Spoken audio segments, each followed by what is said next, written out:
All right, good morning, everybody. I'll call the meeting to order.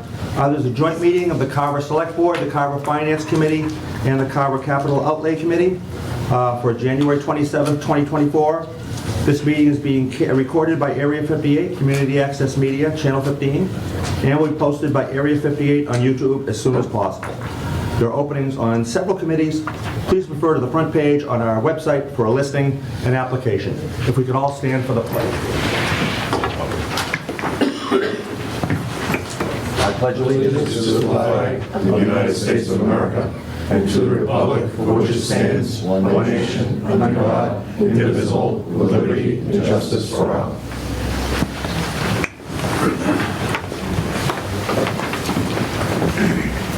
Our community prayer. Almighty God, humbly we pray your blessing as we concern our life with the opportunity to serve our community.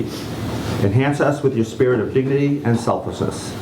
May we become instruments of support and understanding as we seek to bring an environment of trust and purpose among all who provide the many services that make us all that we can become. Help us achieve the goals of our commitment in this office that is now our responsibility. And especially, we lift our prayers for all the citizens of our community that we have been allowed to serve, that they may discover the fullness and joy of life that we all seek. And keep those serving in our armed forces and our first responders in our hearts and thoughts. Amen.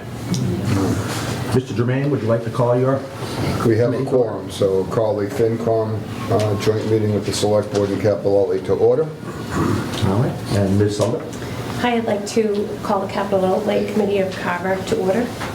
All right, great, thank you. Just a couple of housekeeping things before we start. First of all, so just the members of our community know, this is an opportunity for all our boards and committees to hear together what our various departments are proposing for the year. It's not meant to substitute for the deep dives that our Finance Committee and Capital Outlay do later on in the year, or that we normally do at a joint meeting with the Finance Committee that will probably occur at our first meeting in March, but could possibly change. So just so everyone's aware of how this usually goes. Mr. Fennessy, do you have something you'd like to add? Yeah, so thank you, Chairman. A couple of things. This came about where we're at right now. The departments were asked to do a level services budget, meaning that look at what they need financially so that they can keep the services for the public to the level that they're at now.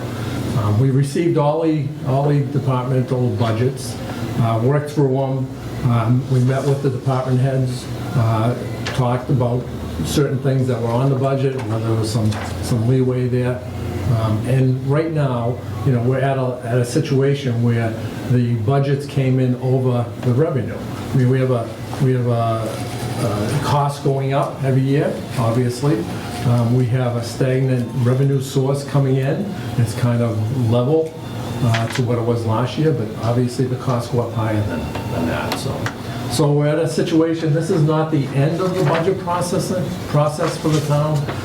It's the middle step, so that these boards can hear from every one of you what you need, and what maybe you can look back and say, well, we can delay that till next year. We can move this down or something. So once we get through this, we'll go back to the table, meet with the department heads again, and and one of the things I often say since I've been here is that this town has department heads that all work together, and they always look at not only their own budget but the needs of the other departments, and sometimes give up what they're looking for the benefit of the other department or for the benefit of the town citizens. So I'm looking forward to that happening again as we go through this process. It's not easy, to look at budgets when you have to look at a deficit, because you obviously have to cut certain things. I'm going to look to the department heads to work together so that they can sort of decide what they want to go forth on, rather than me just cutting. So that's where we're at. Thank you everybody for coming, and and hopefully this is a very fruitful day today. I'm sure we will. Thank you, Mr. Fennessy. Mr. Samia, do you have a brief overview of the budget before we start? Yes, I do. Thank you. And I'll present it here, but I'll open up with saying this to start. First of all, the PowerPoint that I'm about to show you is a much more condensed version than what I'm sharing with the Finance Committee and a number of the selectmen right now. This is for the sake of brevity because we got about 15 to 20 minutes. I don't want to be, trying to run over into an hour to go through it. So there is a more elaborate piece to this than what I'm showing up here on the screen. Secondly, I think to echo what Bob just said, I want to make sure that everybody understands that, yes, you have a budget deficit based on requests right now, based on a moment in time right now, and these numbers are going to change up and down as we move along. This is draft number 3, okay? The governor's budget just came out. It isn't even in there. Right now, we're working on the first projection that we threw out, which was just based on historical information. There'll be changes as we go along. This is a living, breathing document, and it's going to keep moving as we go until we finally get down to where we are. And finally, I just wanted to say that even though we're projecting a deficit at this moment in time, I've been echoing this throughout. I'm in a number of other towns, okay, at the same time. This is happening almost everywhere, even in some of the more wealthy, well-heeled towns that you might think got all the money in the world. Everybody's going through this. So I think I'd like to say that it's nothing that Carver has done incorrectly. Basically, you guys from a budgetary standpoint have been making all the right moves. But I don't know, I can't really get my arms around why it is, but I was just talking with Bob a moment ago, and basically it was only a year ago or 2 years ago where the state's coffers were overflowing with money. They had to give money back to us under the Proposition 2.5. Now all of a sudden they're $1 billion in the hole. So it's not just Carver, it's everywhere. So that's what we'll start with, and maybe take it down so that it doesn't sound like it's like Carver is all messed up and we're heading to the highway to hell here. So very quickly, okay, to overview your budget. Carver gets its revenue from if you notice up on the screen, 4 major sources. The one that's near and dear to most people's hearts is their tax levy. The house, your personal property taxes, your real estate, etc. The second is from state aid, which you're paying through the 5% sales tax that you're paying, and then the state hands it back to us. Local receipts, and local receipts usually come in the form of excise tax, meals tax, inspection fees, fines, interest, etc. These are all the small dog licenses, etc. These are the things that you're charging, people. And then there's other available funds, which are things like you might have put some money away in free cash. You might have put some money. You might have put money into your stabilization funds. You might be cannibalizing old accounts that you've used in prior years that still have money left in it. So let's do a quick rundown of where we are right at the moment. If we look at your tax levy, this is a component right here of it. There's a Proposition 2.5 formula where you take the prior year's levy limit, okay? You take the 2.5% of it. You add new growth, meaning new houses, new garages, new whatever people have put in. You come down to a number. Now, if you notice, there was last year, this is the old year, FY24, there was an amended new growth on some solar projects that you had. And then you come down to this $31,123,000. This is still, we're in 24. And then you had a debt exclusion that you removed, and you had $32 million. Now, if we start the new fiscal year, 25, the one that we're working on, you bring the 31 million forward. Right now, we're not anticipating any large amended new growth from fiscal 24. Your 2.5% would be $778,000. Your new growth, that's predicated on 6 years of new growth. Again, here's one of those components where it could go up, it could go down, it might be, hopefully it'll be better, but the way things are going, I don't know, I hope it stays at 414 and doesn't go down, okay? So we're looking at a difference for next year of approximately $298,592 as it stands today. Might be a little higher, might be a little lower, okay? So that's what you're starting out with for the property tax. Unfortunately, for the town of Carver, this is probably the largest portion of fresh money that you're going to get in, okay? Because if we go to the next piece, which is your cherry sheet, which is the state aid, the infamous state aid, the piece that I'm using currently, okay, which is $11,502,000, was predicated on looking back at 6 years of these, of what you actually got in and putting it out. My guess is the governor's first round of the budget, I'm thinking it's going to be down. This number is probably going to go down 100 grand or so. I'm not going to commit to it until I've seen it, but even there, as that state aid comes out, okay, you get the governor's budget, then you get the House budget, then you get the Senate budget, and then you get the House Ways and Means, and then they all equal out at the end until you get what you're going to get at the end, so that's going to keep changing.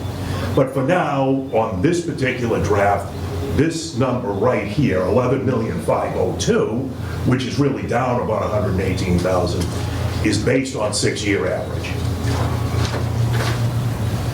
Your local receipts at this particular moment in time. Can I just ask? Yes, go ahead. Can you go back to that slide? Was it down or up? Right now, it was 11,383,000 last year. According to the prediction, Yeah. okay, that I'm making, it's 11 million, pardon me, it's up 118. Yeah. You know what, you know why that's it? I turned it red and I didn't turn it back to black on the thing, for the negative. So you're right, it's 118 up. Okay. Sorry about that. So this is actually up at this particular moment, I'm sorry. Let me make sure I didn't do the same thing here. All right, so the so now you're looking at local receipts, okay? Again, how did we come up with the local receipts? All right, same thing. We took the last 6 years of the local receipts, the actuals, put it in, and last year what you actually took in was 100 off of the recap sheet, 3,113,000. I'm looking at 3,503,000. Predicated again on 6 years worth of your budgeting. So right there, you're up about 389,000. I'm going to tell you to ignore some of these things like water, because right now we're only concentrating on the operating budget. So you'll see as I'm going along, there's things like water receipts and what have you, and there's like blanks there, because then that's going to be a wash on the budget. If the water comes in 500,000, you're going to have $500,000 in revenue, and you're going to have 500,000 in expenses. So it's not going to have any real effect on what you're doing. So at any rate, at this particular point in time, we're looking at this number here. This is what we want to work with, 3,503,000. All right. Now let's move on. Free cash, we don't have free cash yet, as it should be coming within another week or two, okay? The fellow who's working on your balance sheet has got to submit it, and then hopefully they won't play with it too much longer on there.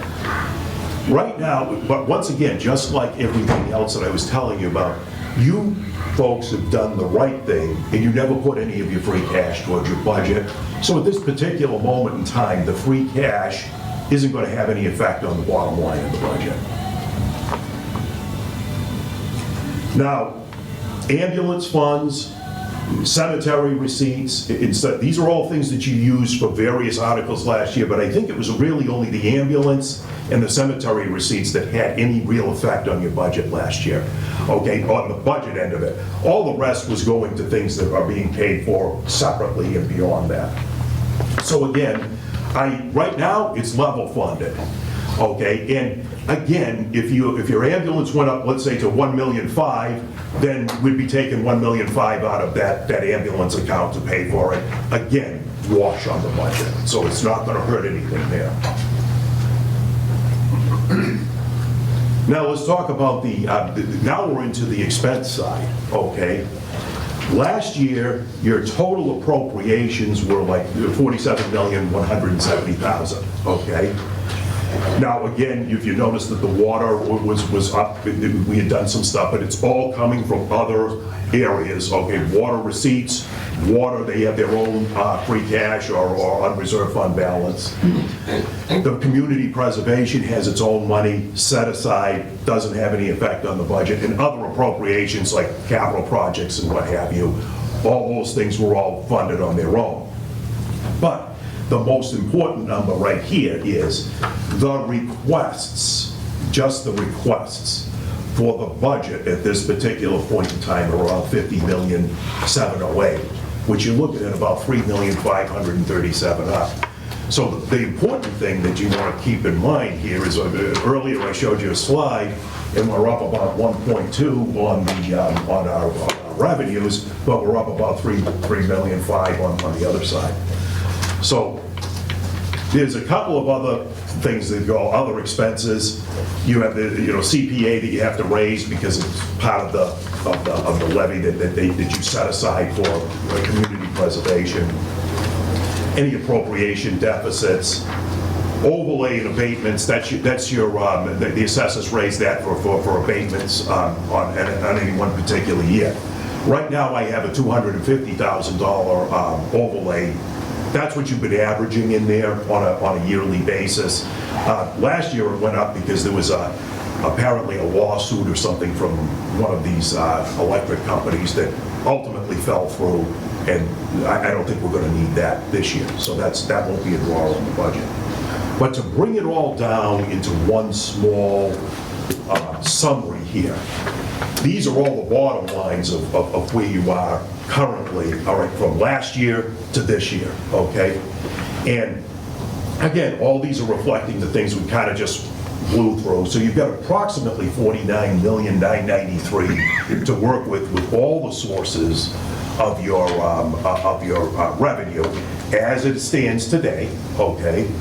You've got about $51 million, okay, in expenses at this point in time, plus a $250,000 overlay, which brings you down to $51,388,254.22.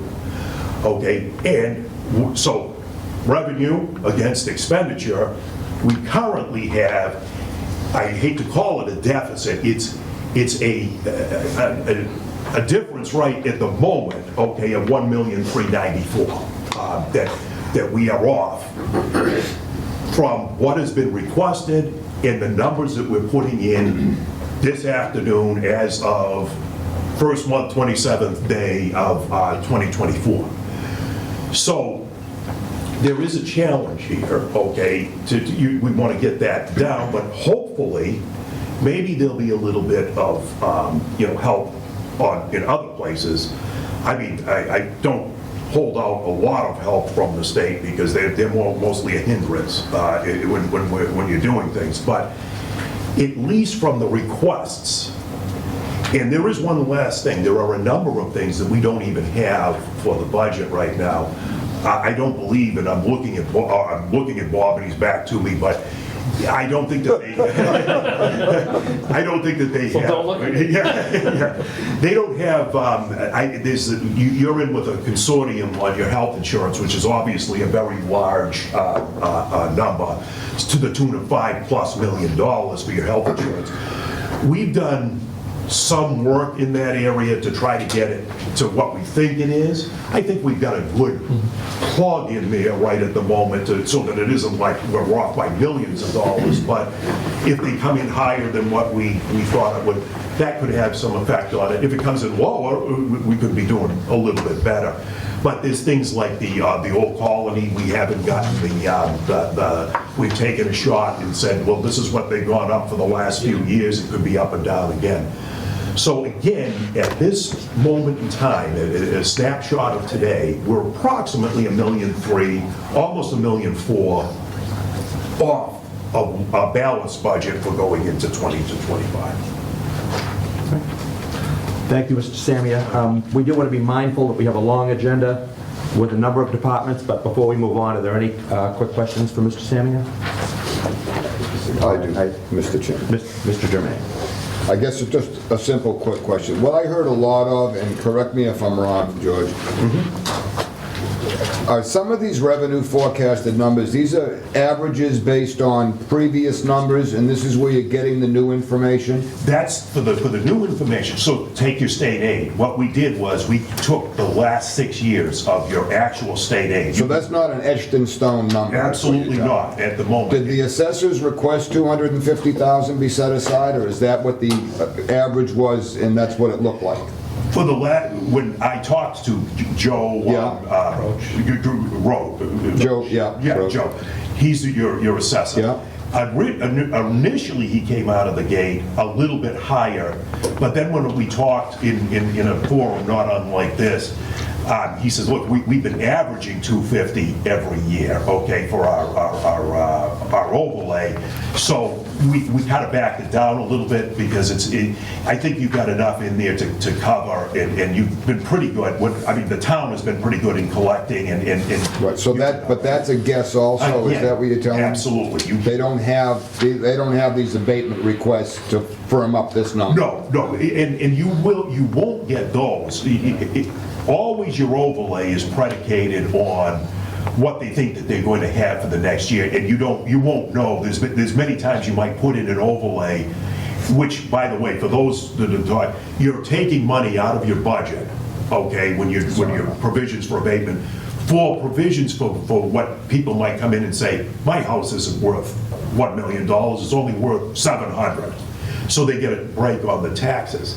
Sometimes you have a lot of money in that overlay, and nobody comes in for an abatement. And you don't know that until they come in to start taking it out. But if you look on the thing, you can see where the averages have come out for right off of your recap sheet, the statement. Normally, I don't ask these kinds of questions, but when we're looking at a deficit, I'd like to get more accurate on how sure are we on some of this that created this deficit. Right. So, okay. Thank you, Mr. Germain. Sorry. Could I ask one more question? Sure. Could you go to the sheet after this one? This one here? Yeah, this one here. Yeah. That's $747,000, that's from FY '24 Yes. through. You said that's solar? According to the assessors, that was a solar project that came online after they had already done the town meeting. So that it was, I'm not sure what the name of it was, but that's built into the tax base, and it is some type of solar project. So if we looked at prior years, would we have seen solar there too? No, you would not see that as an adjustment from the year before. That's why if you look towards the estimate for the next year, I've got 0. In speaking with the assessors, I said, do you think that that's going to happen again? And he says, if it does, he goes, it's be something small like 20,000, or it's not going to be anything to that magnitude. But should that have been that pilot program where we were putting like a third? That, I believe that's a part of the solar that Alan and John have been talking about, you guys, that they were doing that third on, but it's built into your budget as a new growth. That's awesome. So are we going to now find that we have a year that we didn't apply? We A have third to several capital, a third to OPEB, and a third to the new high school? Well, now you're talking, sorry, Duke. No, go ahead. Well, now you're talking, okay, about the use of how the money was last year, okay, as far as, now, remember, I don't have the institutional memory, and we've had a little bit of a discussion, Alan, myself, and a few others on this, but last year you took 1/3 and put it towards The middle high school. the middle high school. But nobody seems to be able to find, prior to that, like a third, what happened to the other 2/3, there wasn't anything last year, and nobody knows where that whether it was ever, I don't think, we can't seem to find it being done prior to this. Can I just say Yeah. that, yeah, we have. There's details off of software that I can send over to you that shows that we have Okay. made a payment to the OPEB account. I can't say that's exactly 1/3. Okay. I think in the purpose of this meeting, though, we Right. probably should move along from this discussion. This is a discussion that Okay, takes no, place in some of our more detailed meetings. Right. But I do want to acknowledge some of the department heads that are here. Sure, And absolutely. we're already starting to fall behind a little more Okay. schedule. Are there any more general questions for Mr. Samia before we move on? We'll leave it alone. Okay. All right. First on our agenda this evening is the fire department. This morning. This morning, thank you. Thank you. If it's evening, can we adjourn? You already have this? Budget ones?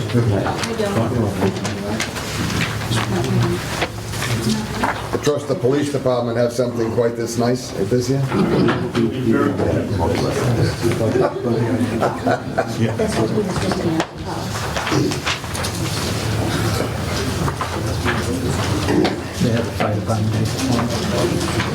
Chief, before we start, just thank you on behalf of everybody for opening up your lovely meeting room to us this morning and getting everything ready. As always, we appreciate it.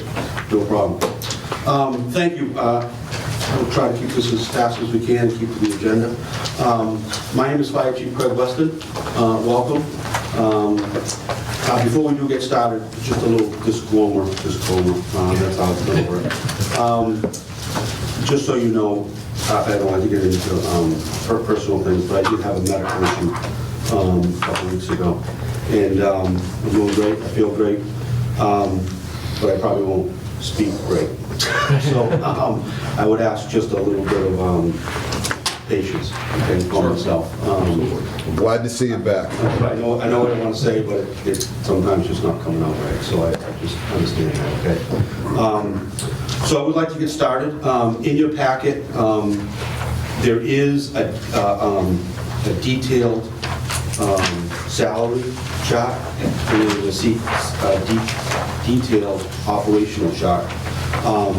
I know people have expressed that in the past, and we do provide that every year. So you will see our salaries very detailed oriented of how they broke out, and also our operating, okay? But I will go through that with you pretty quick.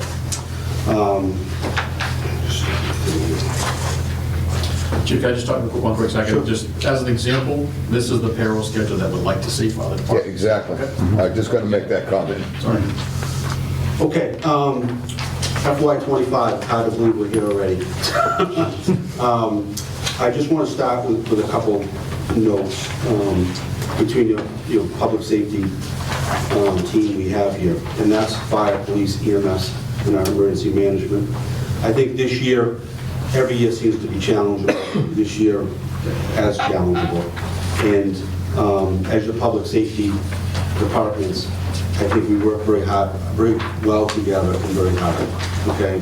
We're not perfect, but I think we mitigate everything we can.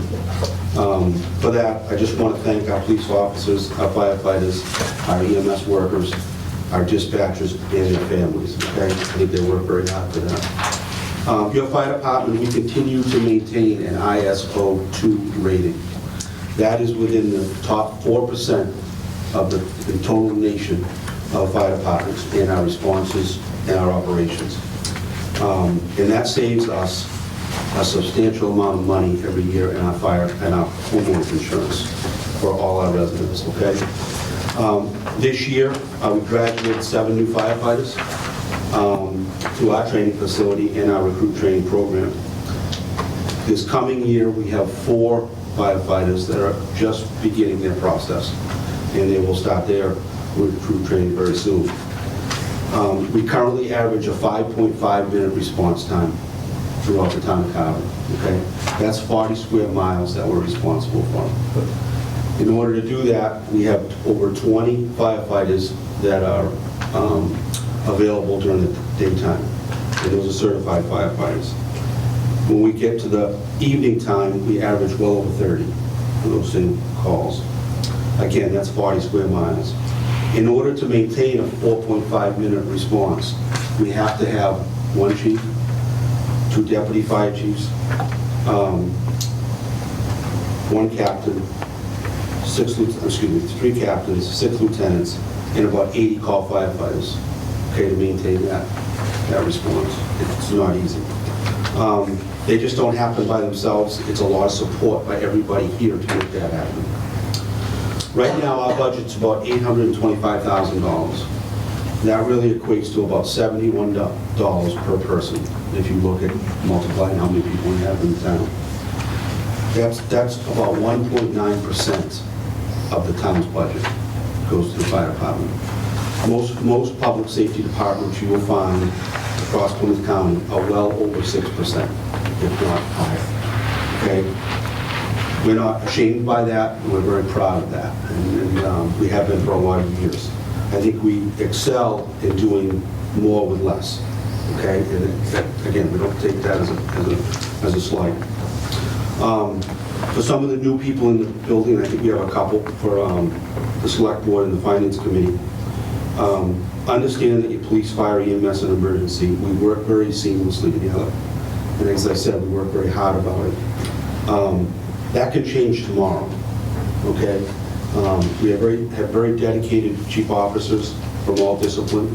We respect each other, but we all have different disciplines, okay? We all have different expertises, and we respect that.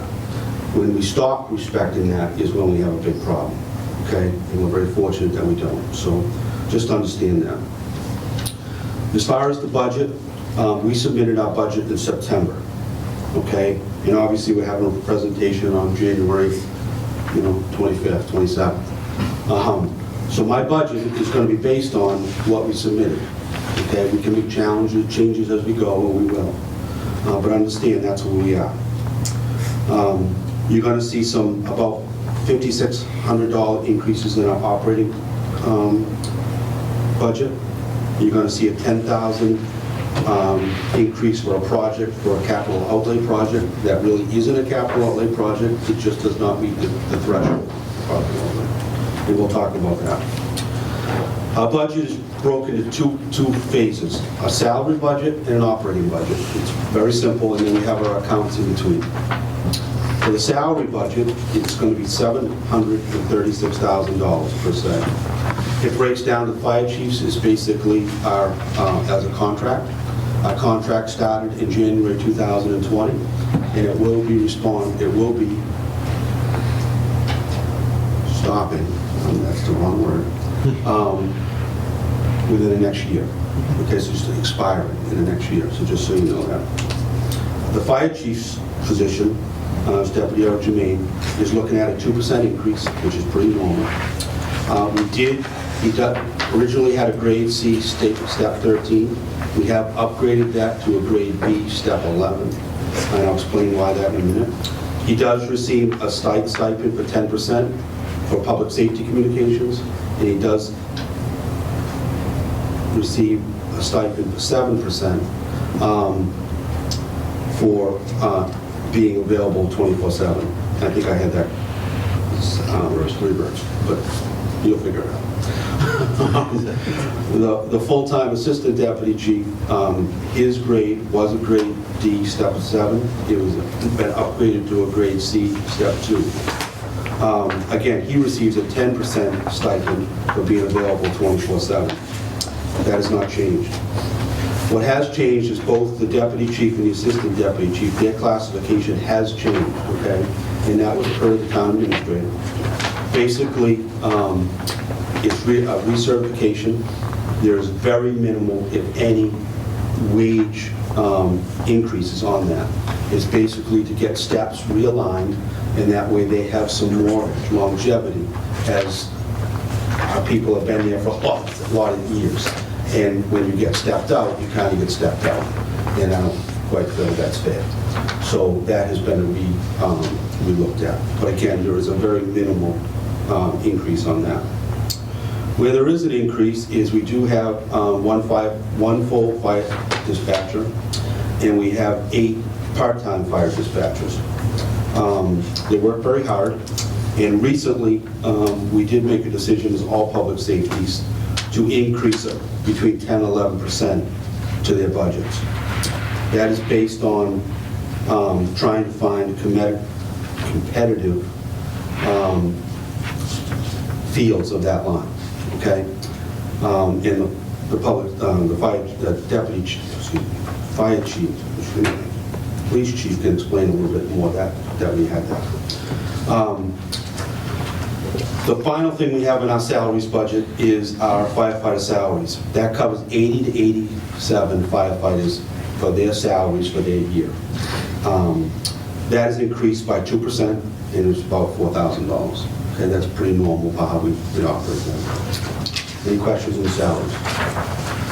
Operational budget. Mr. Ryan, I'm sorry, did you have a question? Yes, just real quick, was the increase of the dispatches included in your 736? It is, that number? already included. It's already included in We that. anticipated that. Okay. That's correct. Thanks. We are going to make that change now, effectively, I think it's February 4th or 6th. However, we are not asking for any additional monies now, because I think we will have enough excesses in that account to carry that for this fiscal year. Okay, so that's not planned, it is for FY '25. Thank you.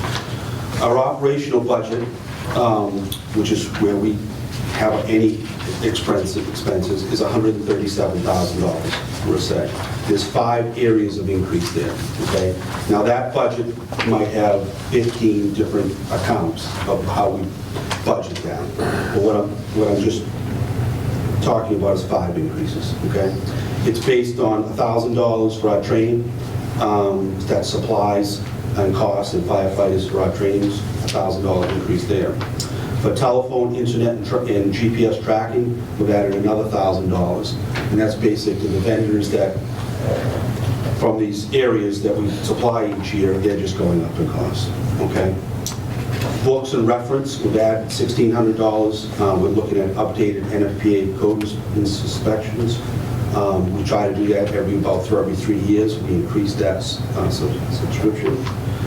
Dues and membership, which we are all responsible for different associations we belong to, is about $1,000 increase. The biggest increase is a $15,000 increase, which is added, we're going to call it the Fire Department Capital Projects. And that is our Fire Station 3, which is in South Carver. We have, for the last couple of years, been trying to do upgrades to the interiors of that project. This year, we just completed a renovation for the training room and the kitchen. What I'm presenting is to do another $10,000 increase to that, to do our bathroom area, lobby, and an office area. Normally, this would be a capital outlay project. However, the threshold has changed for 25, I believe, correct? 20, yeah. 20, I'm sorry. It was 10. Yeah, no. Thank you. So we moved it into a $15,000 item. You have to be careful with these items because all of a sudden they can get increased every year. That really isn't our intent. Our intent is we're trying to just fill it, okay? Next year we'll just go back down to the 15,000. I want to be clear that this is an area that you could identify, that if you wanted to save monies, that we could figure out, do it another time, okay? It's not going to stop us from going fire calls, okay? So you could identify that. I'm not recommending that, but I'm just telling you, okay?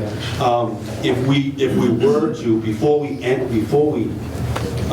had this capital 50,000, we would have been around 2.7% increase for our operating and salary, okay? When we have a smaller operating and salary to begin with, it'll be only $800,000. It doesn't take much, and all of a sudden now you're at 4.5% or something. So understand 1%. That makes sense? Okay, that's salaries and budgets. Salaries and operating. As far as the FY24 budget, which is the one we are in right now, that line item is, I'm going to call it cautious. Okay? I think we'll be fine, and we'll make it through the FY25. But there's a couple things you should always understand where our salaries, we don't know how many firefighters are going to respond to an incident. We don't know how many incidents are going to be responded to. And we don't know how long they're going to be for that incident. With our firefighter salary line, which is our largest line item, around 20,000, to 200,000. Again, we don't know that, so that's a guess every year. I think we do a pretty good job at figuring that out, but it could change, so that's why I'm cautious of that. The other thing is, we did have an apparatus accident with one of our pieces. Thankfully, everyone's fine. Thankfully, we have repaired that, and we did that repair pretty much in-house. But there was a cost of what's cost $8,500. That is going to be recouped through insurance. We'll have probably $1,000 deductible, I believe, when we get all done. But why it's a little deficit right now is we paid that money now because we had to pay the stuff, and now we'll get hopefully a reimbursement on that. But it makes it very tight right now because we look at we're about $8,000 short. And it's not a fun scenario to be in my response here. So the other thing I have is really for the Finance Committee. Our brush breaker 28 is currently being refurbished in Hopkinton. This project was approved in FY24 capital project for $175,000. That project was bidded 2 times with an eventual bid award of $175,000. As we feared, that award amount is not sufficient for 100% completion. Okay? The shortfall was outlined by the town administrator when the bid award was pending. So let's just say that was back in August. It might have been just good time. At that time, I anticipated about a $15,000 shortfall for finishing that project, which was going to be pretty much a real increase.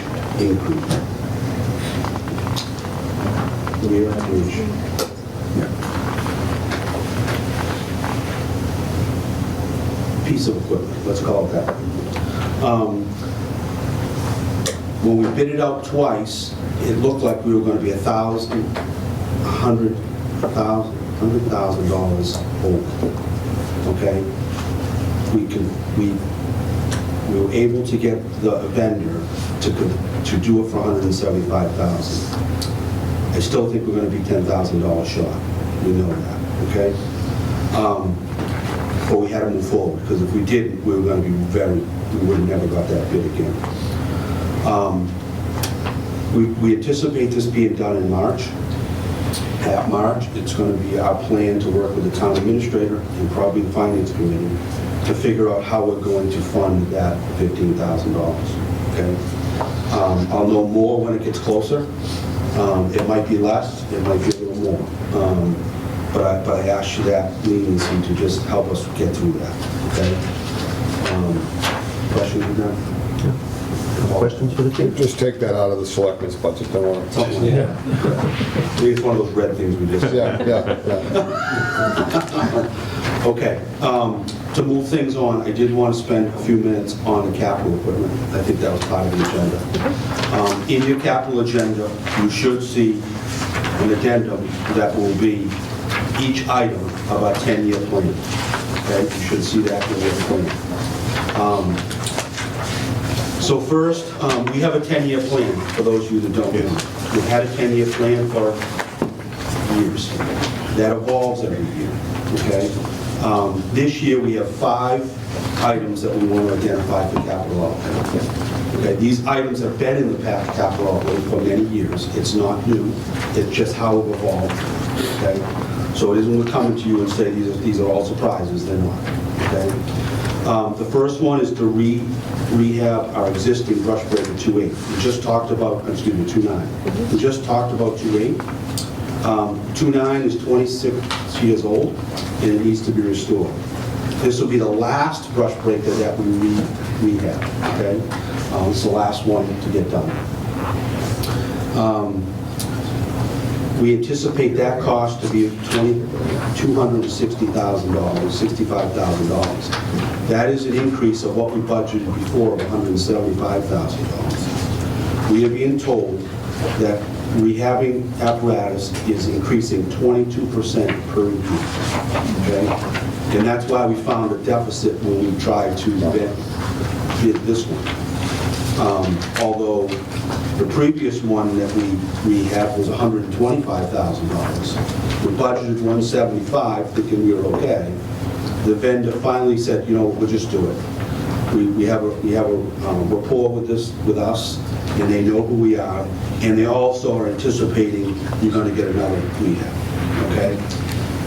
And $265,000 is a fair amount of money, but I think it's a fair amount, okay, compared to what they are sacrificing right now. And I know they're sacrificing some stuff with the anticipation of all at least getting another, okay?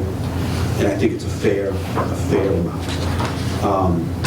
If we were to buy a new one, it's around $750,000. So, and I could tell you tomorrow that we should buy a new one.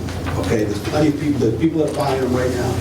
Good. I got a quick question. Last year's town meeting, we voted $175,000 to rehab fire brush breaker 29, which is in. It was 2.8. It was 2.8. Oh, it was a mistake in the town meeting? It got there. So, yeah. I think it was worded as 2.8 or 2.9. Yeah. No, it's 29 Okay, in the first. so it was 2.8. We chose to do 2.8, which we felt was the prudent one to do. They're both identical, a year apart. And this one will be 2.9. Any questions with that? The other project is to rehab our fire department training facility. If you look in your training facility, you'll notice out in the April, we're looking at $75,000 to rehab that. That facility was built in 2016 and is used, if not weekly, a lot of times daily. Okay, it has 3 areas that allow for live fire burns, and we'll use them extensively. They only last so long. Okay, we know this when we bought it. It's part of maintenance.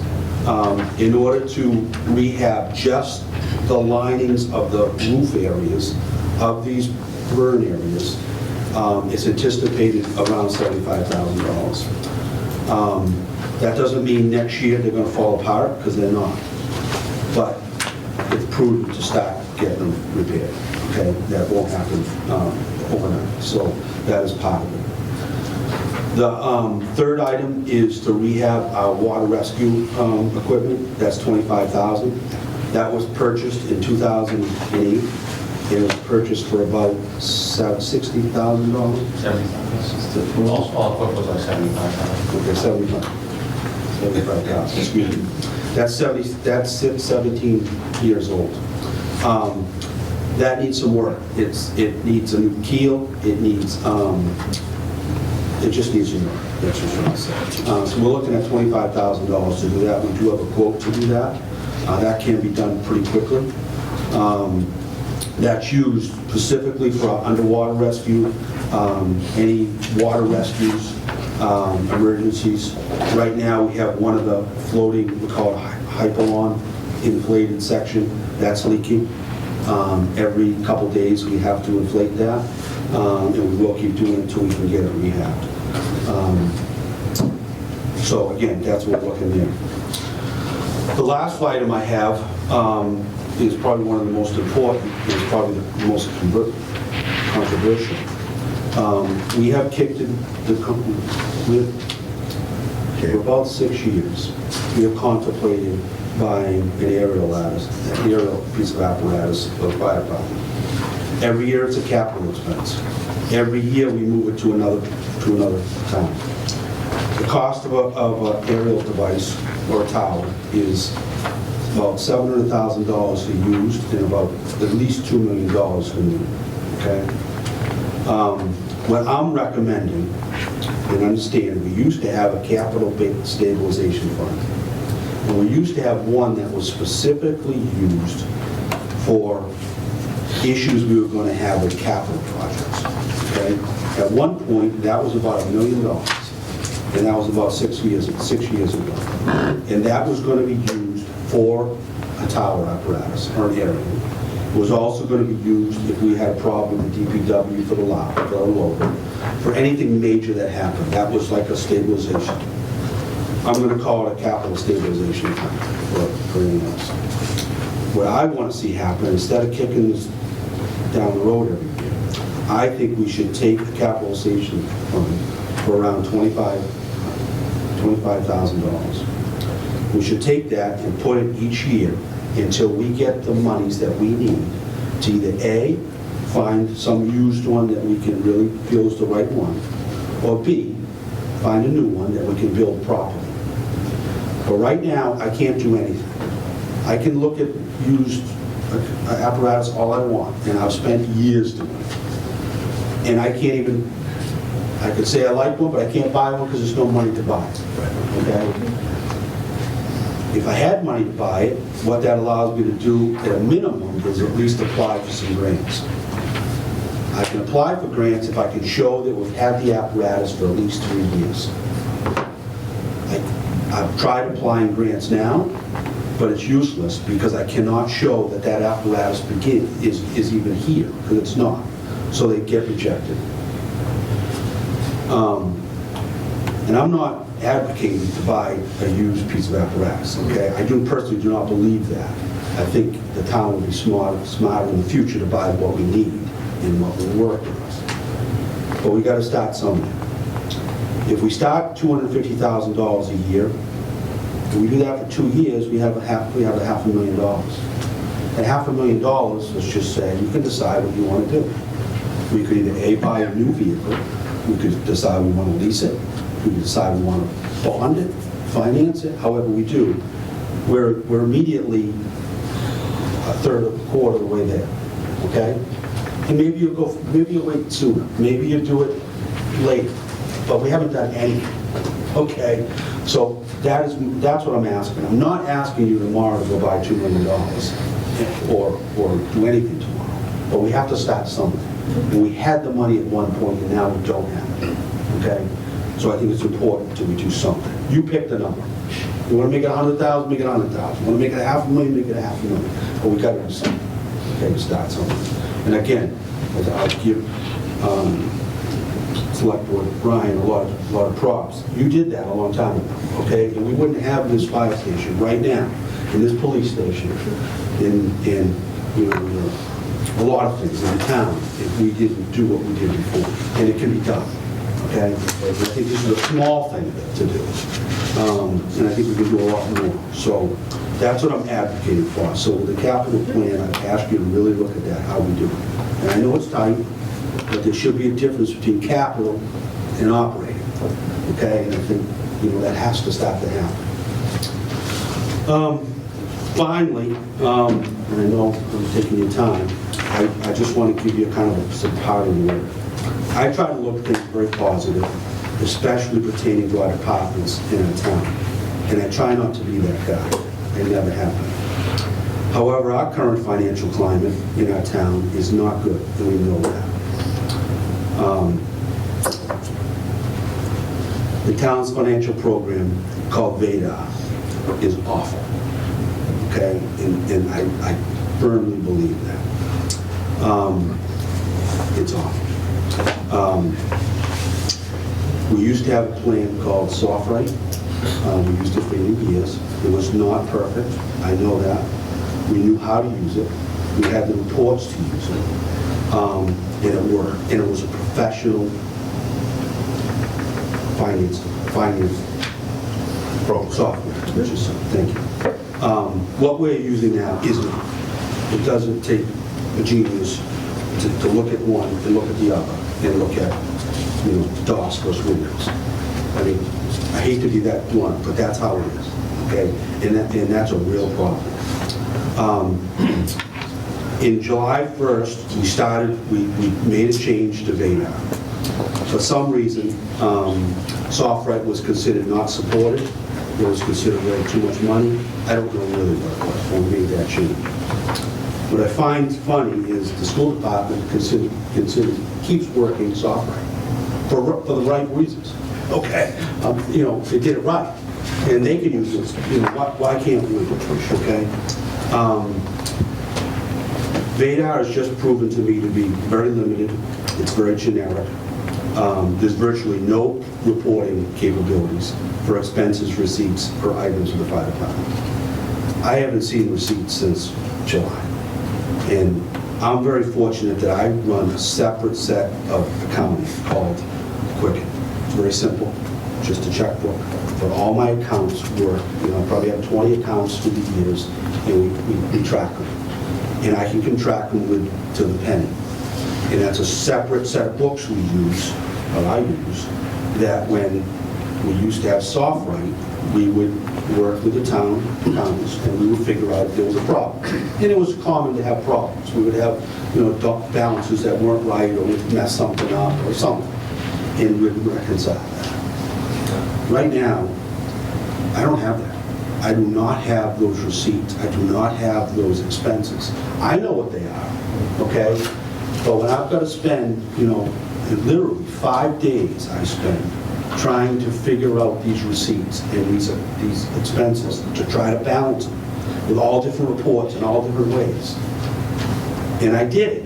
And I found duplicates. I found accounts that had, one of them, we had $50,000 twice. How much confidence can we have with that? Okay? None. And we all know that. I'm not trying to be that guy. I'm just being sincere that at some point we have to just move forward. And we have to just pay the piper and fix this. Okay? Because I can't do this another 5 more times, every time. Just because that's how I am, is I want to make it right. I want to get the right balances, but I can't. So I just asked, with everything else we have going on, I know we have transition, I know we're trying to find a finance director we don't have. And then you combine that with a software program that is just awful. It's a recipe for a problem. So again, that's my soapbox. I don't mean to be the dog and stuff, but that's really bad. I want to thank you all folks. I tried to give you the best detail I could. I apologize that I am not that articulate, but I will take any questions you have. So, A couple of quick questions for the chief before we move on. No? I do. Chief, I think the tower truck, what I personally would like to say, I don't know if John will agree with me again this year, second year in a row, maybe when we pay off the first 3 fire engines, we just go get a ladder truck. And we do what we did with the first 3 fire engines. I think it's a pipe dream to think that we're going to put $250,000 in an account someplace unless there was some kind of special town meeting vote to take some of the solar money, which we're anticipating from the battery storage, which could be $1 million a year, and do that over a couple of years, and here's your fire truck. I don't have any problem using the solar projects for capital purchases. It's not in the levy that way, and I couldn't agree with you more on VEDA. It was my suggestion in the very beginning that we just bite the bullet, throw it out the window, and upgrade to the new version of software. I hate VEDA. I can't get a report. That's all I hear is I can't get reports. We can't have it. We can't do it. So that's criminal as far as I'm concerned. VEDA should be sued. And that's something we can work on at a Well, we should absolutely do that, Mr. Chairman. All right, thanks. Can I just ask one question? Sure. Those duplicates you found, do we actually pay the vendor twice? no, it's just accounts that we're seeing. We have what's called a public safety radio Yeah. emergency fund. And every year, we try to make sure that's maintained at $50,000. So throughout the year, if we spend $15,000 on it because just expenses or emergencies, the next year we add $15,000 to get to the 50. Yeah. What I'm seeing is there's a fresh 50 that was allocated Okay. for some reason. And what we have right now is 46 or 47 available. So we have both. Yeah. See it. I mean, you've seen it. And again, there's stuff like that everywhere, that if I'm seeing that as a fire department, who's a very small compared to everybody else, what's really out there? Yeah. And that's just, that's right. Good point, thank So you. just to follow what Chief was saying, this is the VNR report, and like SoftWrite, it's embedded with articles. So we were told by the finance director, because I believe Sofrite had the ability to separate it, and she said it wasn't, and then we were told Radar would, and it doesn't. So I know it's a discussion for another time. Yes. That's causing havoc. These Yeah, guys- it's clearly something I think the town needs to address. Chief, thank you very much, and thank you for all that Carver Fire Department does. We appreciate it. And we're glad you're safe and back. Yes, we are.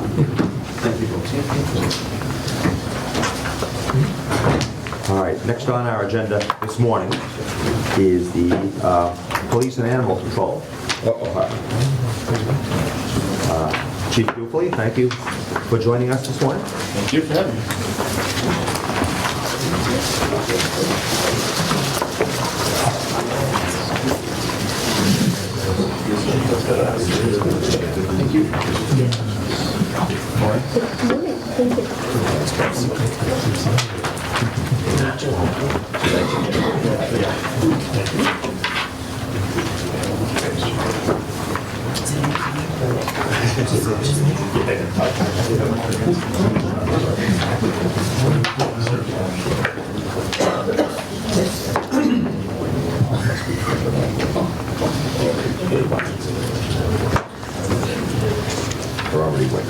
So good morning. Thank you for giving me a few minutes to Morning, Chief. talk to you today. Thank you. So before we start, I'm going to echo the fire chief's comments on Vadar. It's a disaster. I found numerous mistakes myself, and I'm not going to spend some time on it today because we won't go through that. But my payroll budget looks like I've spent a lot more than I actually have. So we've got to figure that out, I'm sure, but it is not what we need. I've given you a packet today. It's, again, not in color. Sorry, the fire chief said he could print mine out again, but he didn't. But we'll go through it, and I don't have the detailed breakdown as the fire chief presented. I'm preparing a spreadsheet as asked by Elaine Weston to show that all. In the past, in software, you notice we would go in line by line per person and put that information in, but now we don't do that. So there's another plug on my data. No good. But I'm happy to prepare it. I have it prepared, and everybody will have a copy. Thank you. So we start off, during 2023, the Carver Police Department logged 14,908 calls for service, just slightly less than 2022, or about 41 calls per day, handled by 16 police officers, 2 animal control officers, 4 full-time dispatchers, and a part-time register. In addition to the 16 police officers and myself and the deputy chief, so we're technically 18 right now. A partial breakdown of those calls includes dealing with 108 domestic disturbances, serving 139 restraining orders or harassment orders, handling 249 vehicle crashes, affecting 518 motor vehicle stops, checking on 247 burglar alarms, conducting background investigations related to 349 licenses to carry firearms, and completing 847 records requests. In addition, we worked with our public safety departments, the fire department and EMS, to assist in slightly over 1,780 calls. Our union, working together with the department, ran both the Carver Night Out again and a very successful toy drive, as they always do. Our school resource officer and other officers continue to work with the school department to ensure the safety of and help to educate our young people. We continue our partnership with Plymouth County Outreach, which provides follow-up for overdoses to bring help to people that need it. An excellent program, and we were stakeholders in it when it started. The 3 departments, Plymouth, Middleborough, and Carver, started the program, and it's working very well. In March, we deployed our body worn cameras, all of our officers, including myself, and that's been very successful. The program has been very successful. In November this year, we began a co-response counsel program, working with our officers to bring enhanced services to those suffering with mental health issues. The program is grant funded through the Department of Mental Health and provides a clinician to work hand in hand with the Carver Police Department, Carver, Plimpton, Halifax, and Hanson Police Departments. Deputy Chief Sarmento spent a great deal of time to get this up. Again, it's been a great success. This provides, if you recall, the country says that police officers are not the right responders for mental health calls. I completely disagree. We've been responding to them my entire career. You do an excellent job of getting people the help they need. This is an enhancement of that. This brings a counselor with us to those calls. It helps us to better serve the public and get better service for those suffering from mental health issues. The budget before you includes all contractual increases from police and dispatch. This year, we saw 2 retirements from our full-time staff and have the potential for another 3 or 4 in the next year. We've hired 3 officers this year. 1 who went to the academy and completed that in July, and 2 are lateral transfers. That gave us the new officer that we have in our budget and the replacement for the retirees. We are still looking to fill 1 more within the budget we have now, and we're working on that as we speak. As we discussed last year and for several years prior, this department is facing imminent retirements in the next 2 years. We have been working diligently to reduce the impact of those retirements on staffing. Because we need to keep a certain number of officers on the road for each shift, when we are short-staffed, we need to fill those slots with overtime. Overtime is always, as the snowplow budget and as the chief mentioned, we cannot predict how much we're going to need for overtime. We can look at what we have for accrued time off and how we're going to spend that money, but there are a lot of situations that come up in public safety that we have to fill. We can't not. So overtime is a floating number. It always has been, and we increased the number last year considerably for the first time in 8 years to try to get more in line with what we actually do need for overtime, and we're working through that this year. If you look on our salary lines, obviously I believe you have this in front of you, the budget. Department head is department head. Under police officers, that includes all 17 from the deputy chief to patrol officers, and that increase is 5.56% increase to cover the salary increases. We negotiated with the police union for the past few years to make some significant changes, including moving forward with accreditation and coming out of civil service. In addition, that includes budgeting for 2 holidays that weren't included in previous budgets. That's why the number went up by 5.56. Again, I can give you a breakdown of those. I don't have that for you today. We do have that. Clerical salaries shows an increase of 4.45%. That's again based on the non-union pay scale. In addition, we added 2 hours to our records clerk. She's a part-time records clerk. She's handling our records requests and record requests for the town hall. We had to add a few more hours in order to get that job. Under our dispatch line, you'll see that we did increase by 10%, and that, as Chief Weston mentioned, is because we're looking at hiring dispatchers. We've been trying to hire full-time dispatchers over the past year. We've had very limited success. A big part of that is because when you compare us to the regional center in Duxbury, center at the Plymouth County Sheriff's Department, we are considerably underpaid and we're not getting people in. And we are in the process. We have 1 full-time dispatcher who's leaving us in February, March to go down to Florida, and we're not finding the ability to do that. We made the decision as the dispatch committee to request this increase because we are, again, losing people and not being successful in hiring people. When we look at the towns around us, Middleborough Police currently has a full-time dispatcher and then police station dispatchers for police. They're also underpaid and are doing the same thing, increasing their pay by about 10% to bring people in. In addition to that, there's talk that they will be moving their fire dispatch into that room, and when they do that, they need 5 more additional full-time dispatchers. If we don't remain competitive in these markets, as I mentioned before, we will not be able to get the bodies that we need to fulfill these jobs. Dispatch is as crucial a public safety role as any police, fire, EMS.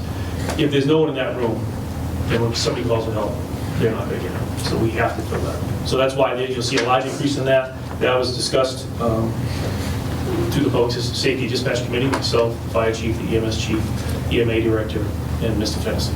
And that's a solution that we're trying to, so we can bring people in that will fill those roles. Because without them, there's nobody that answers that. Animal control is animal control. That's just using the numbers that are the same thing, the non-union pay scale, plus a little bit because there's sometimes when we have to call that back in. So that's just how we do it. All total, that's a 5.2% increase for $151,000 out of all those salaries for those departments. That's salaries. Before I move on, does anybody have any questions on that? So you do have the increase in dispatchers already Yes, we did update that through. from our meeting? Yes, that's been updated, so that's correct. Okay. And probably going to ask this with every department, you have a roll forward of your payroll that just basically shows by person what's making up the salaries?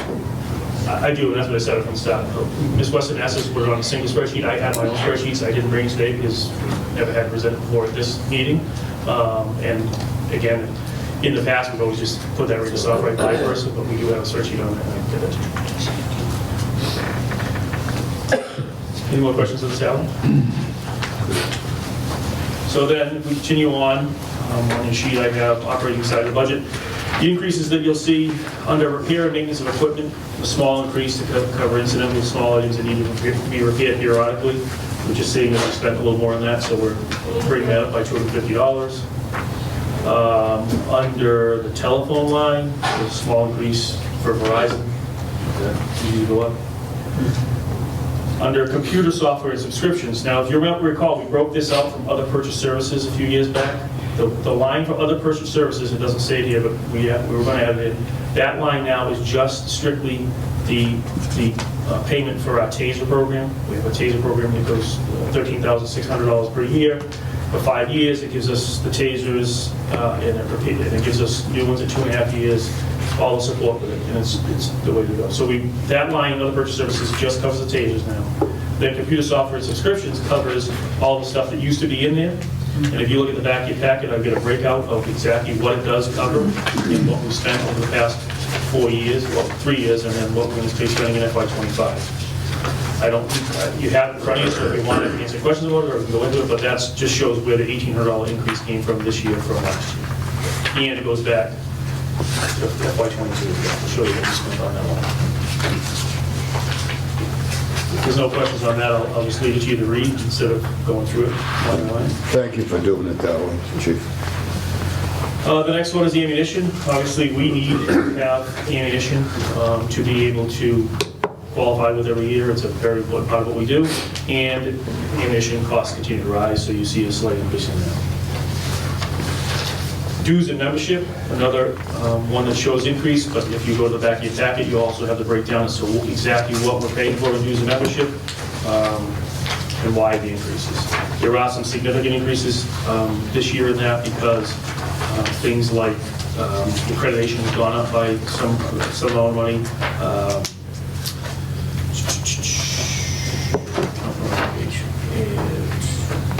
SAMLOC is going up considerably, as well as Baypern.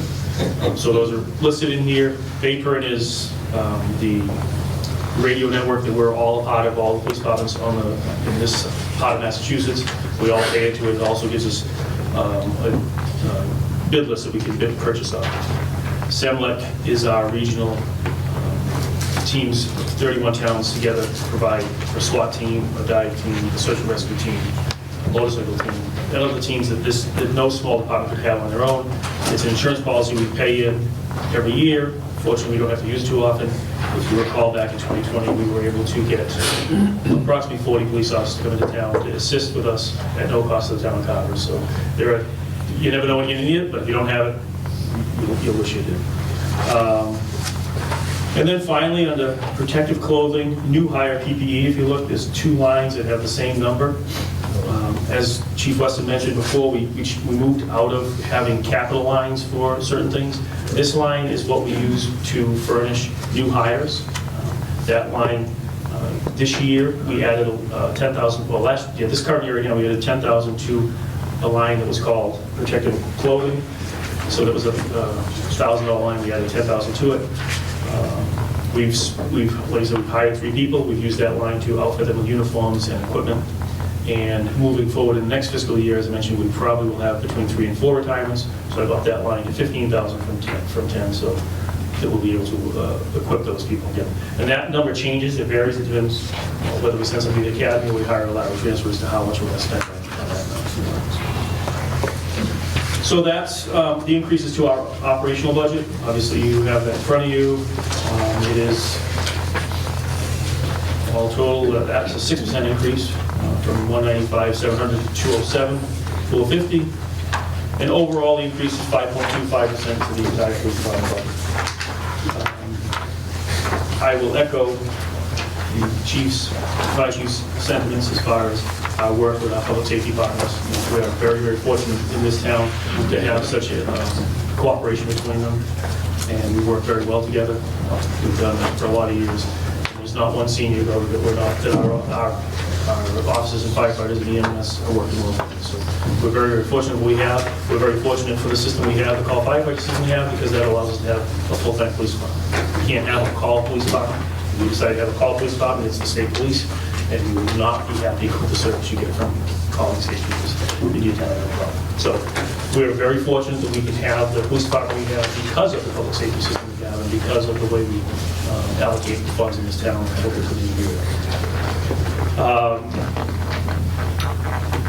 Again, the responsibility of preparing and expending this budget is one of my most important tasks. I've been doing it for the past 11 years, and I think we've been very successful in, while I don't intend to kick money back, I spend the money wisely, and we give you the law enforcement service for the money we spend. We recognize that we spend with the second highest budget in town. We recognize that that's a privilege, and we're happy to work within those confines, but I am very proud of the service that our officers give you in this town every day. I'm also very proud of all the firefighters and EMS and everybody working together to give you the service you have, because it's unique to Carver. The CMS mentioned that our financial problems are not unique to Carver. Well, I can tell you that our public safety services, the way they work together, are unique to Carver, and I'm grateful for that. That's all I have on my salaries and operations. Before I talk about capital, does anybody have any questions on that? Yeah. Just before we start, I just want to echo your and the fire chief's comments. While we have all 4 public safety chiefs in town, we are extraordinarily lucky in this town, not only for the job our public safety departments do, but for the way they work together. And I just want everyone at home to realize how lucky we are in Carver to have that. I thank all of you, because I think it's extraordinary. Mr. Carver. Just a quick question on salaries again. When you talk about the guys that are retiring, I'm assuming they're retiring at, call it top pay, whatever the top rate is, right? So when you're bringing in the new talent, is there a potential savings from bringing someone out of the academy and having them start? Or if you bring a lateral over, could you actually pay them more than you're paying for the guys that are retiring? So it's a great question. And obviously, something we do with the academy would be at a lower step. When we bring a lateral, we bring a higher step. The cost and the time to put somebody through the academy is approximately 9 months of time, 6 months in the academy, and 3 months worth of field training. And while we're doing that, we're paying them. That cost is about $65,000 to $70,000. So when we lateral, we save that by just spending probably $4,000 or $5,000 outfitting them and putting them on the road. However, we are paying the higher rate. We have done both. We've done a balance over the past 11 years, and we've hired several people to put in the academy, and a smaller portion as laterals. Prior to this year, we hired 6 to the academy and 3 as laterals. This year, we hired 2 laterals and 1 to the academy. We try to balance that out to see what we get, depending on what we have on time, I guess. So but there's also not just the cost. What we get from a lateral is experience and some of you. So yes, there is a financial cost to that, but we try to balance it out. Like I said, looking at our budget today, we've hired these people that we've hired within the current budget, this current year's budget, right? And moving forward, that will allow us to continue to add on 1 more, and because of the lower prices, for what we had before. So really, we're getting 2 out of the 1 we had before. 1 of them we hired. Does that answer your question? Thank you. Anything else? All right. Okay. So on capital, as Chief Weston mentioned, we have the 10-year plan. Our 10-year plan continues. One of the most important, or the biggest numbers are cruiser replacements.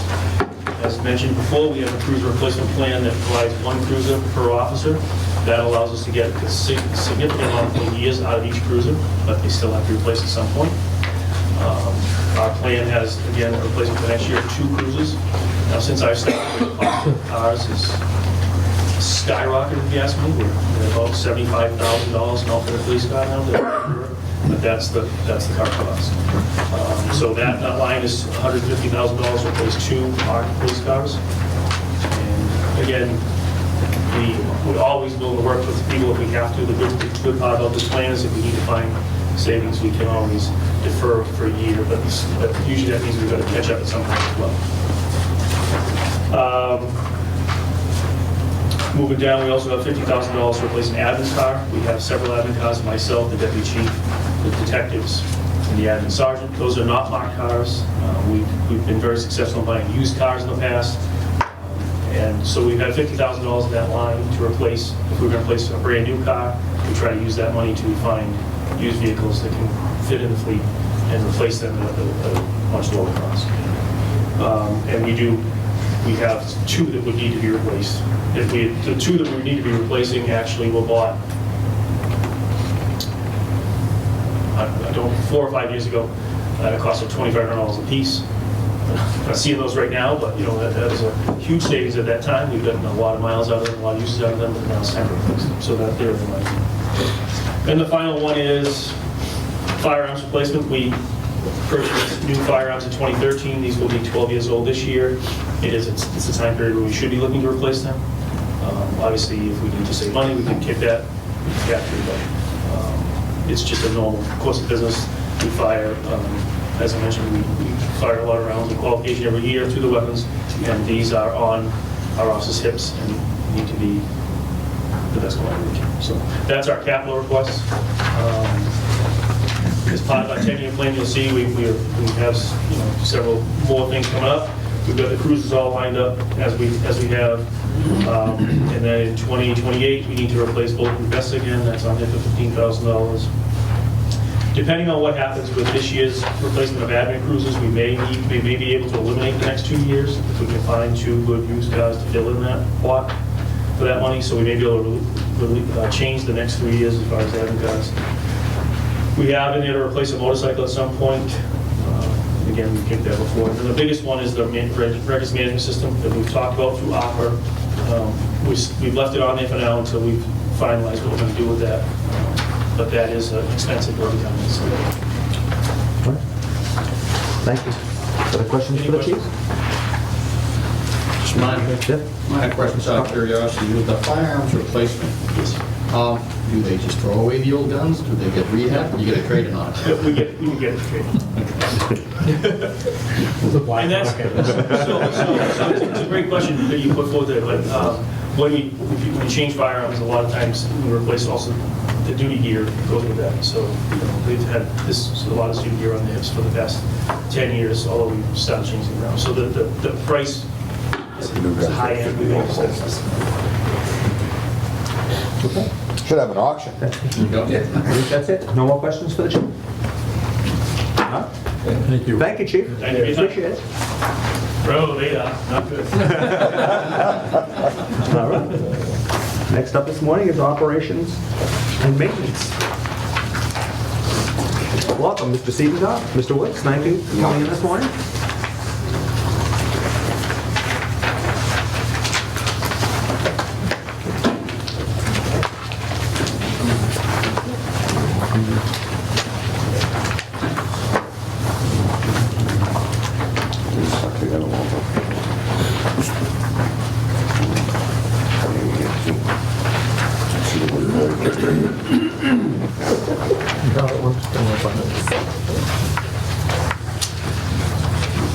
Thank you, sir. You're welcome. Come John isn't giving this out. Come John isn't giving this out. Doesn't he work for you? Morning, John. Good morning.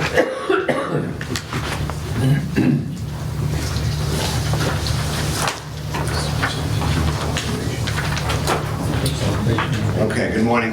Thank you for meeting with us this morning. What I've just handed out is a breakdown of the salaries of our entire department, from department heads down. So does everyone in the operations and maintenance department. I'm a contractual employee, everyone else is deputy director, facilities manager, our non-union employees, and everyone else is either in clerical or the DPW union. So I have 3 things to go over this morning. The operating budget, the capital, and also I just want to give you a financial update on Ward Street. Would you like to start with Ward Street or do that at the end? Yeah, why don't we start with Ward Street and then... Mr. Chairman. Okay. Thank you for this, Dave. I appreciate it, but it seems to exclude a few people, and under the department head on operations and maintenance, in the future, I'd like to see that broken out between the two of you, the individual It is. department heads. Right over here. Yeah, but I'm talking about an issue.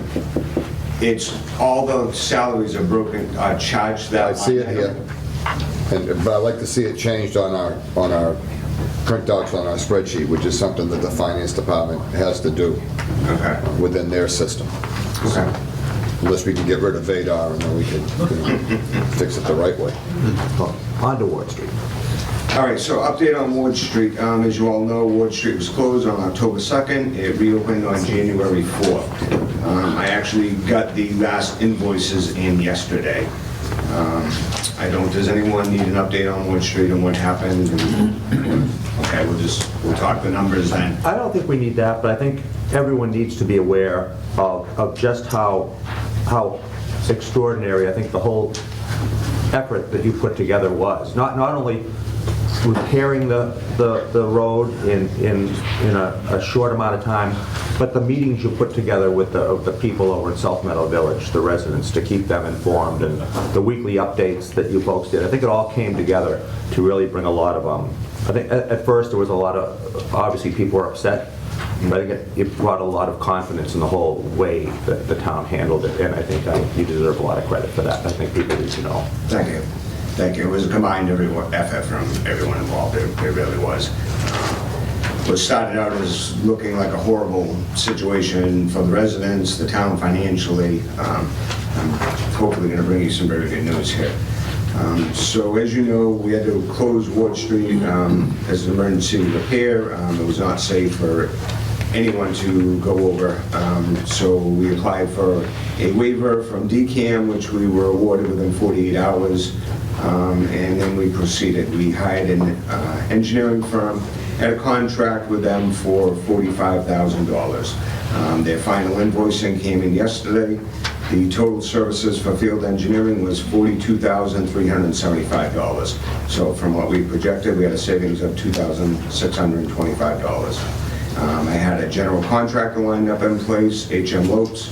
I had a contract with them not to exceed of $205,000. Their final invoicing came in at $178,484.35, a savings from the projection of $26,515.65.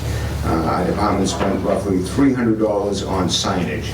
That was for directional for the public and also for emergency services, as you know, we had permission to use the airport and bog access. That brings the total for that job of Ward Street to $221,151.35. It was projected to be about $250,000. The good news is, on December 19th, we received a letter from Mass DOT that the governor's office injected an additional $100 million into the town's Chapter 90 funding. Carver's portion of that was $235,044. Could not have come at a better time. The difference is $13,884.65 that we have extra in Chapter 90. Extra. So, Great news. I like extra. yes, and we've already submitted, when we use Chapter 90 money, you have to submit into your Mass DOT division for approval. You can't just spend that. Money's given to you, you have to seek approval on how you're going to use it. We've already sought the approval and been approved. So I'm just waiting for the final invoices on paper. We already have account numbers set up. Those will be paid. That is great news. That is great. We went from the potential to having a huge deficit to what you thought might only be a $20,000 or $25,000 deficit, depending upon what Lopes' final number was, but then you said you thought it was coming in a little bit lower. This is great news to get this project done and have it essentially have cost the town nothing. So this is a big deal. Yeah. Thank you. Thank you. Good job. You're welcome. Anyone have any other questions on Ward Street before we move on? Good. Okay, moving on to our line items, as you said, I gave you the breakdown. On the salaries, there was an increase in the department head, which is, department head, what falls under that line item is myself, Deputy Director Mr. Woods, and Facilities Manager John Ball.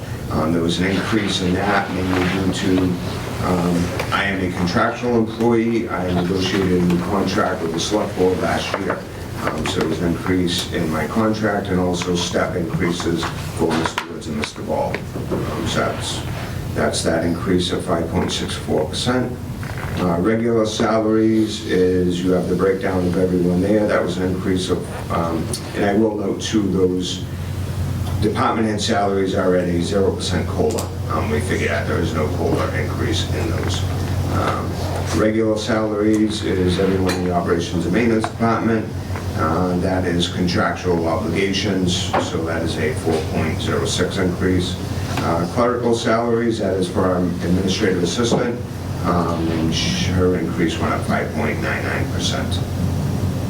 Overtime salaries increased, those are also contractual obligations at 2%.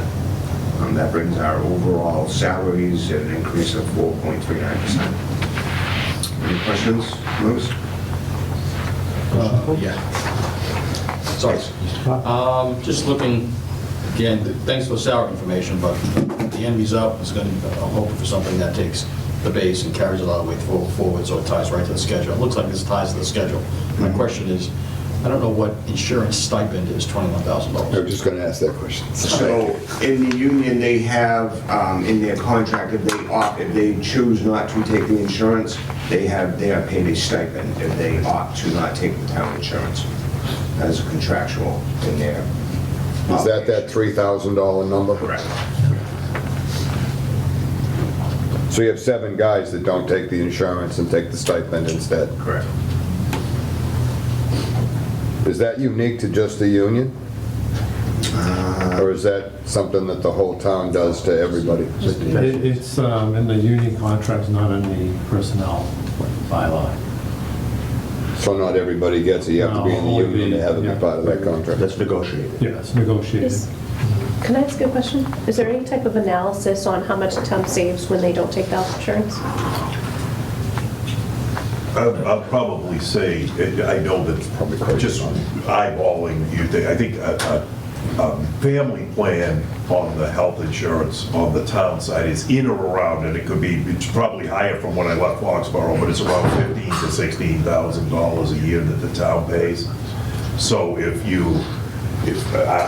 this compared to that is So paying the quite stipend significant. is- A substantial savings. So why don't we carry it over to the clerical side of the town and not have it be just for the elites that are in the union?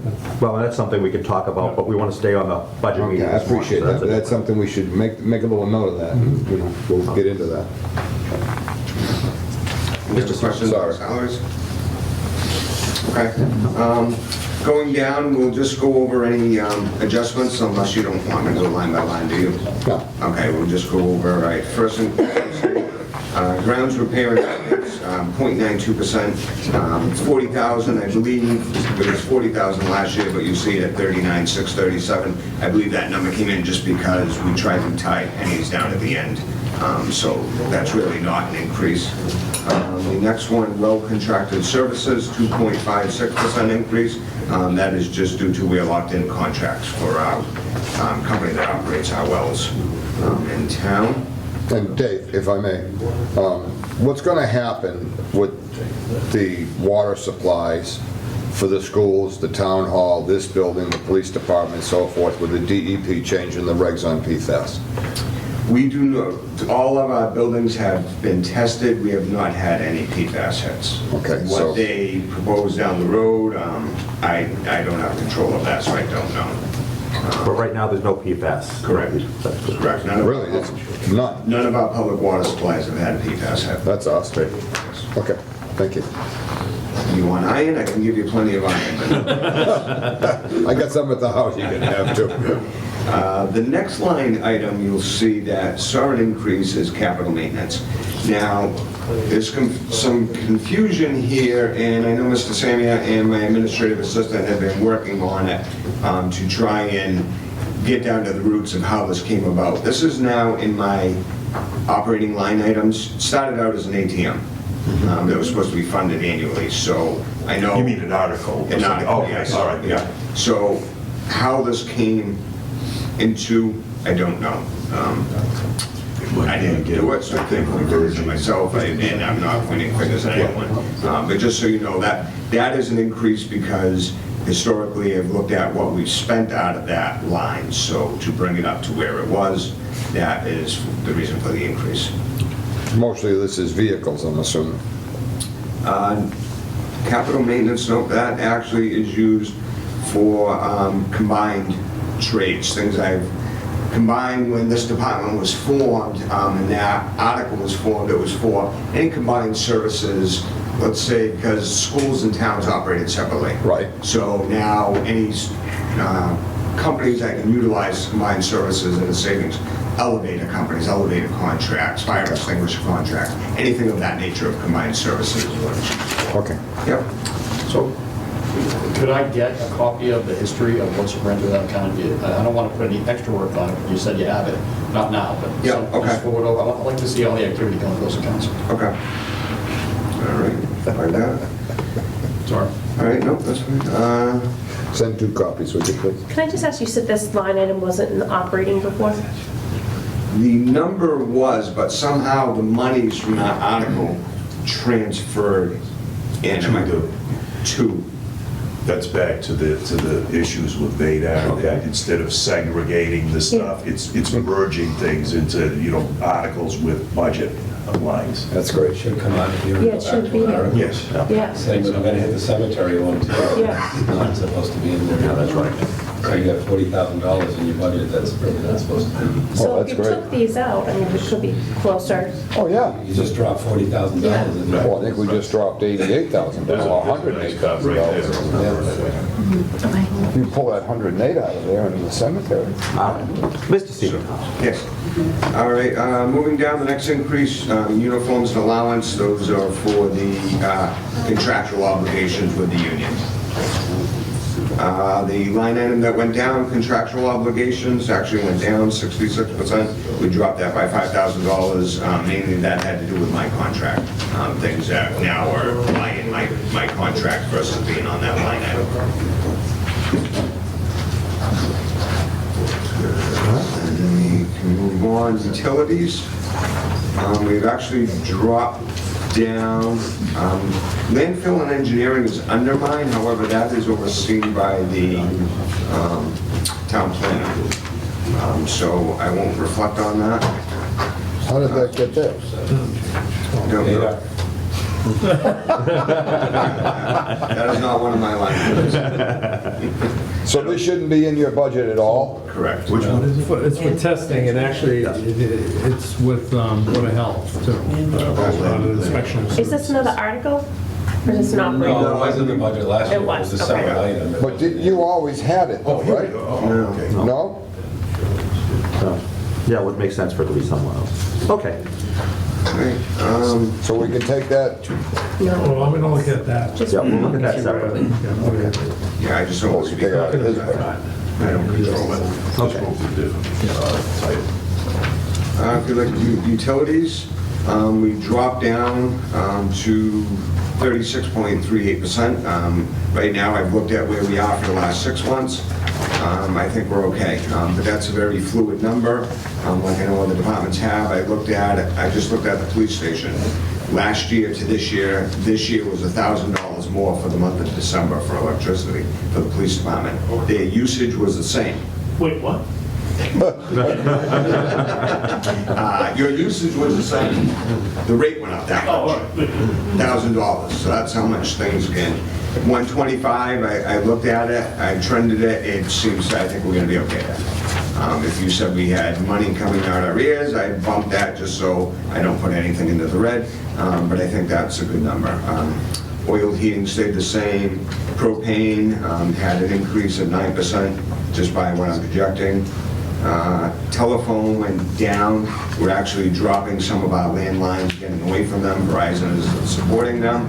I'm switching over things like fire alarms and things of that nature are going to a cell service. So there is some savings there. Gasoline is a huge increase from when we did this budget back in September. Prices were up. They're now down. So I was told we're not changing anything right now, but obviously with, if we're looking at needs, I do have areas that I can look at and say, yes, we can probably. And that's a number we could probably look at reducing. We could cut that number. Yeah, just right now, you're trending based on your actuals. You had 150, looks like you're at 56%, so you're probably gonna be right around 150, 160. So it seems like with rates staying as they are, maybe coming down, Right. and you got some room. Yeah. Yep. Perfect. Did you, I think you just said that, did that landfill and engineering go with the Board of Health? Either Board of Health or under the town planner. Now that I'm looking at it, in fairness, as much as I discussed it with Veda, that might have been when the page came out, I might have just subtotaled it on the wrong, because the Board of Health is right under you, so Okay. it probably leads off the Board of Health instead of the... It wasn't, last year it was independent, it was by itself. Well, yeah, but it is independent here, but I That's right. subtotaled it under Public Works, So so... if you look at the Yeah. top, it says landfill and engineering. Yeah. So there's a separate account. There is a separate account, but it's subtotaled under his instead of being leading off the Board of Health. Are there questions for Mr. Seatontoff on the budget he's presented here? Dave, I'm sorry, Dave, do you have anything else? Nope, that was all my line items before we move on to capital. Just to note that the cemetery was included too, which is going to come out, so we got to make adjustments. Yeah, and the gasoline is a number we're gonna revisit Oh, yeah, we and see what we can do there. Oh, yeah, we are. Yep. So anything else for O&M? Okay, I just have 3 capital items then. Okay. Nope. The 3 capital items we are looking at this year would be one we've had for the past 5 years, which is energy efficiency project to reduce electric consumption, $100,000.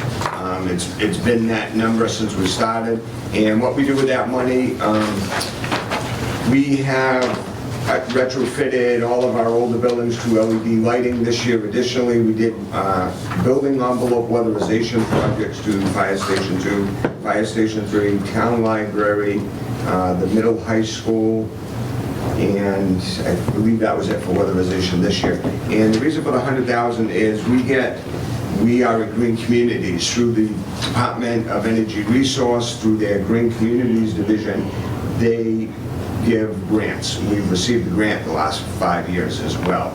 They like to give matching grants, so I put in $100,000, they give us $200,000. I do $200,000 worth of projects every year. So I'm seeking another $100,000 to continue on. What most likely that will be done would be a couple other smaller buildings, weatherization projects, and also the middle high school LED. Going to LED lighting is what they call your low-hanging fruit. The return on investment on that is typically 5 to 7 years. So looking at the longevity of that building, it's a project that feels worth investing money in.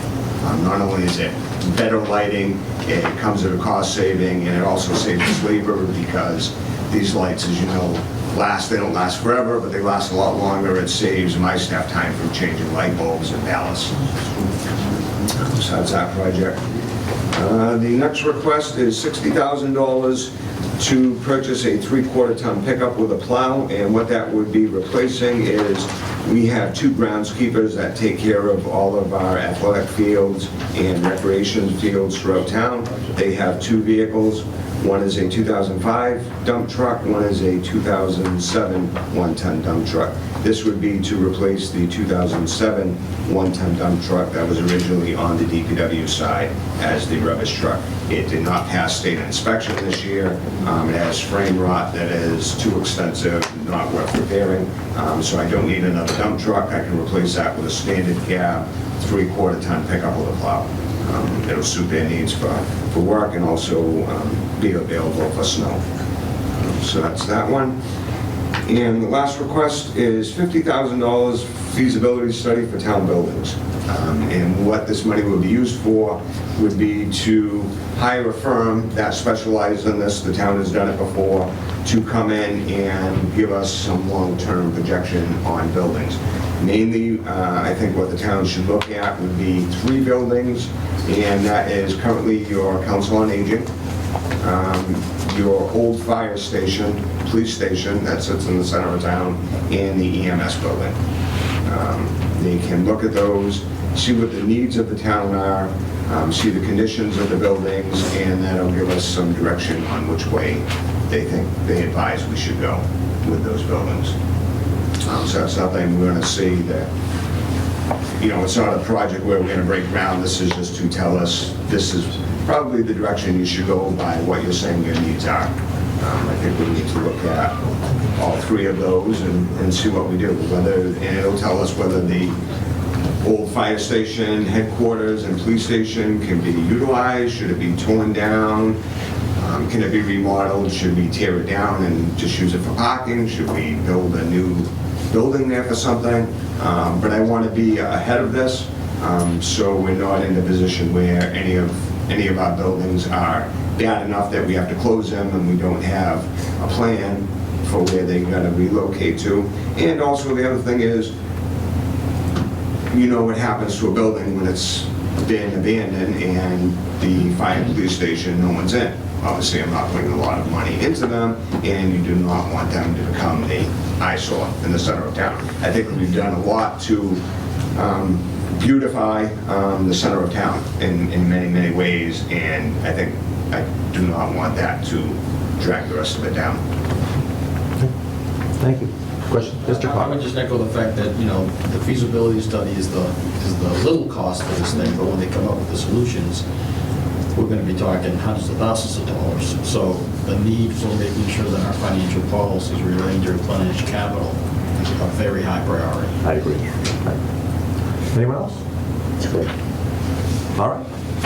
Thank you very much. Thank you. Appreciate it. Good job. Thank you, Dave. Thank you. Moving right along this morning. Next up is our emergency medical services. Chief Ryan, thanks for joining us this morning. Thank you.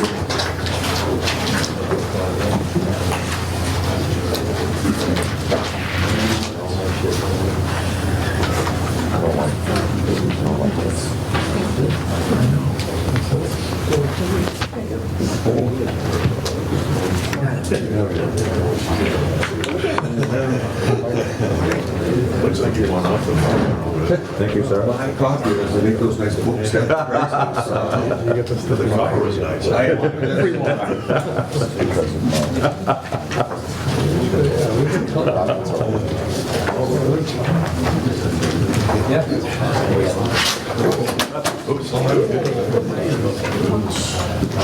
Chief, we can't afford illusion. That's my budget. We're not paying for the laptop. John, I didn't take it. We're not paying for the laptop. You brought it, you shouldn't have brought it. Good morning. Your package that I handed out is kind of the same thing I hand out every year, just overviews of the department.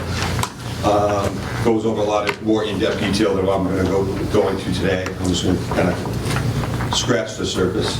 But also in it is a breakdown of our salary account and our operating account. And you can see that there's a comparison from what was there from FY24 to what's there to FY25.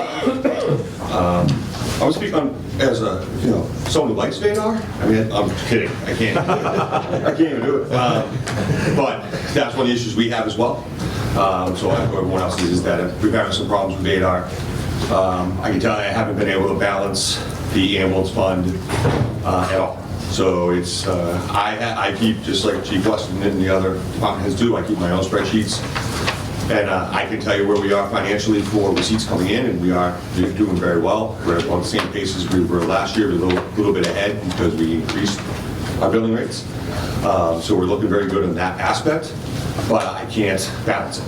So there's no way to balance the receipts coming in because they're so backlogged, and I can't get a report that breaks down my deposits. So it just says how much I Another confidence deposited. building report we're getting on Veda. Yeah, and just, Mr. Fennessy, I think we need to make a priority over there, either A, address our contract with Vadar and see exactly what the issues are, or, you know, Yeah, when this we has get gotta it, go. we have to deal with this. I mean, this clearly is a problem with every department, and it just can't go on, so. Okay, sorry to interrupt. Nope, But thank you for that, because the three before you, including Dave Seedorf, the four before you, are what's pushing this over the edge, because it's something that we've all heard, but now it's coming out, and it needs to be finally addressed. So thank you for bringing it up. But yeah, so as far as what I gave you for the breakdown, there's the breakdowns from comparing FY24 to FY25. So you have it there, because again, Vadar's not, the salary's not broken down, unfortunately, Vadar yet. That's something that we would work on in the future to make sure that gets broken down so that we can see it more accurately.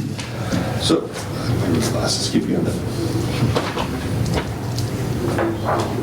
So Carver EMS Department is the advanced life support service that operates 2 Class 1 ambulances located right in the center of town.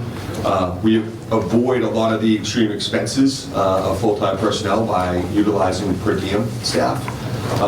That has worked for us for over years. With that staffing model, we are able to avoid some of the high benefit costs of state health insurance, that nature.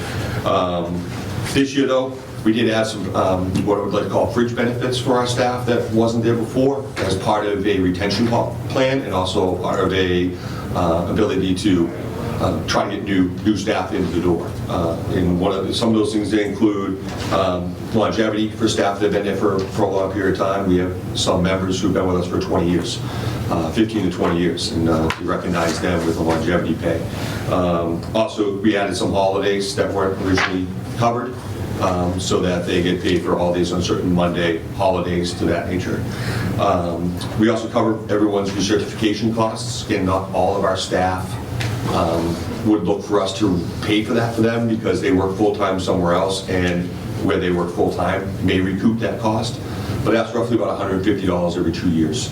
And we offer that as a thing. And we have had several members who work really for us, and the other places they work do not offer that compensation, so they've used that. So a lot of good things have come in the last year. We've also have increased our rates, which we've had to as Chief West, Chief Duke, next about the dispatch center, and the fact that we need to become competitive with them. The dispatch rates, in the EMS side, we're dealing with the same issue, that private ambulance service is our biggest competitor for staffing. A lot of people who work in the fire service will go work part-time at a private ambulance service. And we've had to try to get competitive with them. And private service can increase their rates by a lot because they're private. They're not funded through taxes. They're funded through receipts and investors. So we kind of limited with that. But we've been able to look to increase the rates. But this budget proposed is will be another substantial increase to the rates for the staff. To, again, hopefully retain and hopefully also be able to recruit. Right now we have more paramedics than we had in a while, which is good. Paramedics are hard to find, but we're finding ourselves short on the EMT side. But we are re-advertising again. We already have a few applications in, so we're hoping that will settle it. But I think part of these changes we've made with the rates and for the last year and moving forward will help us to attract and retain good staff members. We also do an extensive quality assurance regarding every call we go on. So every call that's we go on, whether we transport or not, we review the reports. We have one staff member who reviews all the reports and works closely with the hospital. We work underneath the license of the Beth Israel Deaconess Hospital's affiliate medical director. Right now that's Mark Tenerowitz. We have a great rapport with him. He has nothing but praise about our service, about our staff, and even in the last year has allowed us to train our EMTs to do some advanced scope skills. So EMTs in Carver are doing more than some EMTs are in other services. That includes put CPAP masks on patients, which is normally a paramedic skill. They're also putting EKG and getting 12 EKGs on patients. That is also a paramedic, normally intelligence for paramedics to do. They can't interpret EKG because they're not trained, but they can at least acquire it. So that way, if they're on scene first for us, The EMTs get first on a call, paramedics coming from the other side of town. They get there, the 12 V's already done. There's no delay in getting that assessment done. The 12 V is basically a good cardiac assessment. There's also, they can do check and inject medications such as glucagon and epinephrine, where before epinephrine was only done by EpiPens. EpiPens cost $900 a piece. Check and inject epi costs $75. So it's a cost saving measure, but it's also better for the patient as well. So that's stuff that our staff can do that a lot of EMTs can't. We're looking at some other things that they may go do moving forward. There's been some changes to the protocols, so we're hoping that we'll be able to give them some more. Again, with that staff model, with that training, we are providing the best possible care to our town. It's definitely, we're very proud of the crews that we have out on the road, and we have a blend of experience, but they definitely are of the top-notch caliber that we're looking for providing patient care and transporting patients to the appropriate facilities. So that's kind of an overview how the service is running. As far as overview funding from this current year, Carver EMS continues to bring in more revenue each year than it expends. And we are on track to do that this year. The budget that you see proposed is a transfer of funds out of the ambulance fund to our operating and salary accounts. Actual receipts for FY23, so from last year when that ended on June 30, 2023, was $1,002,060.53. That's the most we've ever brought in. We've never broken $1 million before. This is the first time. Part of that was also a Medicaid recalculation through a CP reporting process, in which we got back $18,000 from that. We're doing the same reporting again this year. It's looking like it's going to come in a little less, just because of the way the Mass Health Medicaid is doing their work. And last year we spent between the salary operating accounts and the we spent $851,234.63, which made a difference of receipts coming in at $150,825.90 more than what we expended. So that works out pretty good for this year. It gave us a good starting balance. Last year, in FY23, we responded to 1,750 calls, and we transported, out of those calls that we got called to, we transported 1,296 patients. Ambulance response for the current fiscal year, all the way through from December 21st, are projected to meet last year's, and ambulance seats are on a pace to exceed last year's total. So we are looking, it fluctuates, but at this point I'm anticipating that we're going to do about the same amount of transports, billable transports, as we did last year. And currently, the way the receipts are coming in, we'll probably bring in more than we did last year. This is current calculations. This year, the department also received $312,582.84 through the Opera Fund program. And with that, we were able to cover 2 LifePak cardiac monitors, 2 Lucas chest compression devices, ballistic protection kits for all 3 public safety departments, video laryngoscopy equipment for the trucks, community EMS response vehicle that just got put in service, and in the station we were able to upgrade our HVAC and add security, which we didn't have before. So we have cameras now, we have swipe card security access to make it more secure for the station. Those monies coming out of ARPA now take those off of our capital plan. So if you know, when you look at the 10-year capital plan for EMS, there's things off that. The monitors are back on it for 10 years down the line, but the purchase of new vehicles is off there.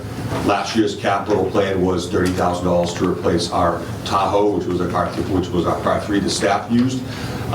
We actually repurposed that and gave them the new Tahoe. They got through opera funds for community EMS, and the $30,000 to replace the Tahoe was used to replace the Tahoe. And then that replaced the car 1, which was used. We purchased a used Chevy Traverse. So with the help of Sergeant Kelly, the police department, helped us find that and procure that. It works great. It's perfect for what the EMS 1 vehicle was used for before, and can still do community EMS with that as well. Having the new Tahoe for the staff, it's a better, more safe response vehicle. It's going to last for a very, very long time, And it also gives them the means to respond on calls and also handle community events programs. So that works there. Any questions so far? I have one. Yep. Capital last year, I believe you guys had a vehicle that you were going to purchase. So Oh, yes. was yes. that now covered with the ARPA or no? Nope, so, Okay. so we still replaced the Tahoe. You did. And then we replaced the old Tahoe that was being used, that was a 2010. Okay. We had 2012 Chevy Suburban, that was our community EMS vehicle. Mm-hmm. We replaced that vehicle with the brand new Tahoe. Okay. And that's what the staff are using. And then the Tahoe that we had to get rid of, that was old, we replaced that with a $30,000 from capital. That was out of the ambulance fund, but was used for a capital purchase. So that way, now we have our two SUVs are fairly new. Okay. And I'm also, probably should have noted as well, that I got called just last week, our new ambulance is finally arriving Oh, good. after all this time. So it's arriving, it's under budget, which is even the better part because cost increases and delays. But I'll be meeting with them hopefully next week to see the ambulance. I believe it's supposed to be at their shop next week. The goal will be having it in service as soon as we can, because A1 has done a very good job for us for 13 years, but it's earned its retirement. So we're definitely looking forward to that. So hopefully we'll have a new ambulance in the station between now and March 1st at the absolute latest. I'm hoping it'll be sooner. Are we keeping the old one as a spare? In order to keep it as a spare, we have to license it, everything else, and it's actually, they're giving us a decent amount of money on a trade-in value on that So we get vehicle. rid of it. The other thing too, for state regulations, it has to be garaged, housed, it has to remain equipped. There's certain things that, it's just, for us, for our call volume, it's not really that costly, and in all praise to our mechanics, our trucks normally are not down that long. And if we lose one truck, we do have a good mutual aid agreement for other area towns. But again, our mechanics do a great job of making sure that anything that happens to those trucks, they fix them pretty quickly because they know how valuable both the ambulances are and we need to have both of them running. Thank you. So the overview of the budget this year, the budget this year is, again, a level service budget, which provides primarily for the EMS crew of one paramedic and either one EMT or at night, or if it's during the daytime, two EMTs during the day. And they're standing by in the station and ready to go. So these staff members are in the station, so when the call comes in for an ambulance response, everybody's going out to the truck, getting on the truck and going on the call. And again, during the day, the ambulance leaves with a paramedic and EMT on it, and then the third member of the shift takes the Tahoe to respond. And they are still in service as well. So if another ambulance call comes in while they're responding, the lady or gentleman that's in the Tahoe will then break off to go to the next call, and then we backfill that by toning out for any available staff members in town. This year, the budget request includes a 5% increase in the salary count to provide for personnel raises. Again, if this is approved at town meeting. And again, as I noted, is our goal is to try to become more competitive with our reimbursement rates for the EMTs and the paramedics that we have. With the entire industry, it also increases a 3% increase in the operating account, again, just to account for increased costs of medical supplies and the equipment we need to use to do the job. The state always is changing requirements for what we need to have for equipment on the vehicles. They just added a couple of more this year, and there's a lot of mandated required equipment that is not inexpensive. So unfortunately, that comes up as well. So we always add that 3% in just in case they come up with another idea.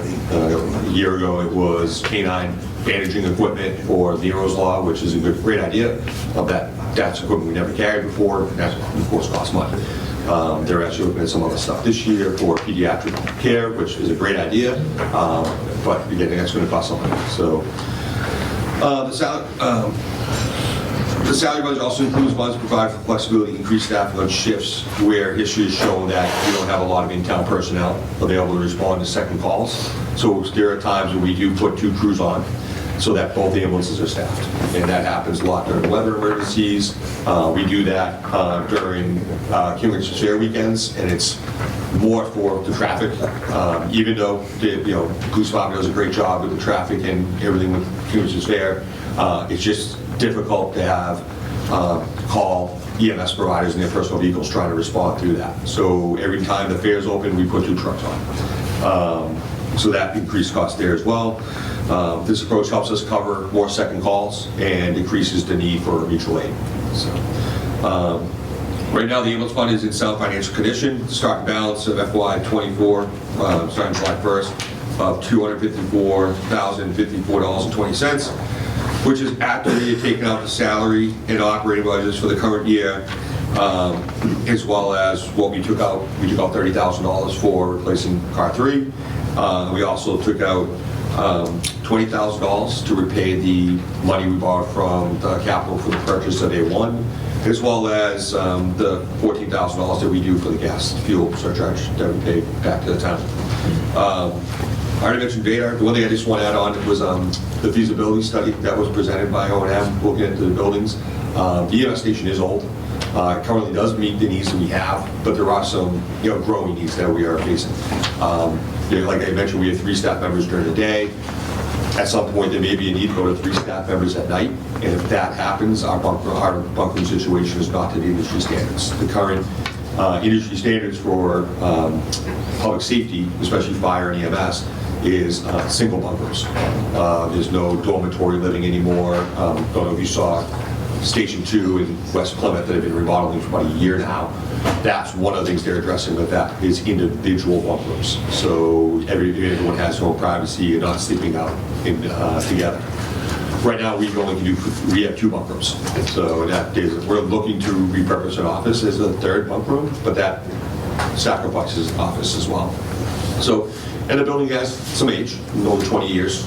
Over 20 years of age and stuff, and again, it's working. We're lucky that the ambulance we're getting now will fit the station because of the chassis is the type that we need. But if Ford or Chevy stops creating the van chassis for this purpose, and we have to go to a pickup chassis such as an F450 or even a Ram 5500, it will not fit our station. And we will have to figure out something with that.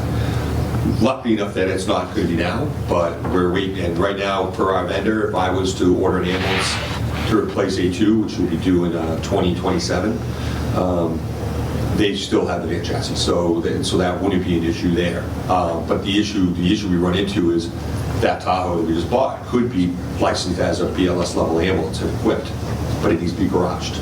That's the biggest thing. So it used to be you just had to have heat. But now the new regulation says it has to be garaged, so we don't have a place to put it. So it still can do certain things, has some equipment on it, but we have to bring that equipment like every night. When it's not working in service at night, all the equipment that is on it has to get brought in, the first aid bag, an oxygen bag, in the cold weather months, so that stuff doesn't get damaged. But during the day, it's being run, it's being used, it's being heated, and guys are working with it to keep it running. So. Does anyone have any questions? Yeah, just a quick recap. So last year, as you mentioned at town meeting, you transferred, let's see, $953,485 for salaries and expenses, 14 for fuel, and 20 for repayment of the ambulance price. Yep. It was last year. So this year you have enough to cover. You're going to do $995,470 for, again, for salaries, and then another 14 for the fuel surcharge and 20 for repayment, so you have enough to cover that in your receipts. Yep. And as of right now, we have brought in, I want to say it's over $600,000 so far this year, which is a pretty good receipts for that part. Again, I can't really. That's what I have. Okay. That's what I have on record on my spreadsheet. We brought in that much. That's from what has come into the department,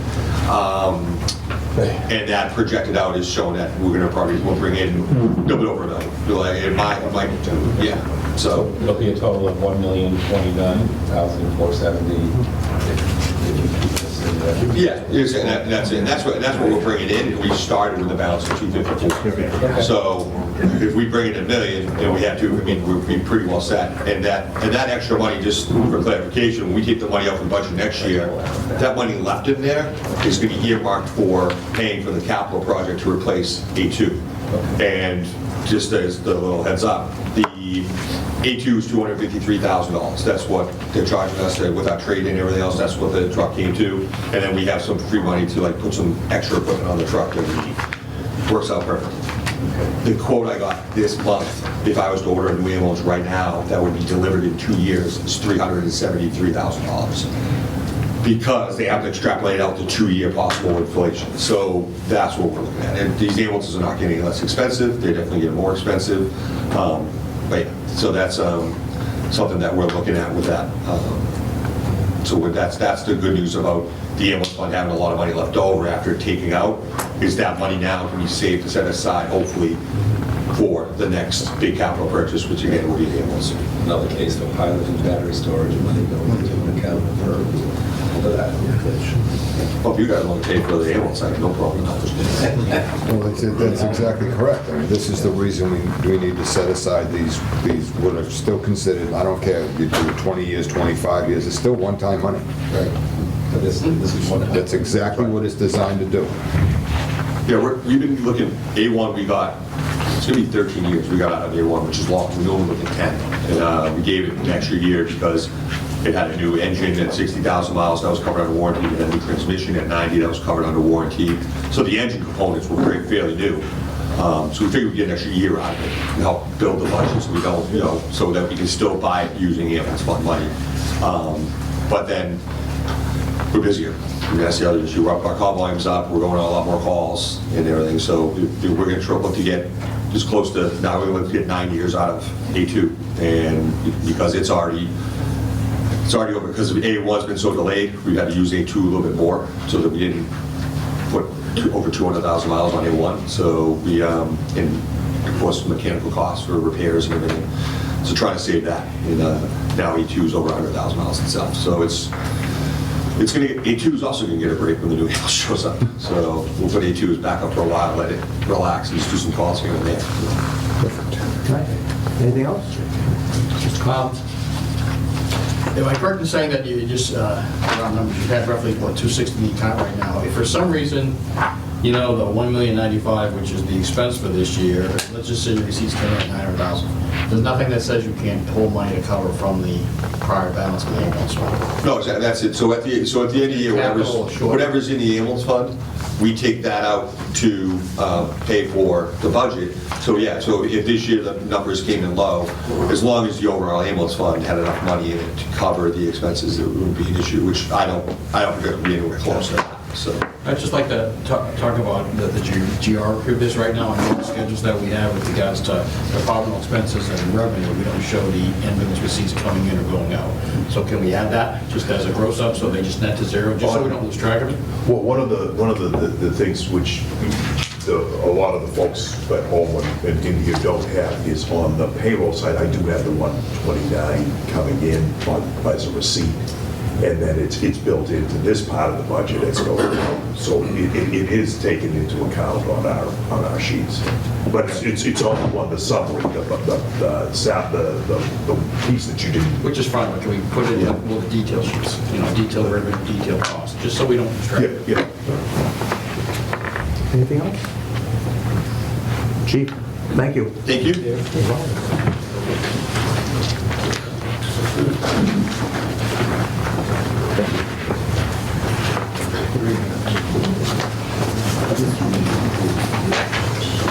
Okay. All right, next up is Emergency Manager, Chief Walsh. Welcome, thank you. Good morning. I guess it's afternoon. No, it's still morning. I want to give you a little bit of history of over the last couple of years, how the changes that have occurred in the Emergency Management Department. From the mid-1980s through July 1st of 2020, the town of Carver had a full-time emergency management director. I personally held that position from February of 2004 until my retirement from full-time employment on July 1st, 2020. One of the main reasons why the position was a full-time position was because we were within 10 miles of the Pilgrim Nuclear Power Station, and there were a lot of federal requirements that come being in an emergency planning zone. That all went away in 2019 when the Pilgrim Nuclear Power Station ceased producing power. And that the funding from 1996 till July of 2020, the department was funded through a grant, or grants from, annual grants from the nuclear power station. That ended on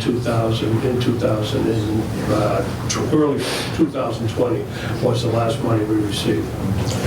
We were able to get a couple of years out of money that we had left in the funds, not having spent everything we got every year. But shortly as of 2020, because of the elimination of the work that came with the nuclear power program, I felt that the department could, from the emergency management director's job, could become a part-time job. And I stayed on in that capacity. And between 2020, because we were dealing with the pandemic, and 2023, we were able to make some progress upgrading our hazard mitigation plan, which is a major undertaking that required hiring a consultant and working through a very difficult federal process, and upgrading our hazardous materials response plan, as well as recovering monies from FEMA, about $130,000 for the January 2022 blizzard. What became obvious to me during this period of time, though, was that the 15 hours a week that I wished to work was not going to be enough for me to be able to accomplish all the document work that we have to do in order to keep the plans that we keep up to date and have to periodically renew, and that I wouldn't have the time to do that. My budget, when I prepared it last year, anticipated me working more hours, because now the restrictions of a retiree, which have changed as a result of COVID, or because of COVID, would have allowed me to work perhaps almost 10 more hours a week, which I don't want to do. So I was able to accomplish the same thing by hiring a part-time, retired emergency management professional that I knew through my experience in emergency management. And this person had extensive experience both in Plymouth and in Duxbury. And I was able to bring her on and she works about 9 hours a week, and was able to accomplish what I was not now having to accomplish. So we're able to save some money by doing that. I paid that person out of disaster recovery funds that had been put aside for the use of emergency management. My budget this year incorporates those hours into the regular budget, and that's the reason why the numbers look the way they do, and that they go up 12% in the salary budget. But there's really the same amount of money being spent. No one's getting big raises here. Everyone's getting a 2% raise. But the salary for this person will not be coming out of the disaster recovery fund anymore. And I mean, the full budget is $75,000. 12 of that is because we choose to pay the public relations company, which is $12,000 or $12,600 in this new budget through emergency management. So the total budget for the department is now less than what the full-time salary was prior to 2020. And I also would like to point out that by using 3 retirees, we're also able to accomplish what I think is providing an excellent service for the community and generating no pension cost or fringe benefit cost for the town. And that's all I have. No handouts. All right. Other questions for you, Paul? Just, if you could, I mean, I heard wrong. You say the 12.6 is public relations expense? Or what does that mean, public relations expense? There was a company that as a result of active shooter drills and things, it was decided that we would hire John Guilfoyle is the name of the company. They're a professional company that you would call on if you were to have a disaster that required immediate support, public relations support, dealing with the public, notifying the public appropriately of disasters such as life savings or life losing disasters. And that has been, I think we've had them for 1 year now. And originally was going to be 28,000. The school was on it as well, and they backed out. And so this year I budgeted 12,600 for it.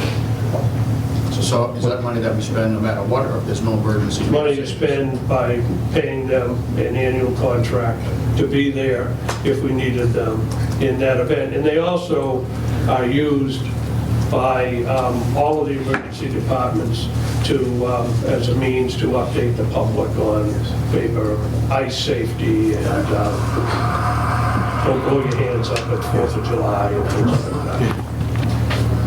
This fellow, Guilfoyle, seems to be the standard on it. They were using them in East Bridgewater, they're using them in Fairhaven. Yeah, they're used by a lot of companies, a lot of towns. I guess the one thing I would say, was spending a lot of ARPA money down in the EMS department, and a lot of good things are happening down there, so if you haven't had a chance to wander down and see it, Right. take a look when you get a chance. We were able to get a project approved through ARPA, and so we're upgrading the Emergency Operations Center, which was essentially, because it didn't have to be updated in order to satisfy the requirements of the nuclear power plant, even though we tried over the years, and they were our total funding, they weren't cooperative in doing that.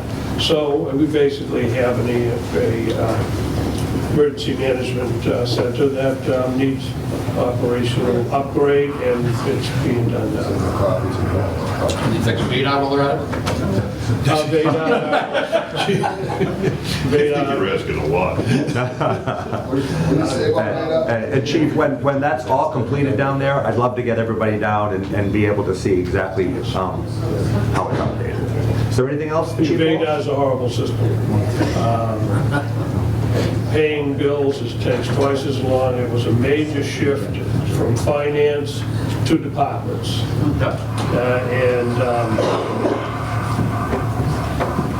There's nothing good that I can say about it. I thought you told me you loved it. I never told you. Is there anything else for Chief Walsh? Chief, thank you very much. We appreciate it. Next on our agenda is the library department, but I don't see the library director here. Has anyone seen her? If not, I do see Mr. Palmieri from the North Carver Water District. Mr., would you be prepared to go a little early on the agenda, Michael? That was great, thank you. All right, so we will skip over the library department for now and go right to the North Carver Water District. Mr. Palmieri, thank you for coming in this morning.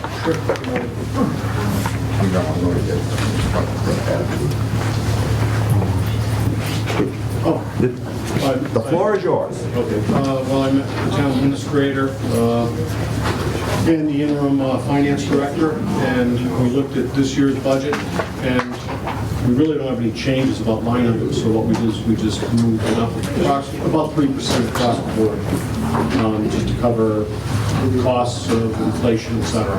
Which, by the way, isn't reflected yet. It won't be until the next version of Next version, okay. All right, thank you. Pretty simple. Pretty simple. Pretty simple. Okay. Mr. Fennessy, do you have anything to add on where we are with North Carver Water or the budget? Right now, we're on Middleborough Water, if you already said that. Yeah. It was over there. And, no, the budget is a wash. On the budget itself, what comes in, what goes out is all come out of North Carver Water District. Okay. It's pretty basic. Yeah, I do need to add though, Mr. Fenton said, we are on Middleborough Water, and that is a cost that is not reflected in any budget. Okay. So that we address at a later date. That's something we'll have to take into account as we go forward. Right. But that's not reflected in this budget. This is the operating cost of the system. Even on Middleborough Water, those costs don't go. So a few things come down. You're not running use much electricity, but most of these are fixed costs. And what we're doing, where we're lower on the Middleborough Water and taking some of the monies we're not using, is we're doing like meter upgrades, things like that, older meters that need repair and replace out in the system. So, that. And Mr. Fennessy, am I correct that we're going to have a warrant article at town meeting to enable the North Carver Water District to access some of their reserve funds? Yes, and that was a problem this year, when we went through opera and so forth. To get those funds available, they have to be appropriated at town meeting. So there'll be an article there to take care of that. To help. And that way we hope we can avoid what we had to go through last year. Yeah. Because we can't touch those funds unless it's approved at town meeting, any unforeseen costs, which I know caused some issues last year. No, other questions for Mr. Palmieri? Mr. Questions, but individual questions, but the cost of Middleborough County water, it's got to be somewhere, right? We have to identify that. It's got to be somewhere in the budget. It's cash going out the door. So where's that going to go? So it's the same thing as, the selling water.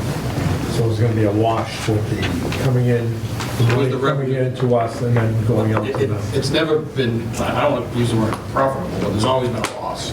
So where is that Not revenue? been a loss. Meaning we never bring in enough to cover all our costs. That's true. So where is the revenue component of this? That's prediction for So that. go ahead. In a discussion that we had the other day, right now, the one that you're looking at, the budget you're looking at, is just simply the flat budget as it exists right now. It hasn't gone up by the 3% yet.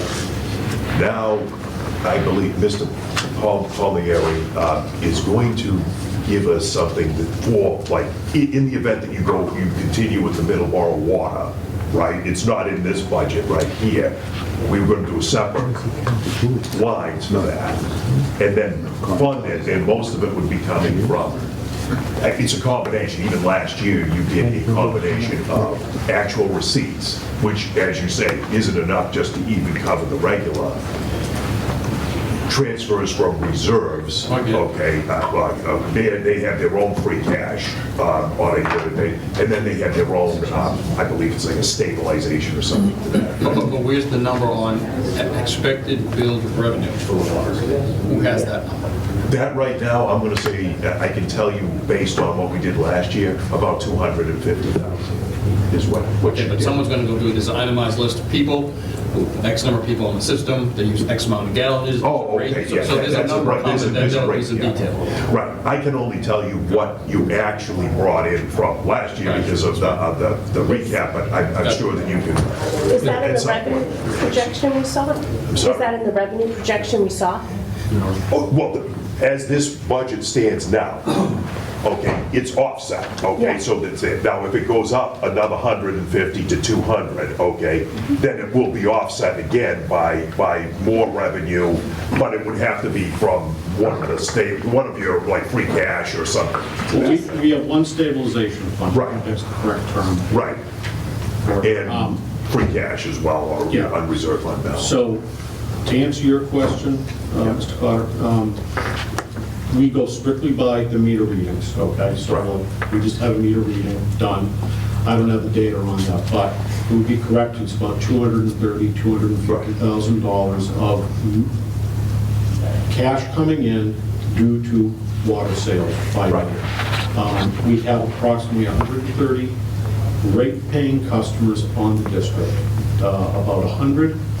We're up to about 100 residential properties, and we have approximately 30 small business properties, and a lot of those properties don't generate any more revenue than a single-family home. So we don't have a big base for customers. That's why we never have the cash. The receipts coming in to cover the cost of running the system. And the system gets more and more expensive every year, is what we're finding out, and that's why at town meeting it becomes the firm ball that tends to come. So we're using, what we discussed is, and I didn't think it was germane to this meeting, so I thought it was just strictly for the budget. But to answer your question, we're going to use retained earnings if we have to cover the cost of the purchase of Middleborough water. Okay. The other thing is, Middleborough, which I wasn't going to bring up, we have other projects we're doing while we're on Middleborough water. One of them being Meters. The meters. the water meters that need upgraded. Most towns, we have it also in our bylaws, they're supposed to be upgraded. Some of the meters were installed back in 1993, when they're still pumping along. We do have issues about getting good accurate readings, so it's a lot of money to invest, but we get better accurate readings on the water that we sell. That's something we're doing. It gives you a little tick up on your actual take-in because you're getting a better reading. I mean, it's not going to be billions of dollars, but you might see another 20 or 30 grand or something. I'm figuring it's about $1,000 to do a meter service, the labor and the parts. A meter's about $400. The radio device is about $200, and that allows to go and read the meters without having to go into people's homes. Sorry. And just from a layout standpoint, it looks like we've got the debt sitting in the cost component of this. We should probably break that out into some totally if it gets funded from free cash or something else. Yeah. Just the geography. Right. And then the last question, I got 430 sitting on the summary sheet for the water enterprise fund budget. But this is 490. Do I have a $60,000? Actually, if you look up the top and add all three of them, they come to 490, but there's an indirect cost component in there of 60,000. I see that. So technically, they're paying that back to you, or when I say you, the town, they're paying it back to the general government side. So you want that side to be higher than the bottom side, so that you're actually accounting for the $60,000. That's the delta 60. Yeah, exactly. That covers the building department doing their work, the permanent department doing their work. That's instrumental in running the system. There are no town employees that run the North Carver Water District. It's 3 commissioners, we're down to 2, and then everything else is hired on. There is no revenue to cover the cost of a 20-hour-a-week water superintendent. And if anyone is at home is watching this meeting and they'd like to volunteer to be a North Carver Water District Commissioner, we await their application, correct, Mr. Palmieri? You got it. Thank you. Is there anything else for Mr. Palmieri? Well, one other piece that might go to you. I just was whispering to Bob a moment ago. There is a transfer that just came from the previous, the emergency management, EMS, of $20,000 for the gas, and there was another 14 for something else that they showed on there. I'll account for that later the same way, so that it'll show the money coming. It isn't going to be a lot, it's $30-some thousand, but at least it's another 30 that we can check. Just transparency, just know. Yeah. Let's not keep everything off balance sheet. Yeah. All right, anything else? I just have one more question. And it's not for you, I just am wondering on the sheet, should the cemetery receipts really, is this duplicated from O&M? And then a little above on the principal and interest? Again, does that even belong in this budget? Well, the principal and the interest, okay, are a component of your water account, but you are paying for it. Now, last year, I believe you took it one time from the debt service is what they called it. And I think it was up some $200,000+, and you moved it. I think they said to repay the town. It was from some account you had. It was a one-time payment. If I may, there was a lot of confusion, and I still to this day am confused about that. Right. Last year, when budgets were being set, there was money found by the past financial director in an account that they found was taken from the North Carver Water District in the past. So that money was moved around a couple, 3 times last year while doing the town's budget. So they took the money, moved from the account sitting over here, Right. brought it back to the North Carver Water District. Then, I think on the recommendation of FinCom and Capital Outlay, was moved back to pay some debt that normally Yes. the town would have paid. Right. Because it was found money. Right. So, But that account no longer, I mean, you burned it out, is what it is. Okay. So the difference on that will come from another Operating. spot. Or whatever, it's either we're taking it from the free cash for water, or you're taking it from the regular general fund, Okay. okay? Sorry, one other question. Maybe I don't know if you, maybe I missed it. In the operating expense budget, there's a cemetery operating expense of $20,000. Yeah. Then on this schedule that we're running, you get cemetery receipts reserve, Right. $20,000. Is that another expense or is that revenue? No, that's another expense, because you guys had $20,000 last year that you did separately. Now, that 20 that he mentioned a couple of times, but like, I don't know, a few presentations back, I'm not sure whether when we got the Vadar report, that 20 was there and merged in, which that will take out, or if that's the case. But what I was trying to do is mimic the way you guys did it last year on the thing. You had a separate item for that 20,000, and you had a separate item there. But somehow it's also, there's a 20,000 built in, but I think it's because it's all reading on the same report. And if I may, Yeah.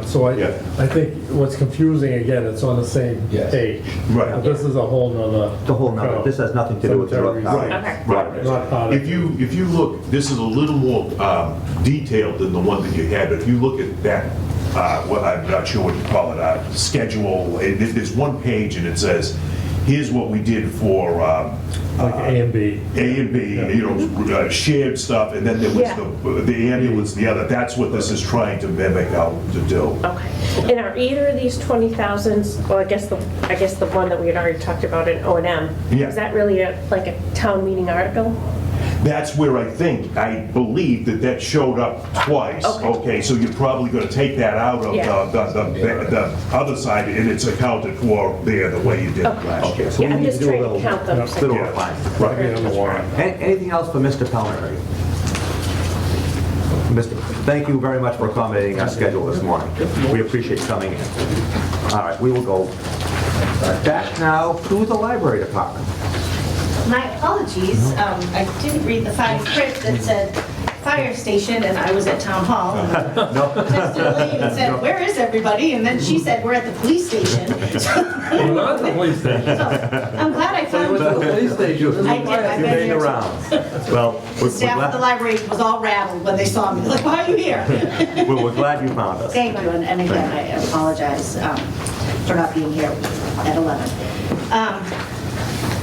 So I will just say, just as a preface for an overview, that we, as opposed to last year when I came to this meeting, we are actually fully staffed for the first time in a long time, and it's great. Our Assistant Director, Amy Shepherdson, retired in October, and we promoted Stephanie Chevery to fill that position.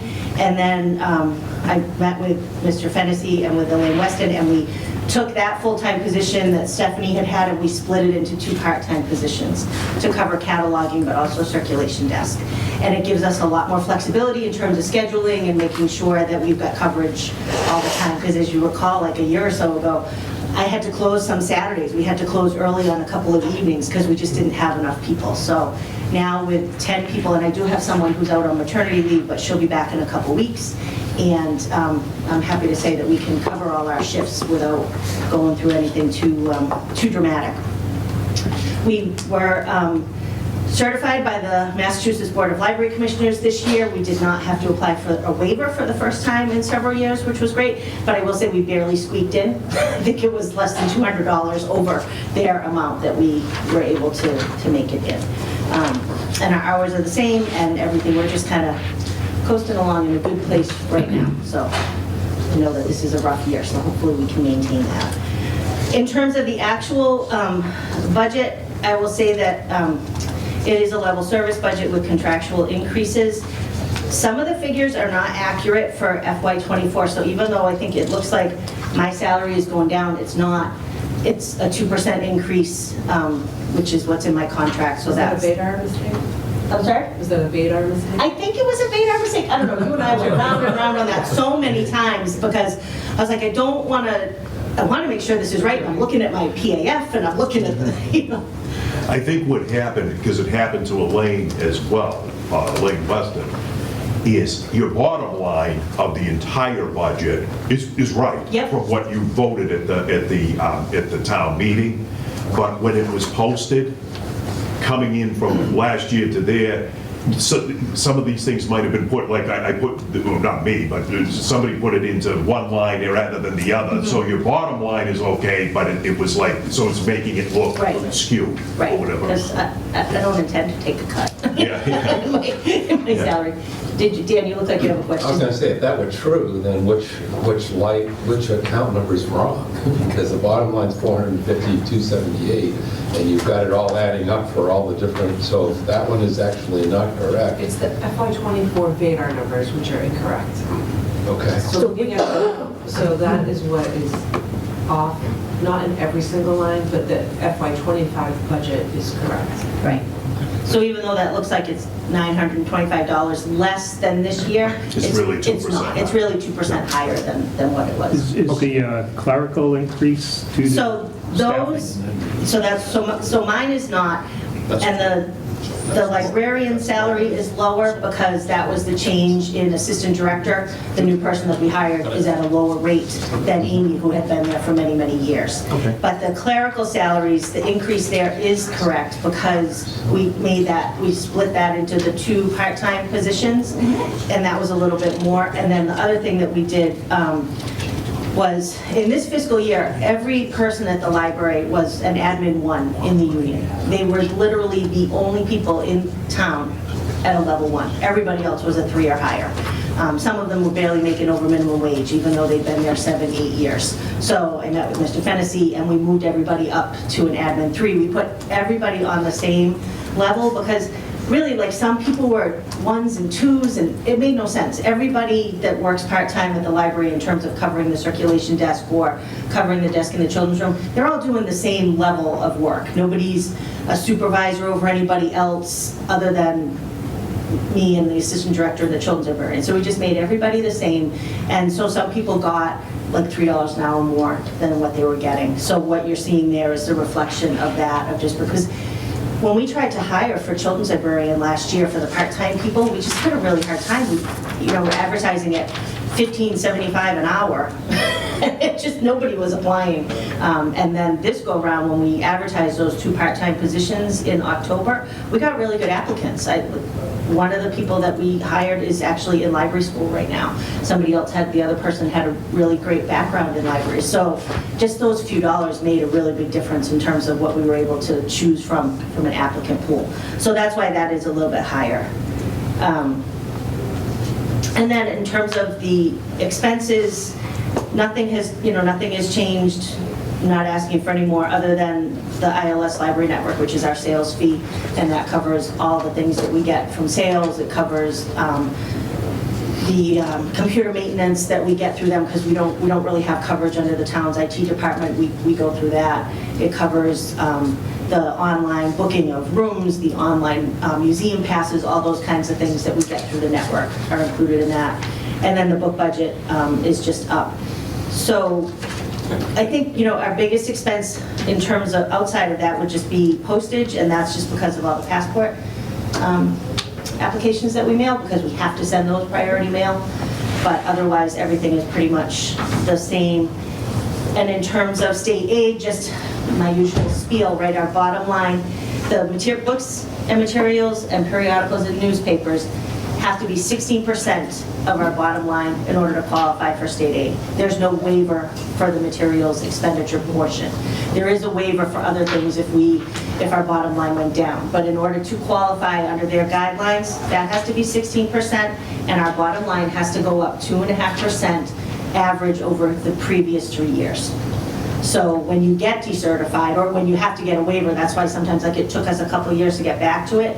And last year, the only reason we qualified was because we had bought all those air conditioning units and spent $10,000. So we were able to count that as part of the library budget, and that got us qualified. So I think that's it in terms of me, but I can answer any questions that you have. People for Sure. I just wanted to go back because it sounds like the books and periodicals numbers that you stated have to do with my question. How does a library get certified, and why is it good to be certified? Sure. So I fill out paperwork every year from the Board of Library Commissioners. Some of it is for statistical purposes. They want to know how, number of books we've checked out and things like that. But in terms of actually being certified, we have to be open a minimum of 48 hours a week. Our budget has to go up 2.5% on average of the previous 3 years, and our books and newspapers and periodicals have to equal 16% of our bottom line. You also have to have a library director with a master's in library studies. I think those are the big, and the reason it is important to be certified, and you may recall, because Wareham was decertified several years ago, that if you get decertified, you sort of become an island unto yourself.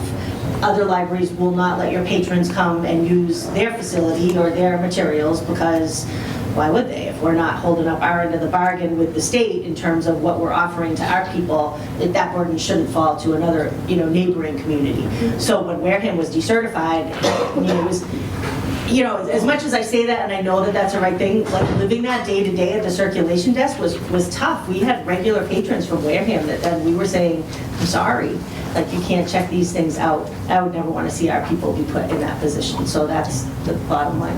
We would still maintain like membership in this, and don't do this please, but, and honestly, the only, if for some reason, and I know this is a rough budget year, so if for some reason our bottom line went down and we didn't get that 2.5% average, we could apply for a waiver. We've done it before. And as long as the library isn't being singled out and, asked to make cuts that other departments aren't being, as long as it's fair across the board, you can get a waiver and it's fine.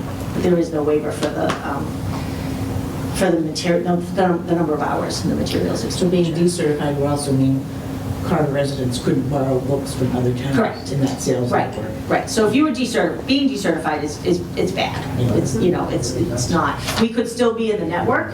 We would still get delivery, but there really wouldn't be anything to deliver to us because people wouldn't be able to put things on hold, and that would include ebooks as well as physical copies of books. Yeah. I just wonder about revenues. Do you generate any revenues you were showing? We do. For the passports, fine money we generate very, very little, and more libraries in the Commonwealth are actually going away from charging fines. I haven't had that conversation with the Board of Library Trustees yet, but I expect it will come at some point. We don't charge seniors, so that's, but in terms of revenue, for every passport application that we do, we bring in $35, and that money goes into a revolving fund for our books, and that's how we're able to make up the 16%, because 16% of our bottom line, I think, is actually another $10,000 or $11,000 more than what I request in the budget. So we do offset it with that, which is really helpful. I just have two questions. When you said you brought in the money and you put it to the books line, is that actually in here? So of the 56,000, or so I guess the 15,000 for 25, is it really like 60,000 and then there's 2,000 of revenue in there? No, the revenue would be on a separate revolving account. Okay. Yeah, thank you. So this doesn't reflect that. Okay. And what I do is I just track it to make sure that I'm spending enough, because it has to, I want to say last year was like $68,000 or $67,000 that we needed to spend. But because we bring in that revenue, I'm able to not ask for that full amount to be funded from the town budget side of things. And then when you were talking about the 2.5% increase, does that include salaries or just expenses? Yes. No, it's everything. Okay. Yep. And we don't include, because for us, like our utilities are paid for out of a main account at the town, so like we don't get to count any of that. Custodian, we don't, none of that. It is strictly just what you see here that is in our line items that's voted at town meeting that's included. Other questions? Question? first of all, I didn't know this. If I have a library card from the town of Carver and we're certified, I can go to any library in the state? Yes. They got a book? Yep. Did not know that. Yep, and if it's in the sales network, you don't have to do anything else. You can just go in and use that card. If it's outside of our network, which Plymouth is Old Colony, but they can attach your current card to theirs, so you don't have to get another card. They just attach your information. Same question I've had for almost every department from a payroll standpoint. We do need to look into why this was voted last year with the wrong payroll numbers. So we're going to have a payroll schedule that starts off with the base and we'll roll forward for 2025 so we can make sure we don't have an issue again. And then we can find out what happened with that 98,000, why was it off? Sorry, It's radars. Yeah, I don't think that what we voted was wrong. I think it's just listed here as It wrong. has to be. I just brought up the town meeting warrant, and exactly what we voted on for the total salaries at town meeting matches what's on the page. So it doesn't make sense to me. Do you know what the issue is? Yeah. Do you remember that issue that we talked about before, where when you made adjustments at the end of the year, remember that where the person that was here stuck it in the bottom line and didn't adjust the things that added up? Okay. So instead of putting it to where it should have been, there's nothing out there. So now so let's just pretend it's Bob and Outlay, their budget. So you have this $100,000 budget and you said, I'm gonna go up 5,000 more, 25 for Bob, 25 for Outlay. Get to the end of the year, now that person does a journal entry, I'll just dump the $5,000 into Elaine's or Bob's budget. We're working with the bottom line, it ain't gonna change anything, but it makes Bob look like he got this massive raise, and it makes Elaine look like she's getting a bigger increase the next year. It all came out, like you said, to the bottom line, but it wasn't put into the right spot. Which is fine, so that means there is a schedule somewhere that exists that confirms payroll for 2024 at a lesser number than the 98. So that's what I want to see. Right. Just make sure the payroll number is right. We do, a PAF for everybody that gets signed by everybody. It starts with me, but then it gets signed by finance director, it gets signed by town administrator, and those figures are accurate, and that's what we base payroll on. And you're working with the bottom line. Right. So I'm assuming that the person that was here may have just thought, what difference does it make? I'll put it all right here, or whatever, and that's where the issue was coming from. So, last question, the ILS library network charge. Looks like last year, in fiscal 23, it cost us $25,000. Through VADAR right now, we budgeted 30 for 24. Through VADAR, we spent 24. Are there additional costs? That's 79% of your budget. Are there additional costs coming through for the ILS? Yeah, so the big fee is the sales network fee, and we always pay that in July. So that's right around $24,000. But then the other stuff that comes out of that is maintenance costs on our computers throughout the year. The thing that we call Ticketmaster, where we pay a fee for an online service for people to reserve museum passes and also the meeting room. And then anything else that we do that we get through sales, like I just bought a new computer for the assistant director. I got her a new laptop. So that comes out of that. So we spend a lot of it up front, and then it kind of just goes through the rest of the year. Thank you. Yeah. Anybody else? Looks like we're good. Okay, thank you all. very much. Enjoy the rest of your day. All right. Next up is our Council on Aging.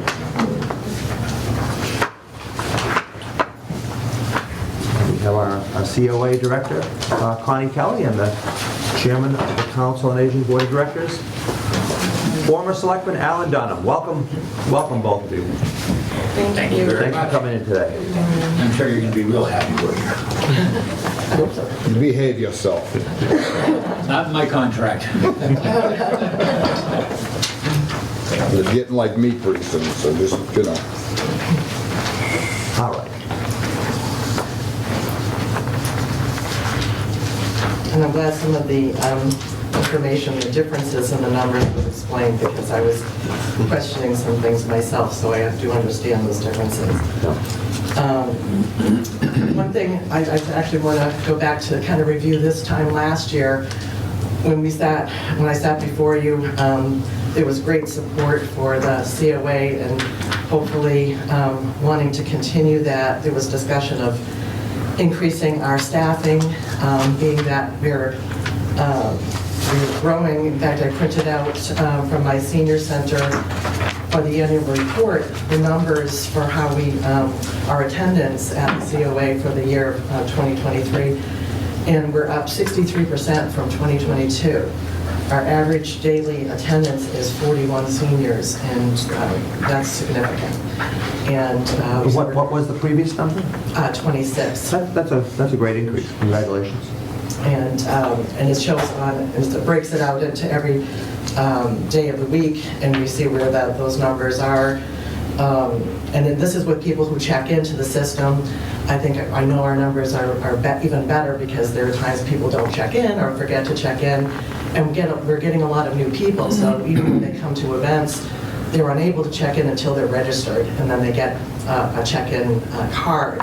So we've just had some well-attended programs that I was signing up people, realizing though they weren't even being registered into the program that we just had. So there's a lot of, I just know our numbers are even better.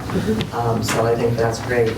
And about 14 or 15 years ago, actually Carol probably could have told me the exact time, but there had been greater staffing at the COA. There had been a full-time director, an activities coordinator, even an administrative assistant. Right now, I'm doing all three jobs. And I'm finding that I am the person who greets people at the door. I'm the only person at my end of the building that is there if anyone walks in the door, a new person or anyone with a question, anyone that needs copies made or faxes. So and every staff member will do the same thing. I'm just happen to be the one that's right there. So I find that there's a greater need. We have just that much more attendance. There's a greater need for more people, and also just the fact that we have a lot more activities going on. We've increased a lot of our activities from the previous year, adding more services and more activities. So I think the time it was mentioned last year, it just didn't happen. But I was hoping, and that is part of the proposal, there is an additional person looking at it, activities coordinator / administrative assistant that could take up some of the overage of just the need of services and activity involvement, I think, and assistance on my end for administrative needs. And that is included in the salary that's listed here for FY25. That's the major increase on the budget, and that's what I'm hoping will be supported. The other increases, I think, are noted. I just want to get my notes in front of me. Some of it was shifting, some of the funding where operating costs is a much greater number for a couple of reasons. One, in support of a new person, getting them set up with what they would need, as well as our Friends group, the volunteer group that raises the funds last year had also made the point that they were eliminating a lot of the reimbursement for costs that would fall under operating costs. And I think the appeal was, which was created, that the town support the operating costs as opposed to having that burden be on volunteer fundraising. And I think that makes a lot more sense. It's a lot more predictable, and it allows us to actually budget for particular programming and that type of thing. So that's where you'll see that increase is far greater on this budget, but it also reflects that discussion that we had last year. I think those are the key major areas of what was being proposed. I know it's looking at level funding, but I'm hoping the consideration of last year there had been a discussion of adding more to my budget, which didn't actually happen. That I thought we put $5,000 well, that was with it was a trade-off with the Friends not paying for the postage. Right. Yeah. So it wasn't really adding anything to the budget. It was actually Well, it took the burden away from the Friends. right. It wasn't anything extra. Can I Well, ask I'm just you, saying, I know we did it last year, that's all. Yeah, I know Ron Clark had advocated for that because it was a burden on them. Right. But it was basically a wash to my budget because that was a cost that I was never incurring in my budget. where on this budget, or maybe it's somewhere else, is the Meals on Wheels program? That's our revolving account for senior meals. Okay. It's off. It Yeah. would be- It's in the Beta report. Okay. So can you tell us how many people on an average that you service through the Meals on Wheels program? I can tell you exactly. It's an average of about 700 to 800 meals per month. Really? Because we do congregate eating is between 200 and 300, so on average, every month is about 1,000 meals that go out. So And how many drivers serve those meals? we go through a rotation of volunteers, because it is volunteers. We do have it within our budget under the in-state travel for mileage reimbursement is really the only incentive we have for people who are volunteering, that they do get mileage reimbursement when they do go out, because our town is quite big, and there's a lot of territory that's covered, and a lot of volunteers were using their own vehicle and their gas, and it was adding up. So that was added to our budget. That's on there now and has been for the last 2 years, I believe. Right now, we have 7 volunteers, and we have our kitchen assistant as part of it. If there's not a volunteer available, she will fill in and go out and deliver meals on her schedule that she's will come in addition to that, her regular schedule. But it's very limited, and sometimes it's not even predictable, so it's a tough situation to rely solely on volunteers, but we're making it work. And we actually, because of the limited volunteers, we've been working with a 2-day schedule where multiple meals go out on Tuesday and the other half of the week go out on Thursday. And that's because of the limited volunteer drivers. And as far as GATRA, at some point during the year, didn't we increase the number of buses? Didn't we add a bus? We did, yes, we have a 4th bus, and we added 3 new drivers. So I noticed the GATRA subsidy is the same. The subsidy has just been a line item that's been there Okay. all along. GATRA also has the revolving account, so because that existed before, I've just always kept it on there. It's sole purpose, I'm not 100% sure, but it's there. I just kept it on the budget. And when we added the 4th bus, has that bus been busy every day? Are we filling those buses? Exactly, yes. They were, for 2023, there were like 7,600 trips, and that was Up to 7,600 trips? Yes, and that was well over 1,000 more than the year before. That's a great increase. Congratulations. All right. Are there questions, Mr. Ryan? Quick one on the drop, so the other purchase services dropped. Right, because that was that category, and I think that's actually where I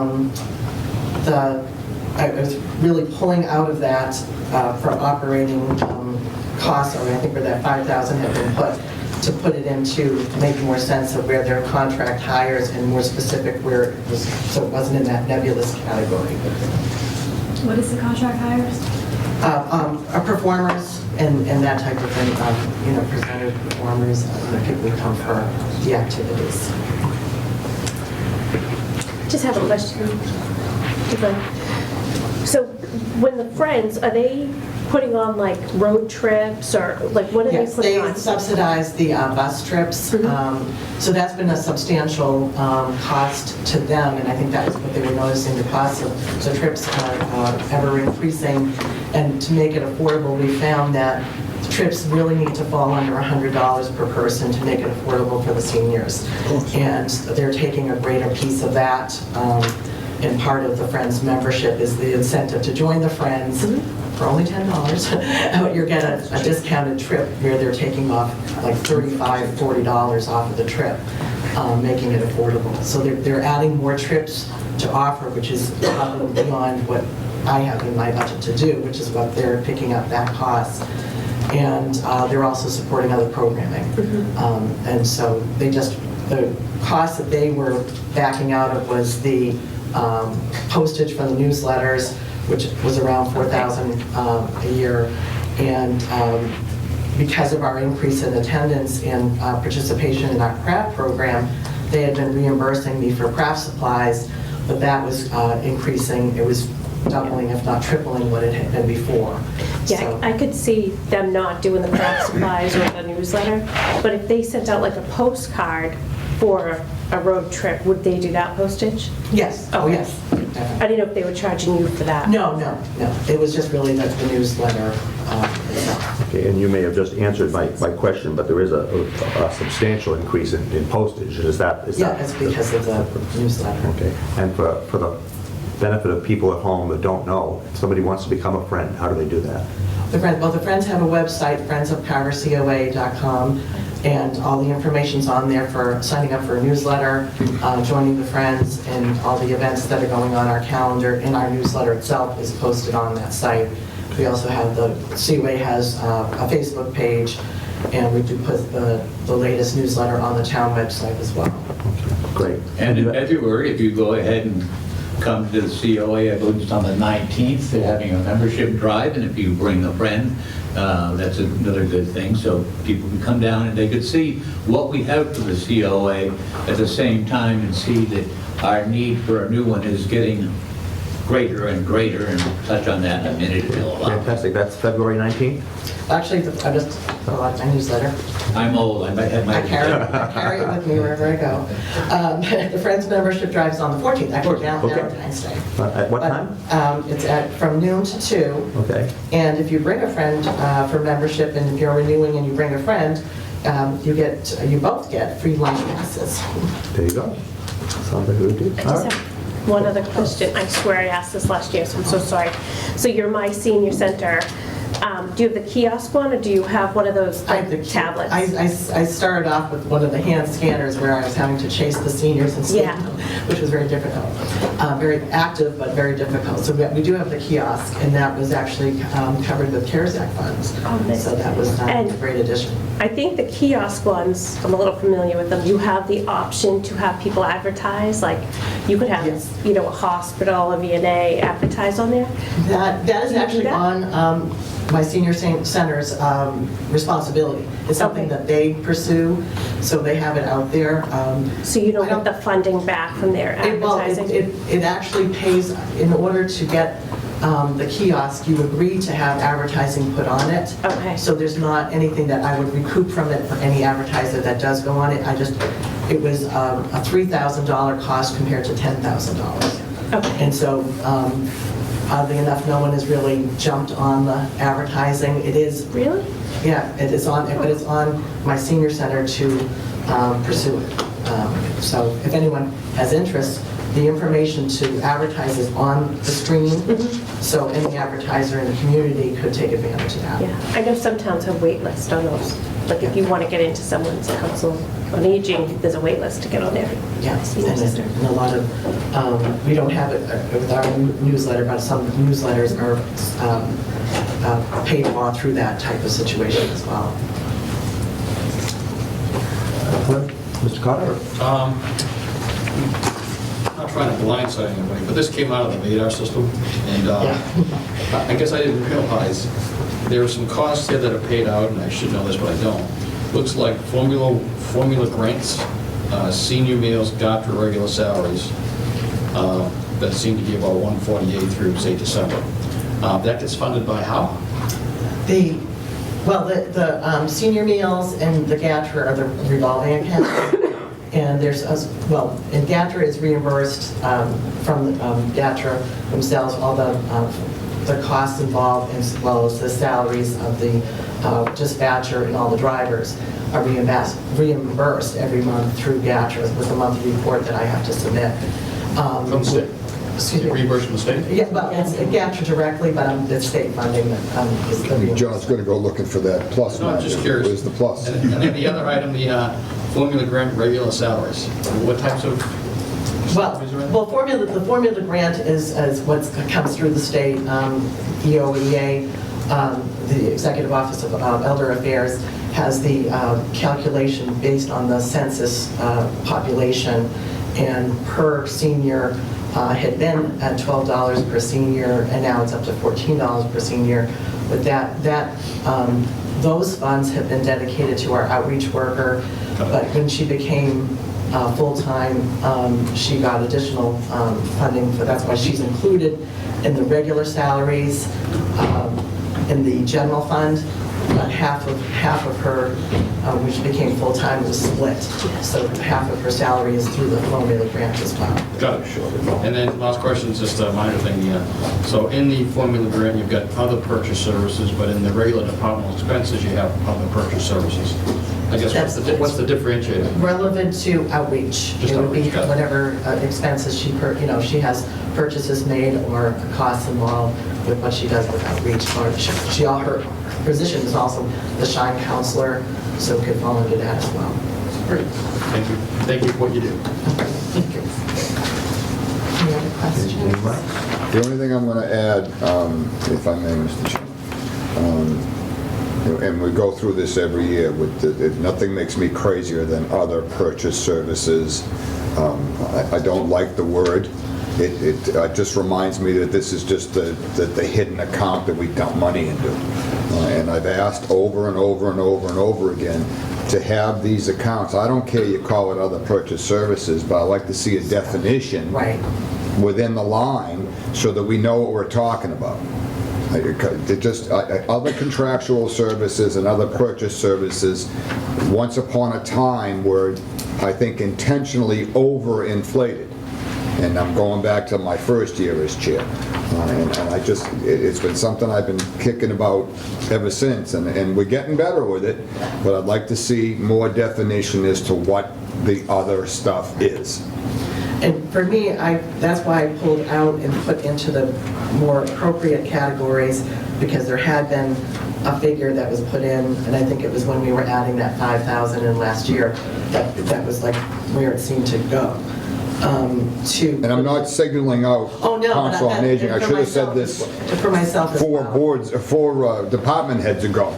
Right. So and I saw it as a category that would just cover something that's unforeseen, and that you have something in place for something you just can't predict down the road. But it can have an explanation. Oh, absolutely. Yeah, with the notation. That's all we care about. I don't need it broken out down to the penny. I just like to know what we're talking about that's in that line. And that goes for every department. Right. So it's probably more of a discussion I need to have with the finance director. And those things always come up, and it's probably different for every department that's out there. In the VADAR system, and maybe that's something that could be requested. We won't need that anymore. VADAR's gone.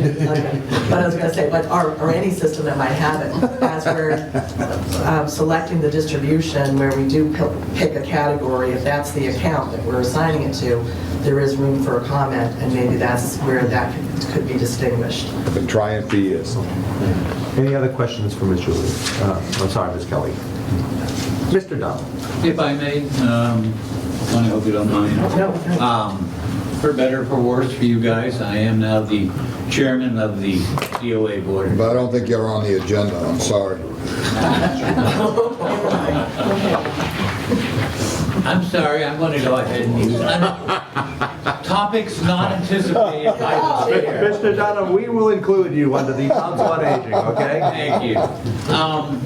First up, it's my understanding that I guess there's going to be a budget crunch for this year, and I'm going to request, urge, cajole, I won't threaten, that's not my style much.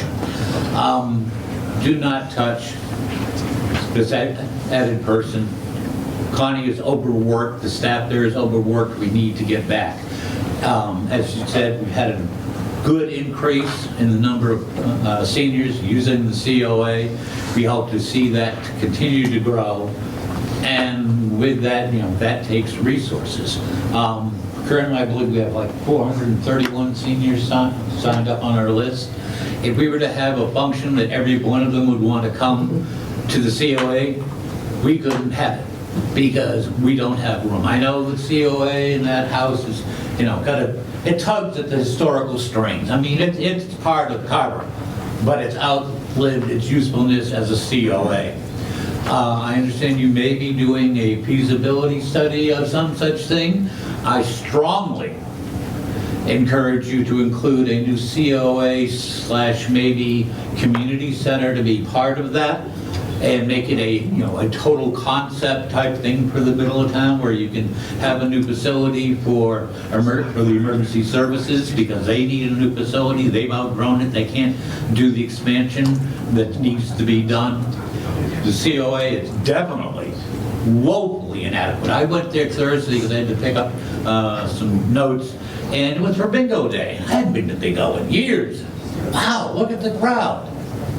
And they have to make a plea. Please don't park on the field. It's muddy. There's no place for people to even park. This has to be, and I'm making it a priority to keep pushing this from the board of directors to the town, fathers, mothers, all you folks. This has to become a priority. For too long, the seniors of this town, we've kind of shortchanged them. Like, yeah, they're there, and we want to support them. Well, I'm sorry, it's time for the rubber to meet the road. So, for better or for worse, I will be bringing this up again and again and again. And I'm just trying to give you all fair warning because I don't like to blindside anybody. I mean, I want you to know where I'm coming from. So, do appreciate the support you've given, but when it comes to you guys start whittling down budgets, I am begging you, please leave this one alone for this year. I mean, last year we were supposed to get some more, and then it was, well, we may not have the money, so could you go back? So Connie went back and just went with the original proposal, and then lo and behold, oh, some money was found, but nobody told us about it. So she didn't get as much of an increase as she was hoping for. So this year, it's our turn not to be, under the gun. I'm begging you to leave our budget alone.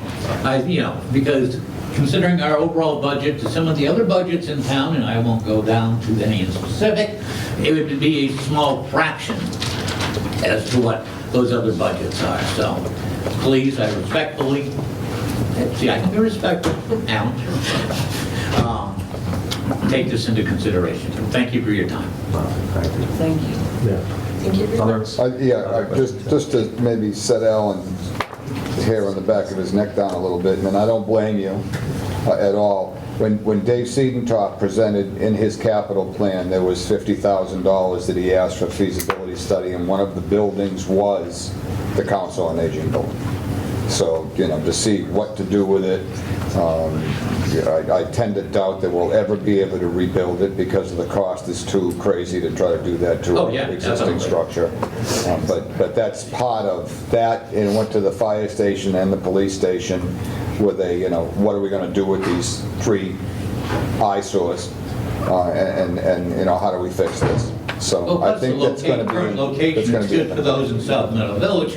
Well, I mean, I still have several other senior parks. So yes, if we move it more to a central location, they may have, Prairie Village may have to go a little bit further, but there are others to make more centralized.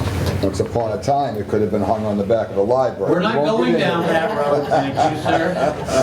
I just think, are there any other questions for Ms. Kelly? I think before you leave, I just think it's a real credit to everyone down there to see the increases in how many people attend on a daily basis. I've been to a number of events down there, and they're always well attended, and the Wheels on Meals program, I just think everybody does an amazing job. They should be, please pass that along to those. I will, definitely. Thank you very much. All right. Thank you all. Thank you very much, ladies and gentlemen.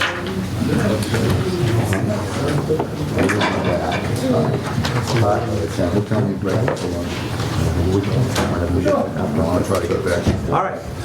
The town clerk is next on our agenda. Ms. Dale, welcome. Thank you. It is still morning. You're right. Thanks for coming in today. Thank you for having me.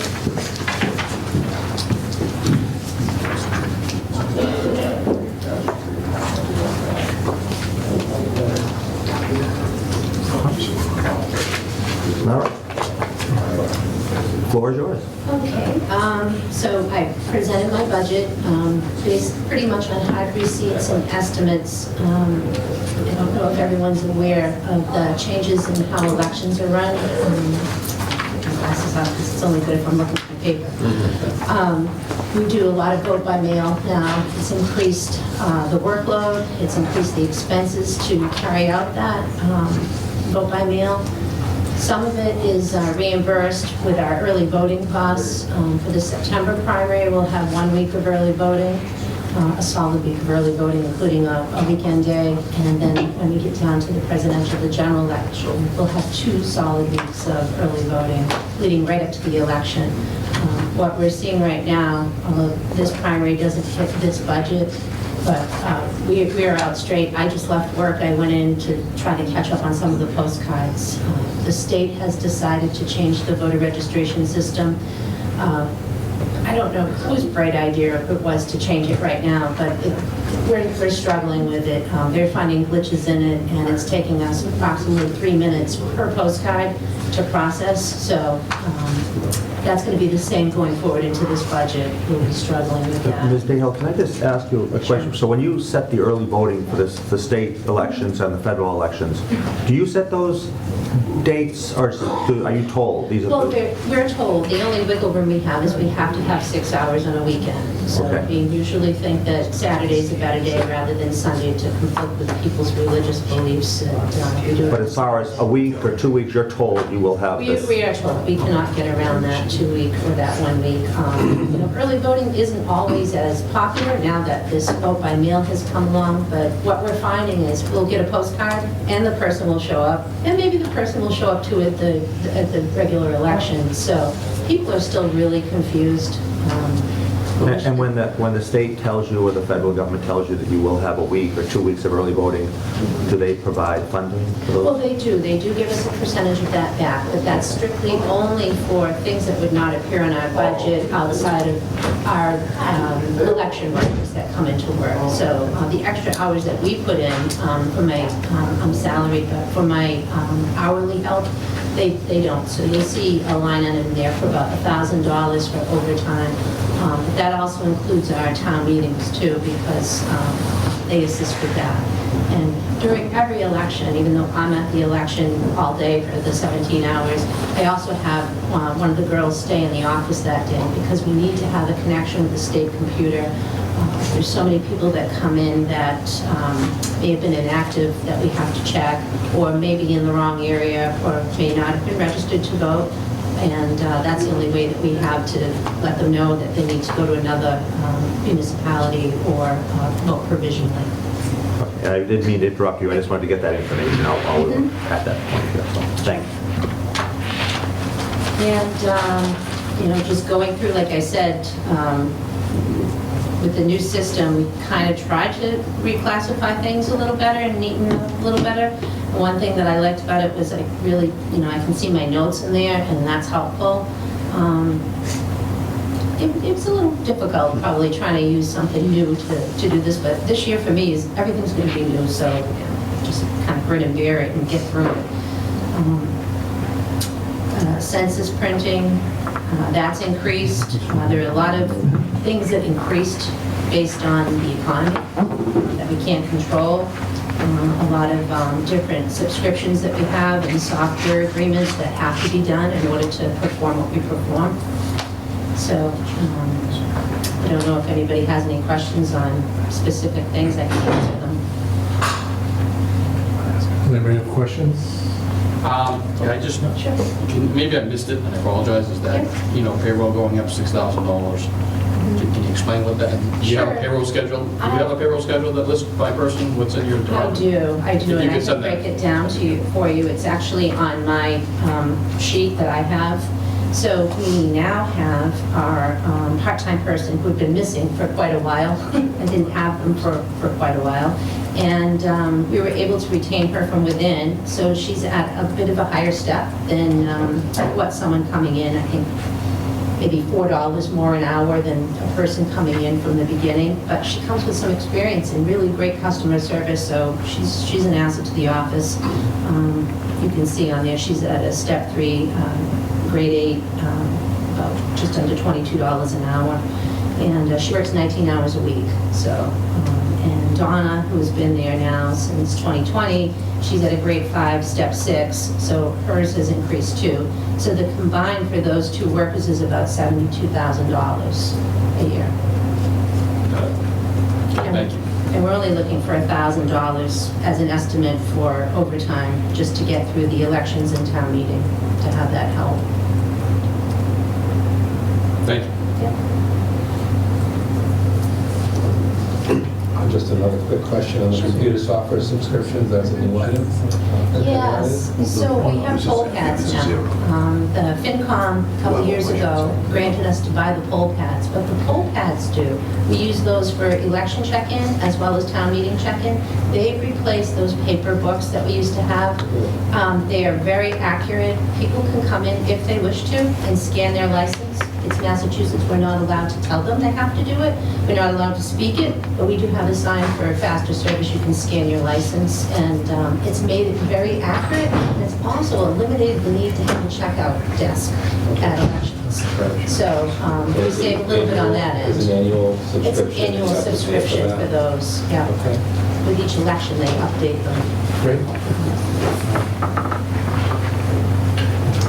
I guess the last thing, as you mentioned last year, is a lot of work to move equipment all the way over and back again. Oh. Help out if you Yes. maybe want to put a plea out to people to help, but it's a lot of effort to get everything Oh, I set do. up. Absolutely. So if you need help, Oh, thank you. I'm volunteering my son. It's all yours. Oh, no. We do offer community service hours too for the juniors and just seniors in the school. They help a little, but I had one of our senior residents come in and he helped me, and the two of us were lying on the floor taping wires down, and he's looking at me, and he's looking at the kids just watching us, and he said, "That's our future." And I'm like, "Oh, it'd be nice." You know, they're kids. Yeah. I'm a mom, so I know. But the kids were helpful with some of the muscle, so that was good. You know, Let us moving know. tables and whatnot. yeah. As long as they pick them up and don't drag them, so Yeah. no more damage the floors. But, yeah, they're a big help with that. It's Yeah. just, it's a lot of undertaking. To move I find things I'm a over town back. clerk, I'm a caterer, I'm a moving person, you know, I wear a lot of hats with it just to get everything done. But, you know, the end result is to have a successful election or a successful meeting, and hopefully that's the case every time that we do something, so. I don't know if you have anything else. Got my certification 2 years ago for a certified municipal clerk, and I'm working towards my Massachusetts certification. I should have that by the end of this year, beginning of next year. The classes that are required, some of that touches on that. It's mostly the seminars and training are to keep up with the changes that the state is making. That's the only bit of education that we get as clerks. You can't get that anywhere else, so that's important to have. We haven't increased anything else. We try to be very, very frugal in our office. Our office supplies are just what we need.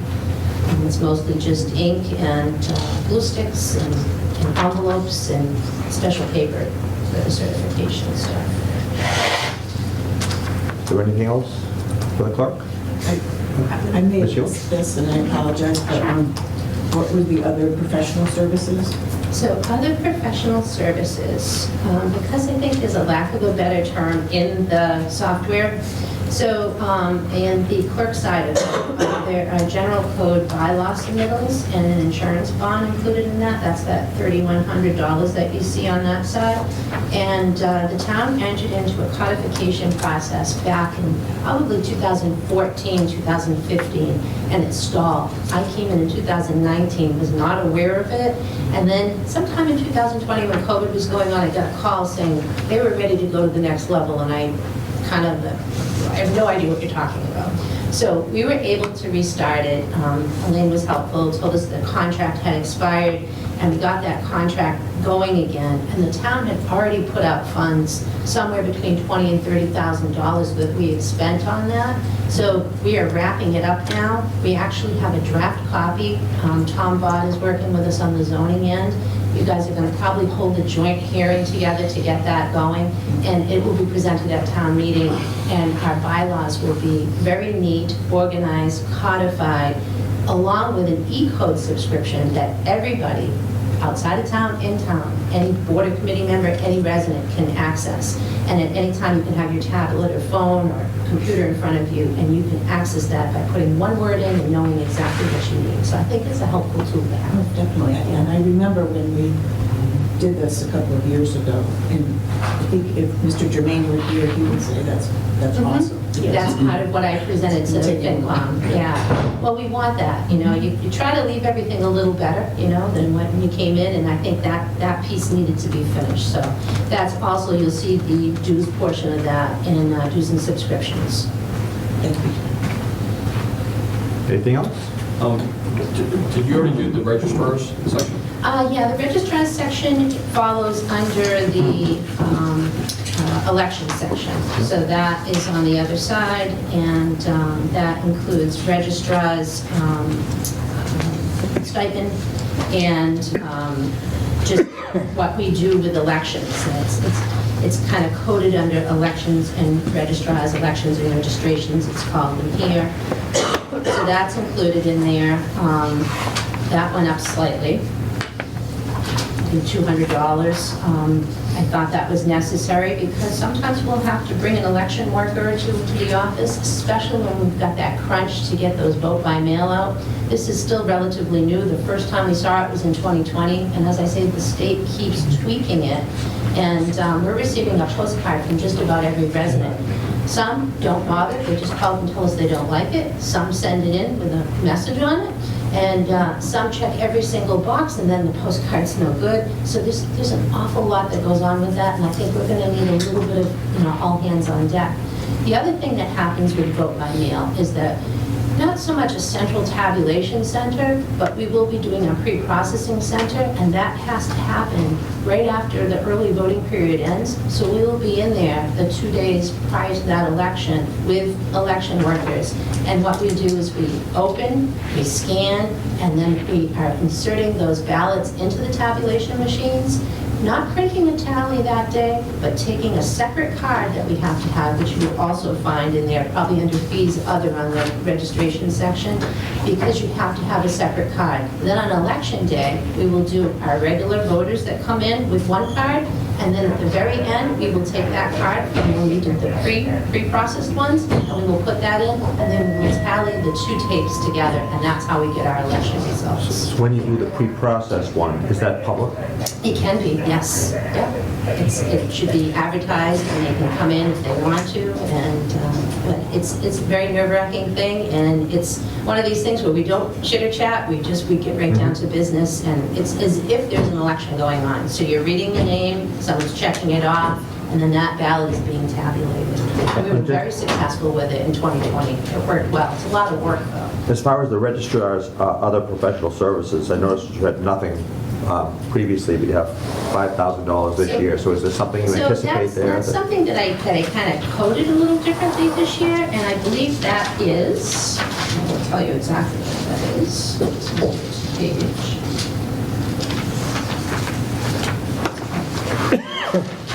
Apologize, it's probably right in front of me. So that is the LHS, that's one of our vendors that does the election cards, and ES&S, that's Election Security Systems. ES&S, you need to have cards for a machine for handicapped voters with a disability. No one ever uses the machine, but it's a requirement by law that we have them, so we have to pay for those cards as well. So for 3 elections, it's $2,500 for those cards and $2,500 from LHS to program the cards that we need to have for the general and the primary and the local. And then on the next page, you have other professional services again. Other purchase services, I'm sorry. So other purchase services, those are, I have to feed my election workers. That's where I come in as the caterer. And I have $1,600 to cover 3 elections, and I feed them a light breakfast, lunch, and if I don't feed them dinner, I think they'd go home. So we don't do anything extravagant, but I try to feed them well because we don't really pay them that well. You know, they make below minimum wage, and they're expected to sit there all day long. And some of them tell me that the only reason they're signing up is because I feed them. So that's where that. Yeah. All right. Are there other questions for Just a general question on the all the office supplies and everything. Do we pool and have a contract with like, with everybody, like school, town, to get a savings, or are they all? So we get a savings through Mason. So we pay Mason, it's a municipal savings. And it is- So everybody uses the same. So the town and. General contract. Everybody does, okay, good. So when you say you get savings, if something costs, say, $100, you only pay 90, or you pay $100, you get some kind of... No, you pay more, you pay something. Does it have like, what do they call it, like punch outs in the back where you're only allowed to get certain kinds of Post-its, not the most extravagant? It's a big catalog. So you're able to get everything. Because we're a municipality, that's what it is. Well, sometimes they'll say, you can get Post-its, but only of these 5 types, And we're frugal. I'd like to get the pretty colors, but I don't. We mostly have. Well, I get the little ones. Yeah, by the way, I brought some big ones in from my office for you, Bob. Remind me to give those to Do we you. have somebody that oversees that, Do we pull the that whole purchasing? town so we get savings? It's up to the department head. Each department head. Combines. Yeah, So through the state purchasing service, through Combines, we save a ton of money using you it. have like a purchasing conglomerate the operation and services division. And by purchasing through Combines directly online, not only do we get a discount, but by doing it online, we get an additional 12% discount. Awesome. So I think we have, on most office supplies, we total of a 17% discount. Great. We good? Anything else? Thank you. Appreciate Thank it. you, Paul. Go back to work. So you got 17 discount. All right, next up is our Department of Veteran Services, and then we will break for lunch after that.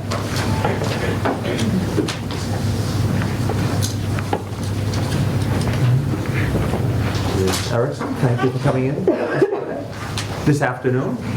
Thank you for coming in. No problem. So can I just say that Yes. Mark Penio is not available. Okay. The director, so I asked her to sit in. Thank you. Thank you, and thank you for accommodating. Of course. The floor is yours. Tell us a little bit about your... So our budget was pretty straightforward. The only thing that is a difference, I believe, that's on this sheet here for the veterans benefits that we normally get the 75% reimbursement for was originally put at $290 for the increase for the COLA and things like that, but the numbers of our Chapter 115 recipients have kind of maintained on a lower side, so instead of doing the $290, I think we said $250 would be, Go back to... all right, yeah. So everything else is kind of the same. Okay, and I think it's important for the people at home to know that our Veteran Services Department was really the essential part of making our town a Purple Heart town this year, so thank you for that. Thank you for that. And other questions with that? Are there questions? Yes? Can I just add something? Absolutely. So if you see on veterans recognition, fiscal '24, there's 9,600.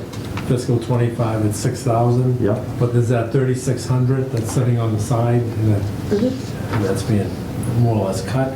But talking to the council, that has to go as, that is for emergency services. Okay. For them to have the ability to help a veteran who might need medication or might need, a short thing of oil to get by or something.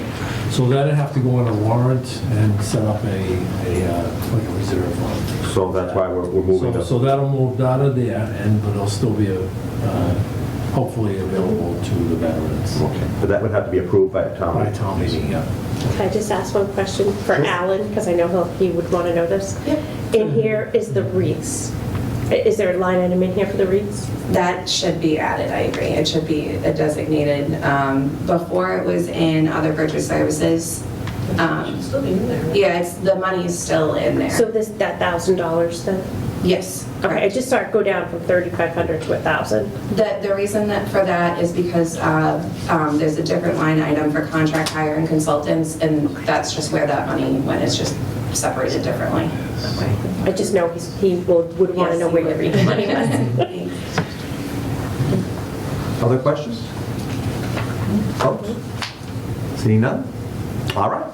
We'll take a break for lunch, and we'll be back. Thank you. All right, folks. I'll call the meeting back to order.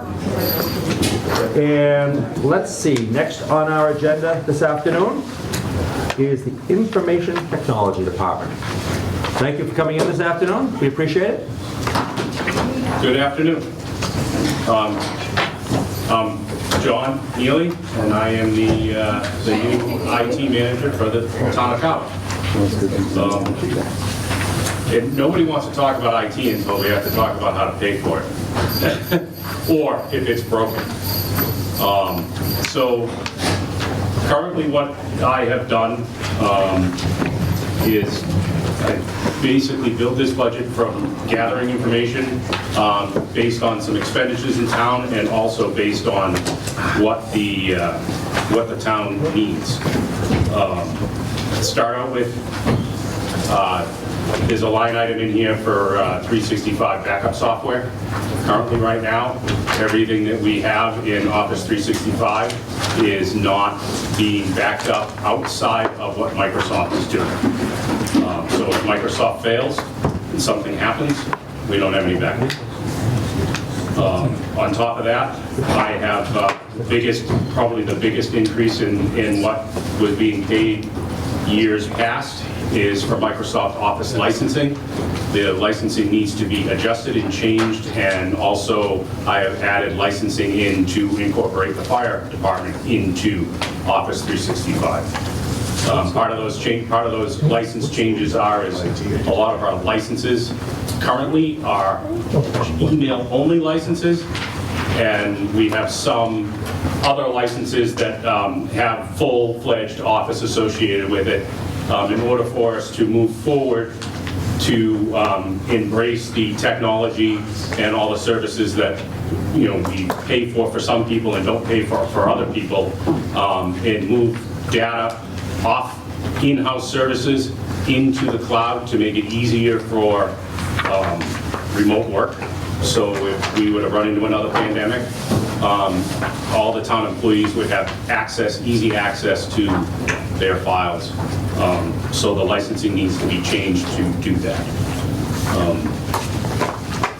Other than that, I think everything else is pretty straightforward. We need to add backup software, licensing for backup software. Not backup software, it's antivirus software. There's a current antivirus software that we have now is from the school. It expires in '25, and the school is moving to something different.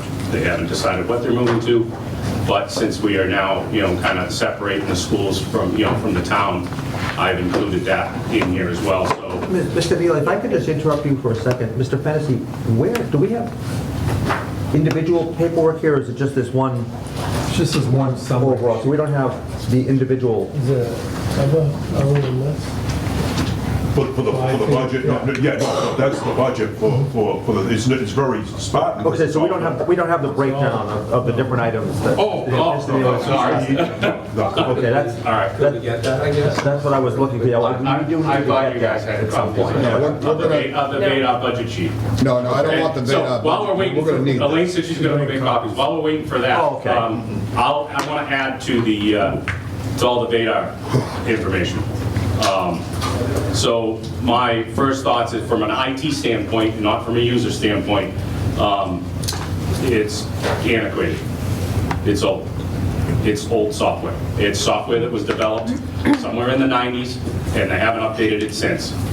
You use an Access front end for software that's used for small business, medium-sized business, but not a municipality. It should never have been used as. It should never have been put in place. Okay, so in my opinion. Excuse me, Mr. Chairman. Are you stating now that this town spent $250,000 on antiquated software? We don't even have a current version, or there is no updated version? Yeah, I don't know I know they're working on another version, but this software is using an Access front end. Well, Access is okay. If you're a small business or even a medium-sized business trying to put some data in and be able to write data. As far as an ERP system, No way. What's an ERP system? The financial system. As far as using it for, financial software, for a municipality, or even a big corporation, absolutely not. It's not that, it's got its limits. How much was this software? Because it never went through capital last year. No, it didn't. Never came before the select We board. don't know were you involved in the vetting process at all? No, I was not. That was before me. I think it was $50,000, and I think it was a 5-year contract. Am I wrong, Mr. Fennessy? Pretty close, I think 49, but I think it was a trade-off on the software, well, we would have paid, same thing. So it was a net zero as it went along. Yeah, But Still capital. but we still have a terrible software program instead I don't disagree of... with you. Okay. So now it's time to So- start We'll looking look at into... that. My other thing is that just in a little bit, just in some research that I've done, and my understanding is there was a cost for Vadar and there was a cost for SoftWrite. The cost for SoftWrite included all the users. The cost for Vadar doesn't include the users, and the users are extra.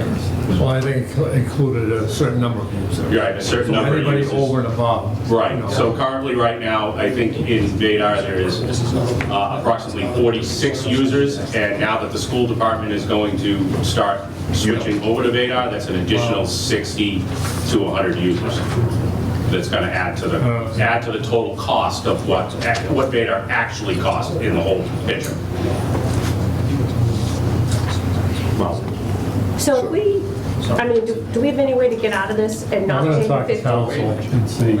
Yeah, I think this is something we're clearly Yeah, I going to need mean, to yeah, I'd rather not make comments. Right, no, and I think... That's fine, that's fine. Yeah, there's something we need to look into. I'm sorry, go ahead. No, that's fine. I don't, I can open up to any questions that anybody may have. I have a quick one. Was the 81,000 townwide copy of lease included in the shared cost last year and shouldn't be in this budget? Is I that? think there is something with that copy at least, remember?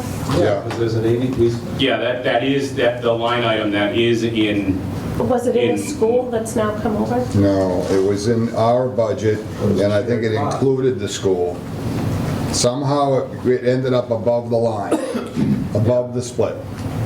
Yeah, I think it was part of the shared cost that we had last Yeah. year, and it wasn't in the budget, so now it could be double counted, that's my point. So you might have, there might be another $81,000 we could drop.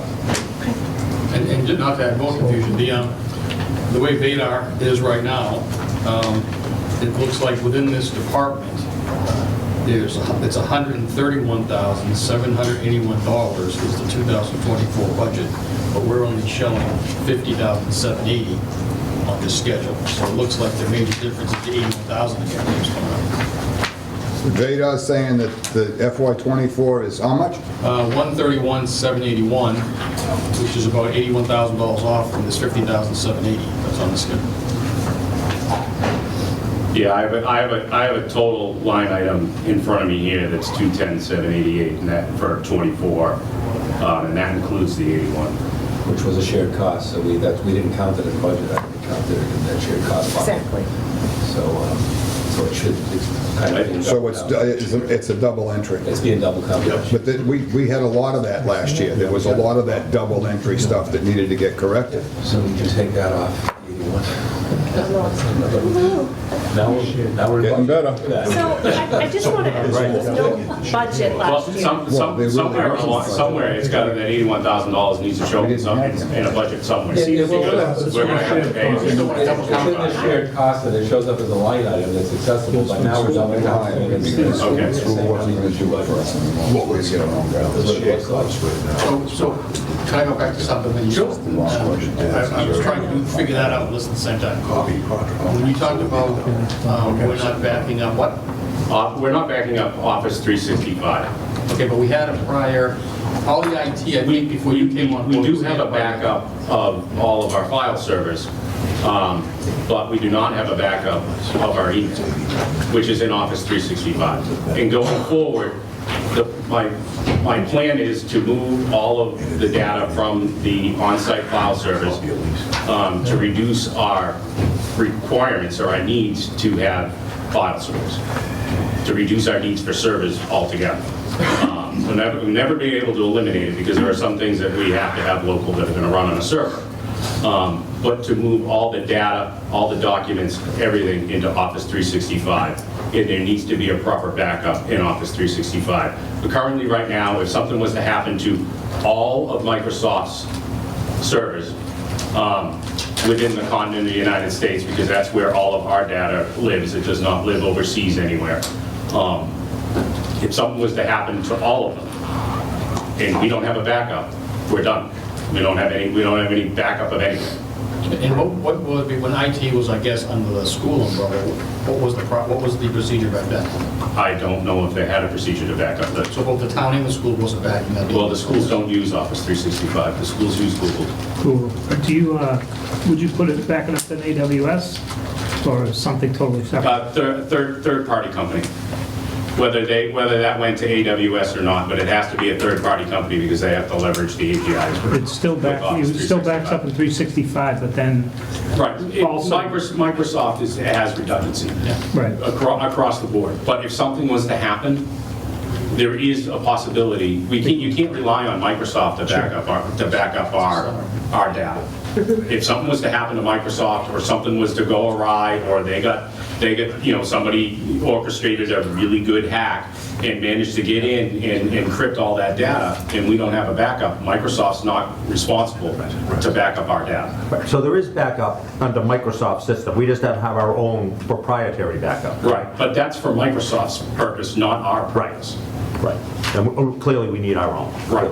You have to have our own. Can I just ask a really ignorant question? Why haven't we had a backup? I don't have an answer to that. No, I mean, I know you weren't here. This has been going on for a while, apparently. Yeah, Do we not know if the schools were backing it up, and we just don't know? And so, I would assume they were. I don't know if I would make that assumption. no, as far as I can tell, there's no email backup running in the schools. Mr. Fennessy, can you check with Mr. Mahoney, who was handling this previously, and just find us, maybe you could update us at the next select board meeting as to where the... I will add that it is a conversation that I've had with Stephen. Okay. What do you say? They don't have there's not an Office 365 backup. And I will tell you that this is not an uncommon practice of companies not having, I can't speak for municipalities, but I can speak for companies not having backup of their Office 365 data because, it's in the cloud, everything's great. Yeah, but the problem is, being a municipality, we have to keep certain documents for a certain number of years. Oh, exactly. And other ones forever.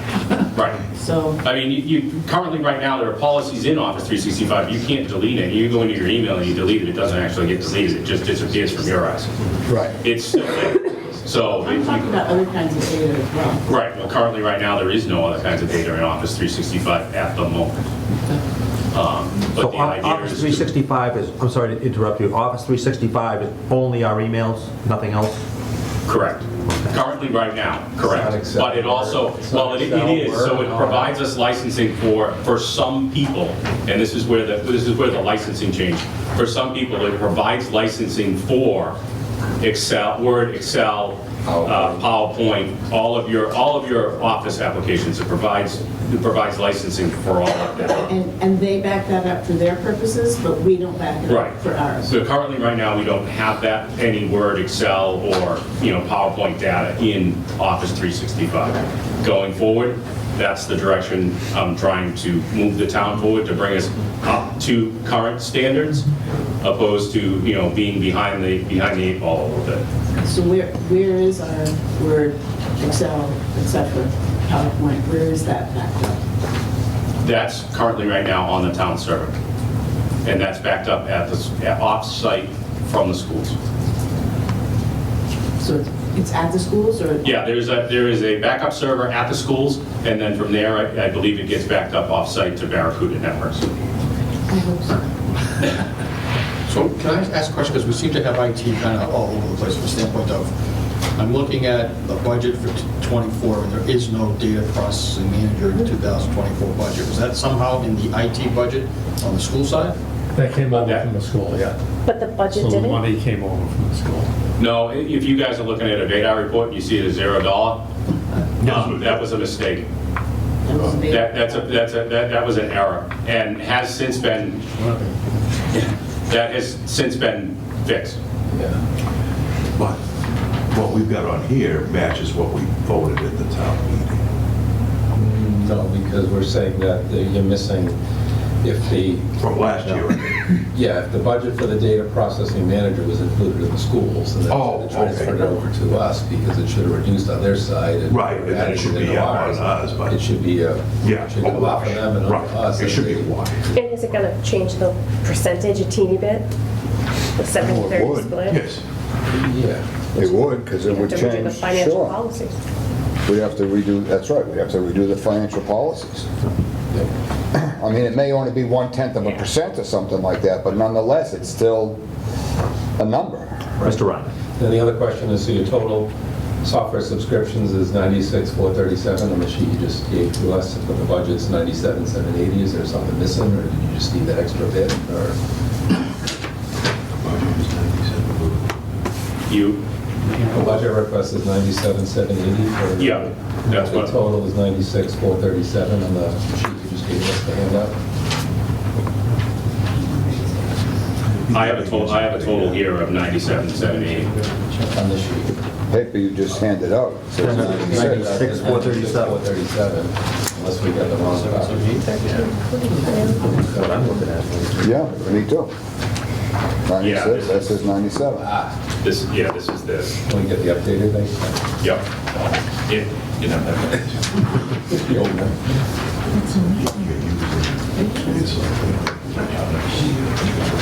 Can we get the old one? What is it, one missing, one item missing? This is not the current one? This is we copied the wrong one. We gotta get the updated one. There's a difference. Did we do that? Yes, yes, the leaks are in the budget. No. Sorry to give you a rough start. No, that's fine. It was an adjustment before What happened to everything. It was just an old cost. Emergency account. And we appreciate what you're doing, just so you know. Yeah. Thank you.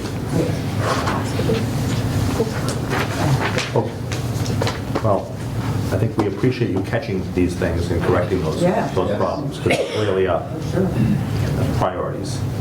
And if you need something else, I think to make that happen, please make Mr. Fennessy aware, we'll get it on an agenda to get it accomplished. Yeah. Are you still hoping to put everybody on a laptop with a docking station and Yes. a monitor? That is currently in the works. So we're going to upgrade the computer systems that are sitting on We're gonna everybody's upgrade the desk? town hall, and I'm in the process of doing that, and not that this is the meeting for that, but I had a conversation with Mr. Fennessy the other day about trying to get some money to bring the office, to update some of these office licenses ahead of the 25 budget, so that when we get, so I can start ordering the new computers, because I'm kind of stuck in the middle. If I order all the computers now, and I set them up with a current way of doing things, and then move everything over to Office 365, which is a full management platform, I have to go back and redo all those computers again. That would be okay if I had a team of IT guys behind me, but it's just me. And just a quick ballpark number, what are you expecting that expense to come out at? 25, roughly. For town, just for town hall? Well, across the board, because I'm also working on a project of updating the computers here in the fire station as well, and that would also include that Office 365. That's not a lot. Hey, I would have expected it was going to be a much bigger number. That's including the cost of the laptops? Well, no. No.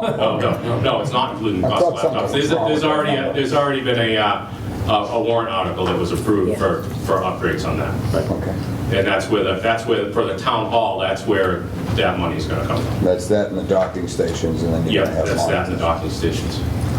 And that's also going to be for whoever wants it in the town hall, dual monitors. because the idea, this day and age of working on a single monitor is kind of, I find it difficult. I don't see how anybody can work on a single. I agree. Trying to make mine do a triple, and I'm having a problem with that. Talk to you about that. I got 2, I want 1 more. Yeah, I have 3 of myself at home. At the very least, a big monitor, so that. Yeah, yes. So in my current scope, so the monitors that I have gotten quotes on so far are 27-inch monitors. Mine about 30. Then I'm on the 3rd. All right.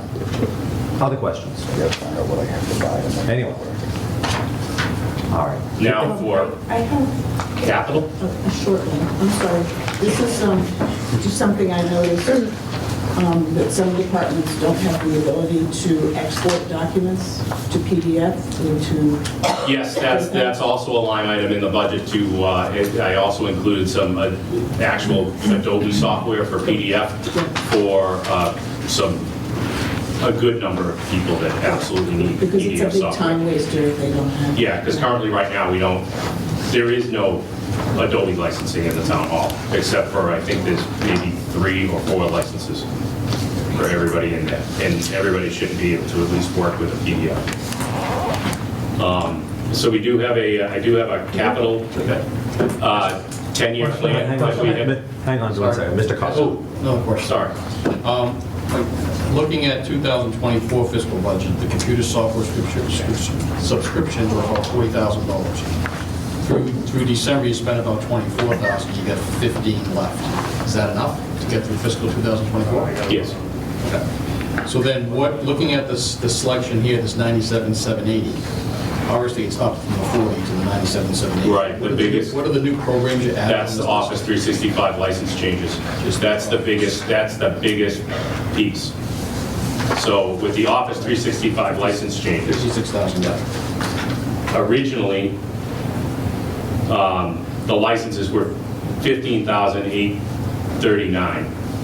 No, actually, we'll round it up to $840. We'll leave the change out of it. And the new licenses are $56,321. But for the same number of licenses? Or No. So the same number of licenses, but the difference is, well, actually, no, it's not the same number. So it's 165 licenses that we have now. We're going to 213 licenses, but the type of license is changing. So the cost of the license is going up. So we're changing. So right now we have, and not to get real fancy here, but in G3 licensing, we have 30. We're jumping the G3 licenses up to 146. And then also on top of that, currently right now, we have 135 just straight email licenses. That's all they do is email. They don't do anything else. We're changing that. That's going to drop to 25, and then we're changing that. We're adding another additional license, which is referred to as a G1 license, which is all of your Office applications, but online only. So, like all of you, Select Board, anybody that has a town email address will end up with, maybe, a G1. If you need access to documents, which are going to end up in what's called SharePoint in 365, you'll be able to access them online. Are you sure you have the counts right? Because I know a lot of us don't have town email addresses. Right. No, I am. I took it right from 365. But I do know that the Select Board do have email addresses with the town.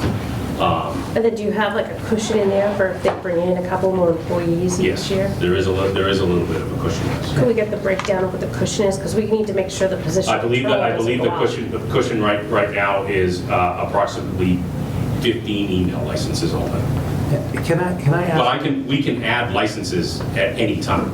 Yeah, I just want to make sure we have enough money. I'm assuming we're deleting licenses for those that have, retired, left. Yes.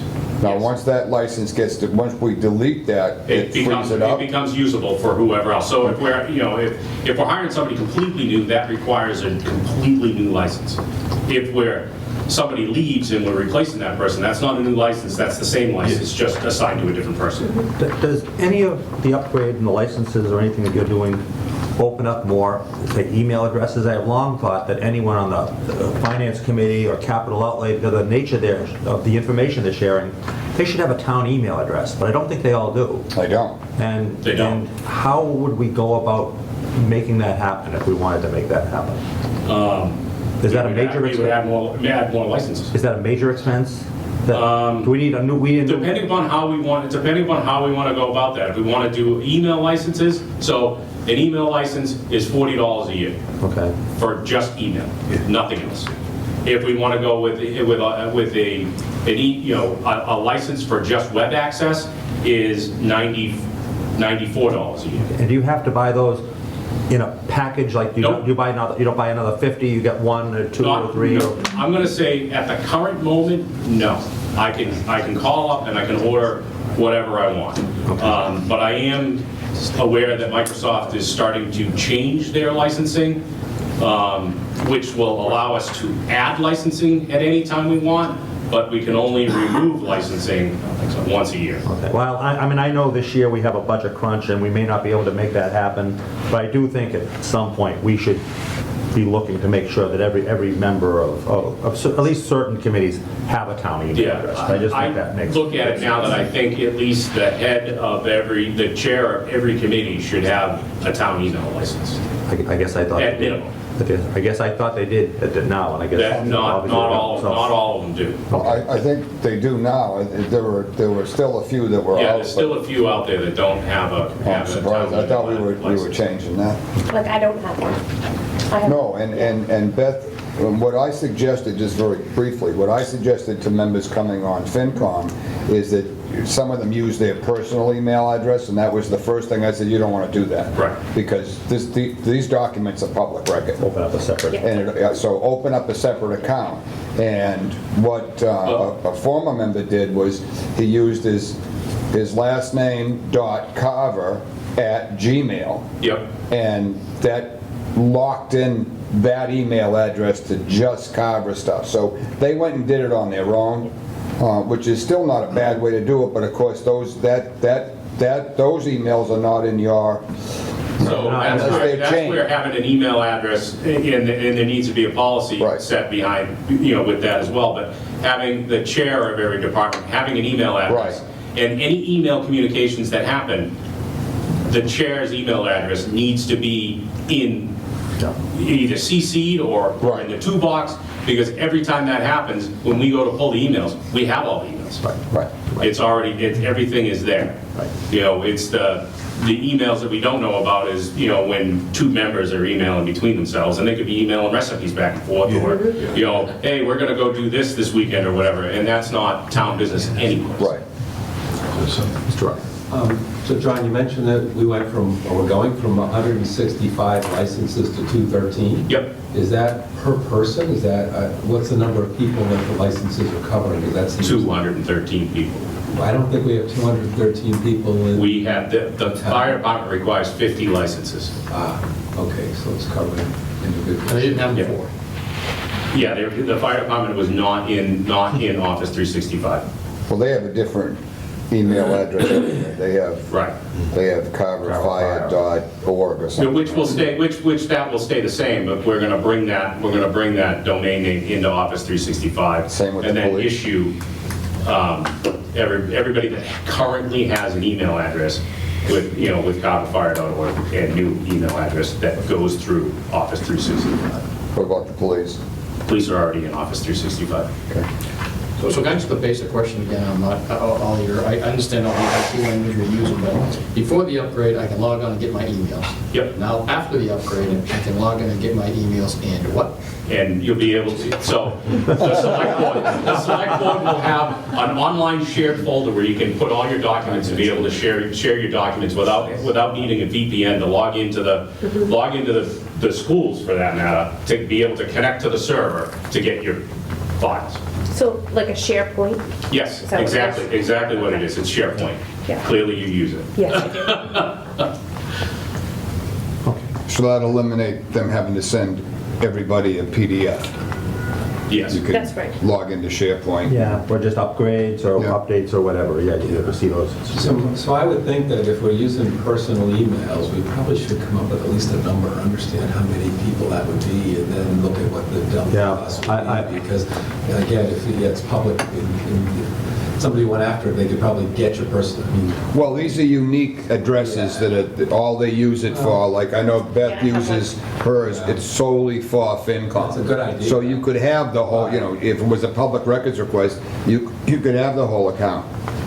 we should probably Because you wouldn't be I mean, entering. at some point, I agree, I think. But I think you're absolutely right. Yeah, we should, I think it should be for every member of every committee, board, and commission. I agree with you, I Sarah. don't see why everyone should. I think everyone should have a town email You address. know, planning board is proprietary information sometime, it needs to be kept within the They can members put of the board. confidential on it. Right, and Concom the same way, maybe a Right. couple of From the time to time, outliers. you may need to do a search, and you can't, obviously can't do it if there's not a town email address. That's- Right. We have You know, that too, and rec is not I will also say that by moving everything into Office 365, record requests, when I use the e-discovery software that's provided within Office 365 to search everything, it also searches SharePoint and will pull up all those documents as well. Great.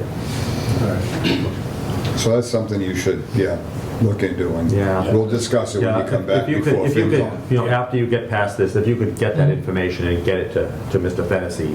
How many email addresses are out? How many people are using it? How many we need, yeah. I will attempt to put that number together. Well, that's, And- we'll and I- deal with it at FinCom. Yeah, and I have one other question, so, I'm sorry, go ahead. I was just going to say, there are a lot of boards, committees, and commissions, and everyone's name is on the website. So it's just a matter Yeah, of... we have them in a book in the office. So, And they're in the book. Yeah. so if someone leaves a board, and what happens to that email address? Someone could still file a public records request 6 months later after they've left the board. The data is saved. So the data is saved, but can we reuse the email address? We can reuse the license. Okay. Yeah, not the name. All right, Not so- the email address doesn't So get the reused, but information, the that was- license the gets information that was sent on those emails. Right. You still have that And information, even that if we information reuse the still license. resides within Office 365. Okay. So you'd archive that email address and be able to search by it, Correct. but the license would go to the new Yeah, the license would go to the transferee. new person. Okay. You know, as long as we don't delete that person out of Office 365, the data still lives there. If we were to go around the path of removing all the users that are in there, all the email addresses that don't have access but are tagged, Microsoft provides a provision to move that data to either another email address, or, if there were files associated with that, and somebody, a head of a department left, and we hired a new head of the department, well, I could transfer all of that data over to that head.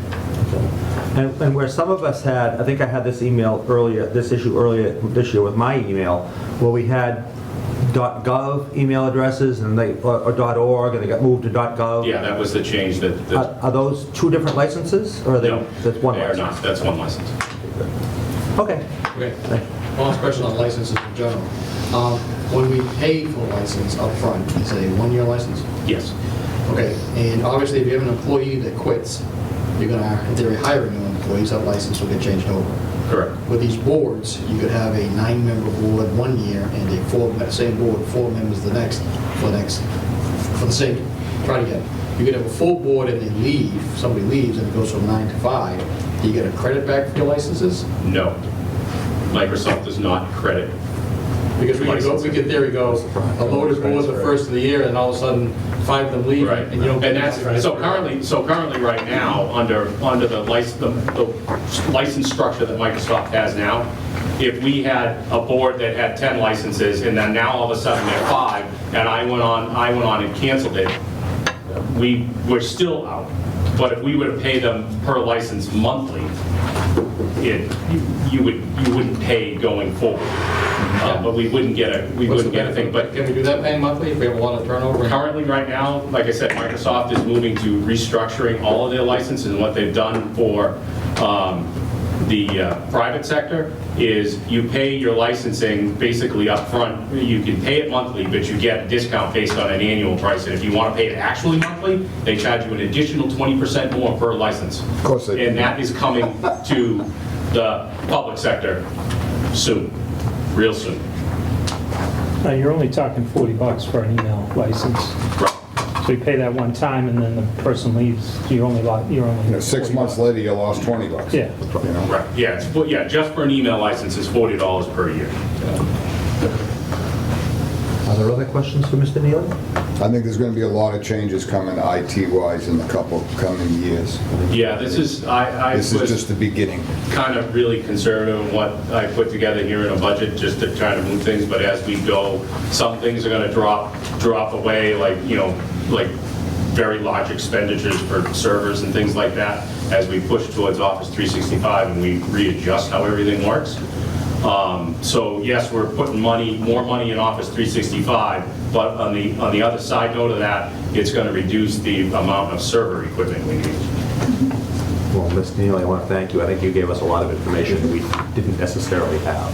So, Also with the, there is a capital expense there for $46,000 for the next 10 years. That is to start a rolling replacement plan going forward, so that every year we can start rolling through and replacing computers. It's not enough to, to actually roll. So if I counted out we're about 200 endpoints. We're 200 desktops, 200 laptops, whatever you want to call it. That roughly covers 20 replacements per year for the next 10 years. It doesn't add up to 200. So eventually, we're probably going to need to build that up a little bit, but they need to start somewhere. You can't go and let these computers go for 7-8 years and then, okay, let's upgrade these, and now we're looking for lots of money to do these upgrades. And not only that, by waiting that long, we're kind of putting ourselves at a security risk, because the components inside the computer, the actual chips, end up with security flaws that we can't patch and we can't fix. And if we can't fix it, we're now vulnerable. How many computers will 46,000 cover? 20. So you're talking 4.6 million if you had to do them all. Yeah, if we had to do all the departments all at once, yes. That's just the town or the town and the school? No, just the town. And how many town employees are there? 200 endpoints. 200. Yeah, but It's roughly 200 endpoints, so, Okay. Currently right now, we do have some employees that have a desktop and a laptop. So it's some of that number is going to change as we get new equipment in, and I want to distribute everybody a laptop and take their other laptops back. We don't have 200 employees with a computer. We don't. No. So, Some have two. Or yeah, but you got, I think when you're talking the endpoints, I think you're talking about, 362 full-time employees. I'm sorry? 362 full-time employees. Townwide, or town and school? That is, We don't have that many of us. Has to be the school. So kind of general question, why a laptop versus just having a new station? Why we own the laptops? To eliminate the need for everybody to have two devices. Because currently, right now, so if we were to run into another situation where we had another pandemic, you can't take your desktop home, but you can certainly unplug your laptop and take it home, or we have to provide everybody with laptops. So if everybody already has a laptop and a docking station that acts as a desktop, then they can just unplug and go.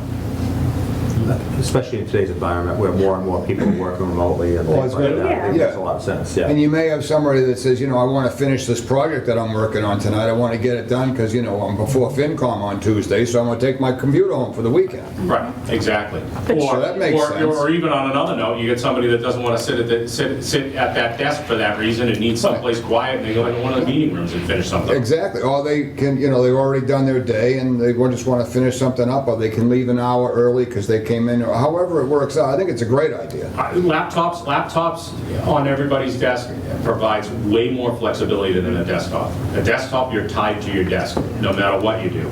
A laptop, you got to meet, in town hall, if you're on the first floor and you got to go to a meeting and you need something, you can take your laptop. Just in case you need something, you carry your laptop up and sit down and have the meeting. And the printers are all wirelessly interconnected in town hall? Well, they're all on the network currently, but that's a... So you can access the That's a work printer in from... progress as well, Alan. We do need to move along a little bit here. Are there more questions? How many people have 2 computers? I mean, that seems like a lot. As far as I can tell, at least everybody in the town hall. How many would that be? I don't have that number off the top of my head, I'm sorry. It just seems like that's a big cost to begin with. Elaine, could you try to get that It number? is, but I do believe that all the other laptops that everybody has was COVID money. No, for the amount of... Yeah, just in the town hall. 40 just users. Just in the town hall. It was how many had laptops, they had desktops. Oh, okay. Which is almost everybody. Because At least one. I know, yeah. Well, Select board all have a laptop. right. You don't have a desktop. You don't have a desktop. John, you had mentioned that you want everybody on a laptop, This is an important thing, so... correct? Yes. But you're gonna have to roll that out in increments. You can't do that all at once, right? Or is your plan to do it all at once? my plan is to do it all at once. So if you did it all at once, how are you... The 46,000... For like the town hall. Yeah. And then for fire, and then police is going to be a little bit different. We're going to have to reconfigure all of their equipment to move over to Office 365. Well, my thought was the 46,000, you're looking at building up a fund. But if we give everybody a new laptop, you're almost going to be changing them almost all at the same time. I mean, some will get used more than others, but... Right. So, I was thinking incrementally if you gave... Yeah, some aren't getting changed right away. Yeah. So I'm talking, right now, it's the fire because of ARPA money, the town hall because of a warrant article. So those are the 2 departments that we're gonna, change fairly quickly, as soon as we get everything squared away. But we still have everything over at the police station. Whatever the library does have, even though they do use sales, they still have 1 or 2 laptops from us that I have not seen. And I don't know how old they are. Counseling on Aging, what the equipment they have over there, all needs to be changed. I know Dave has a laptop. Okay. Sorry. Yeah. Quickly, Mr. Cox. Yeah, so you're one guy. We've got how many people you service? 200-something laptops? Yeah. So do we use an outside service at all that someone would call and say, hey, my screen's locked, and they would dial in and fix it? Or No, but we do have an outside. You're running around for every department and there's a problem? So I'm not running around. I did implement management software within the town, which allows me to remote into all of the equipment. Okay, well, it's always a problem, they call you directly. Yes. And we do have an outside coverage service that does cover me when I'm not in town. So if there's a major problem, there is coverage if I'm on vacation or sick or. Can the person from the school cover you? God, no, you can answer the phone. I'm just thinking, because someone else in the Technically, yes. town and you took a sick yourself day. and Mr. Mahoney don't cover each other when you're away? No. No. Okay. No. All right. Is there anything else? I'm good. All right. Ms. Sullivan? No. Okay. All right. Thank you very much. Thank you. I will say that today was definitely a learning experience. Me too. I thank you all for that. It's nice meeting you. But look at all the fun you have. That's why we do this. Thank you very much. We really appreciate It it. was really all about the pizza.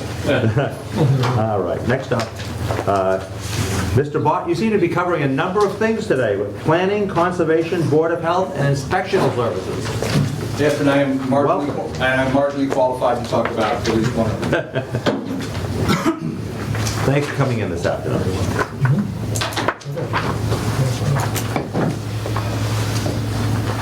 Okay, so I'm Tom Bott, I'm the town planner here in Carver, Mass, and I am a frequent participant in free cash. Because I've always maintained that everybody, if they really wanted to, could spend every nickel in their budget every year. But I choose not to. If I don't need the money, we send it back and we make free cash. Everyone is free cash even though it's not free and it's not cash.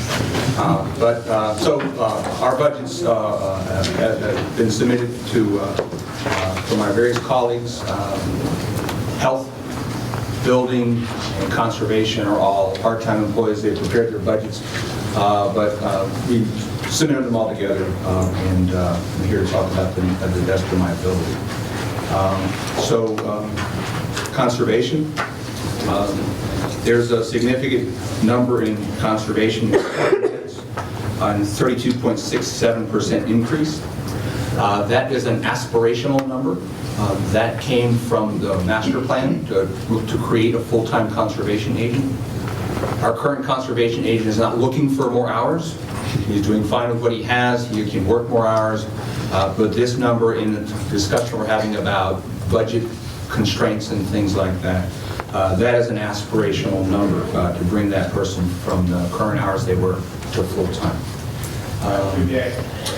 Only other changes in the budgets are minor additions for continuing ed, typically, to maintain professional licenses, a cell phone in the case of conservation agent, because someone, you need to be able to communicate, you need to be able to check emails and things like that.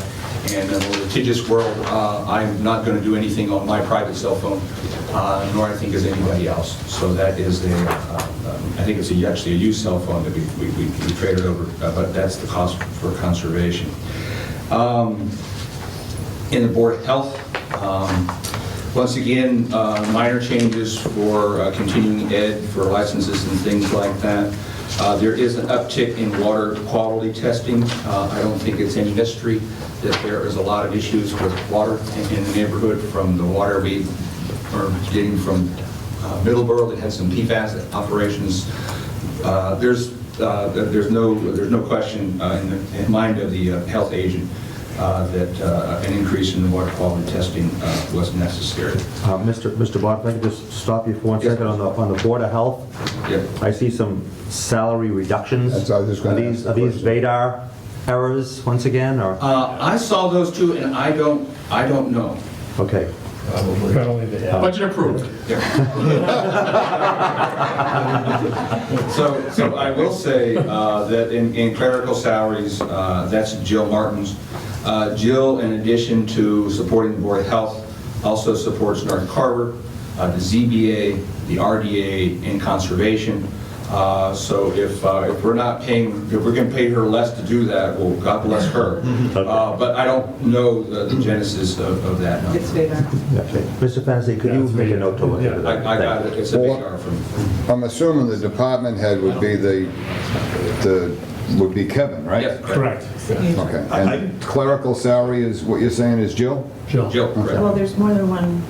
I don't know. I don't Yeah, think. so we're going to talk about that. So one of the things that's been done, and we talk about IT, there's probably a quarter of the server that's related to various department reorganizations over the years of we're going to have this, we're going to have that. So there's independent departments under permitting. We've centralized some of those clerical issues. We've centralized some of those office supplies. So you see some places where there are zeros because we just have a pool for the permitting department for some of those things. So clerical uses, not a clerical for each department. There's those 2 point, whatever Jen's number is, of clerical people who support building, conservation, RDA, ZBA, planning, and that. We got a quick question for you. Something that came up before you came in the room. Is the landfill engineering something that falls under your Board of Health? Under the Board of Health, and Kevin and I had that discussion, and he said that number is one that he anticipates is trending downward. Yeah. Yeah, I've got it in the raw, I put it in there underneath the other operation. you had it in O&M. It should be under your thing, that's the only thing. At town meeting, we had it as its own line item. Its own line item, but it's subtotaled under, unfortunately, the guy that was in here a little bit earlier under the maintenance, where it should be subtotaled under health. In the past, like 20 years, it's been board. Okay, all right, I just want to make sure so I can fix that out next. So Kevin tells me that number's trending down. Planning, that budget that I mentioned, I'm marginally qualified to talk about. Changes here, you see that there were some changes in the department head, and it looks like I'm taking a salary cut as well. I'm not. So the compensation for the town planner is the combination of the department head and the green community stipend. And previously, when these were reported as one line item, if you look at somebody getting some X% increase, that might be an X% increase on that $7,500, which is the green community stipend. So I wanted to pull that out to better reflect that that's a stipend and that shouldn't increase. If someone was to get an increase in salary, that increase would be on their base salary, not on the stipend. So that's why it's split out of there, to show that that's not something that's going to be subject to an increase. Okay, but you didn't take a 2.31% cut? I did not. Okay. So can we find out why this is showing up this way?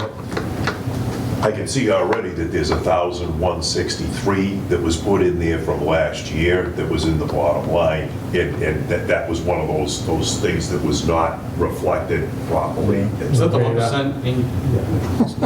Yeah, it was. Maybe the COLA at the end?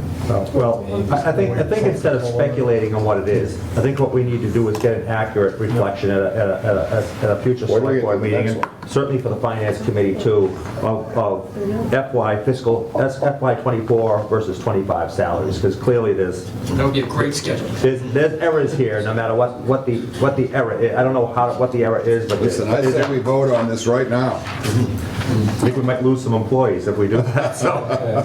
Well, in the next line are the employees that you don't want to lose.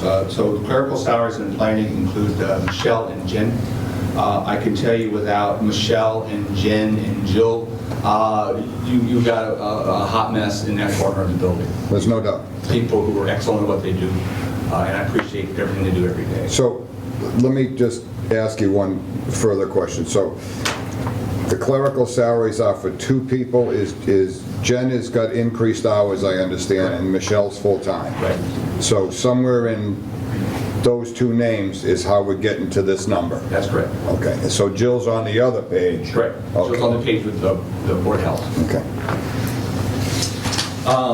So one of the things that's not reflected in the budget, and one of the things that came up after we submitted the budget, is compensation for minute takers. And I understand that's in maybe the select board's budget or a larger budget. Well, actually, we have I know FinCom has a line item in its own budget for us to pay Ashley out of, but then they've changed the way some of this is done now, so go ahead. So whatever the mechanism is, our minute taker sent me an email about what she gets paid and what it takes her to do that. And so I told her I would look into this. Came in after the budget was submitted. Minute taking is a critical function in local government. We get in big trouble if we don't have good minutes and they're done on a regular basis. So it's a critical position, especially for long, complex meetings like maybe the RDAs or planning boards or FinComs might be.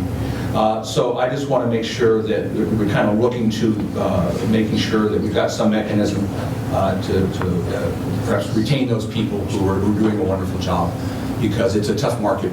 If you got somebody who's doing good work for you, you want to do what you can within reason. You're absolutely correct. Thank you. That's very important. And make them feel comfortable. One of the other things that came in after the budget was submitted was a discussion with the planning board about increasing the planning board stipends to 2009-ish level. That's not reflected in the budget either, and I don't have anything else to say other than that was something that came in after the fact. But so they want another increase again this year? After we gave it to them last year? If I may, as you notice, I pontificated largely on the compensation for the minute taker. I won't say anything else about anything else that came about.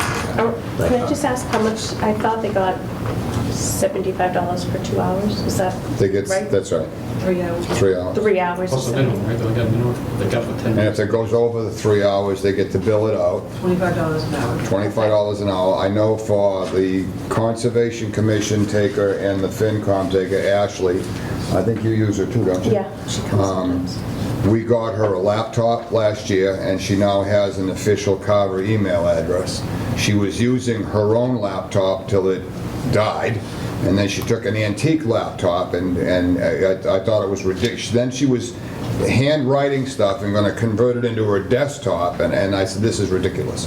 So we got her a laptop, I don't know, 8-9 months ago. Yeah, Smith Crowell does not make a very good laptop. No.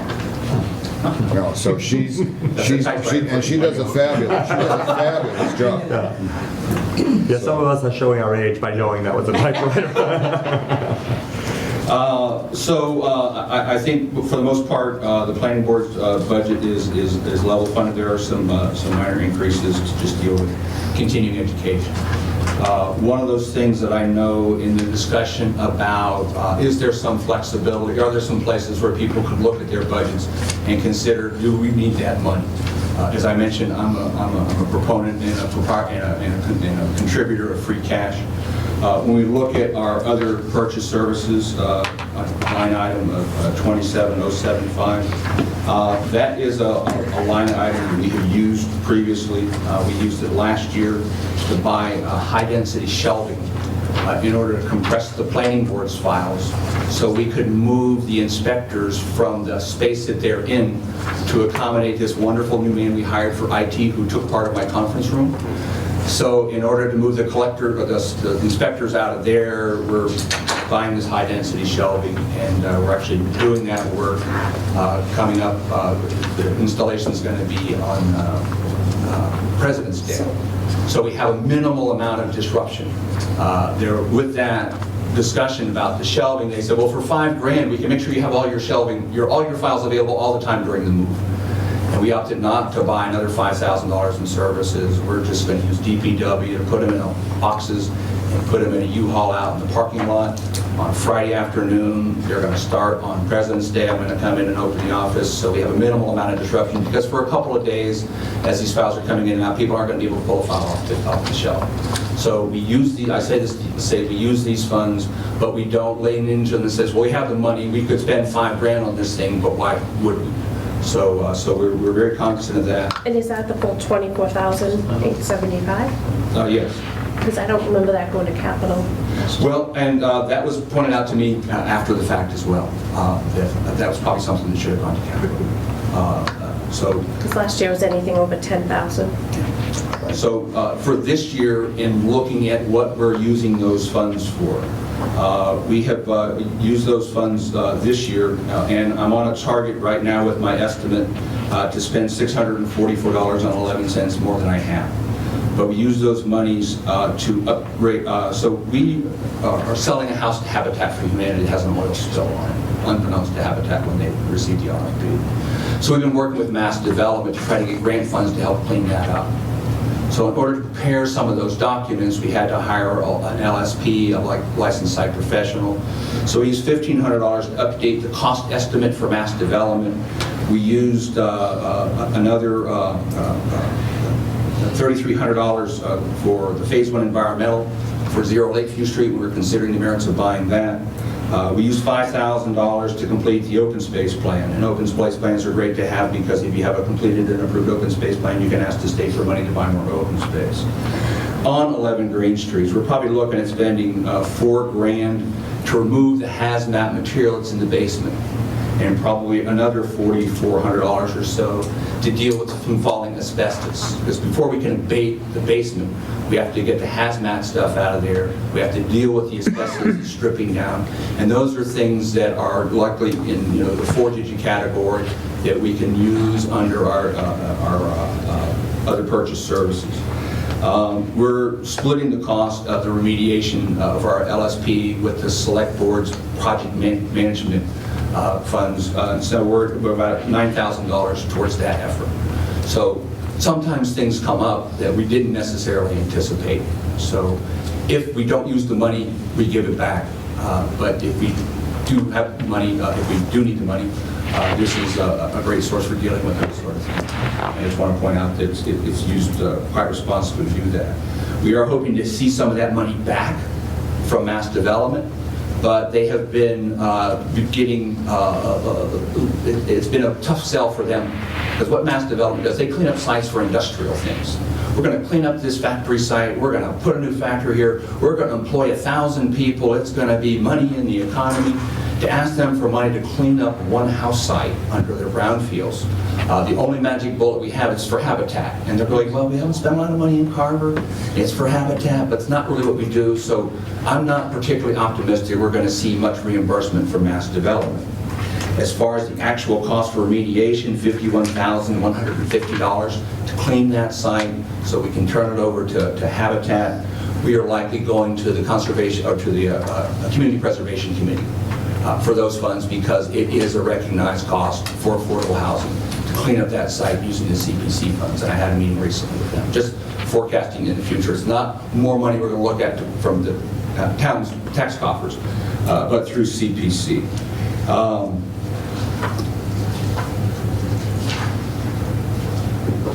Building department, that's what I have for planning. Building department, Sure. Go ahead. I have a question for planning as well. Go ahead. I just got, Me too.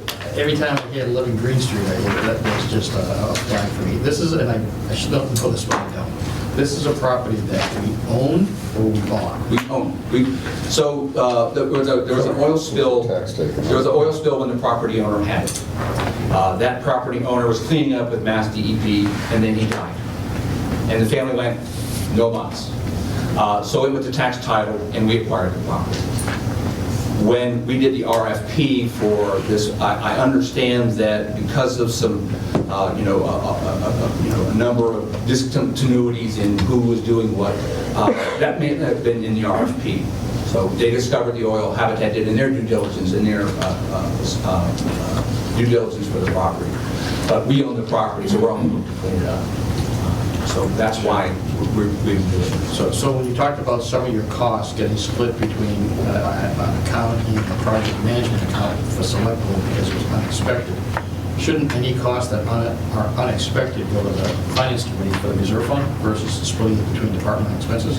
Well, my first question was asking a person in maintenance if they had funds for something like that, and then basically ask around if we had funds. We had some funds, but we didn't have enough to split all those. So I've been here for 2 years, and I don't know all the machinations of which levers to pull for money.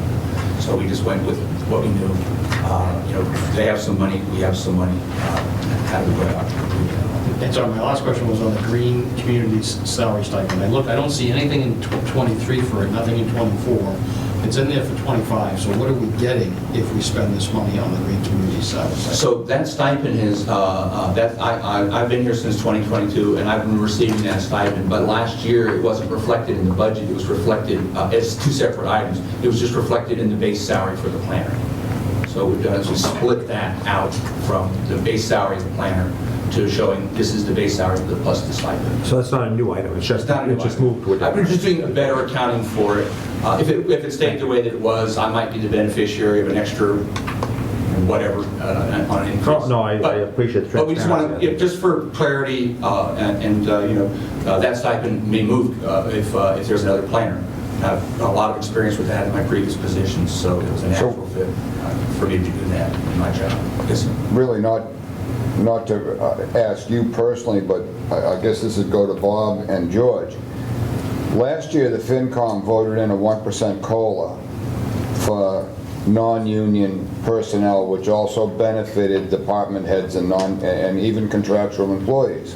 So if this stipend of $7,500 was rolled into your base salary, and it's only $75, but does that mean that the 1% was added to the stipend?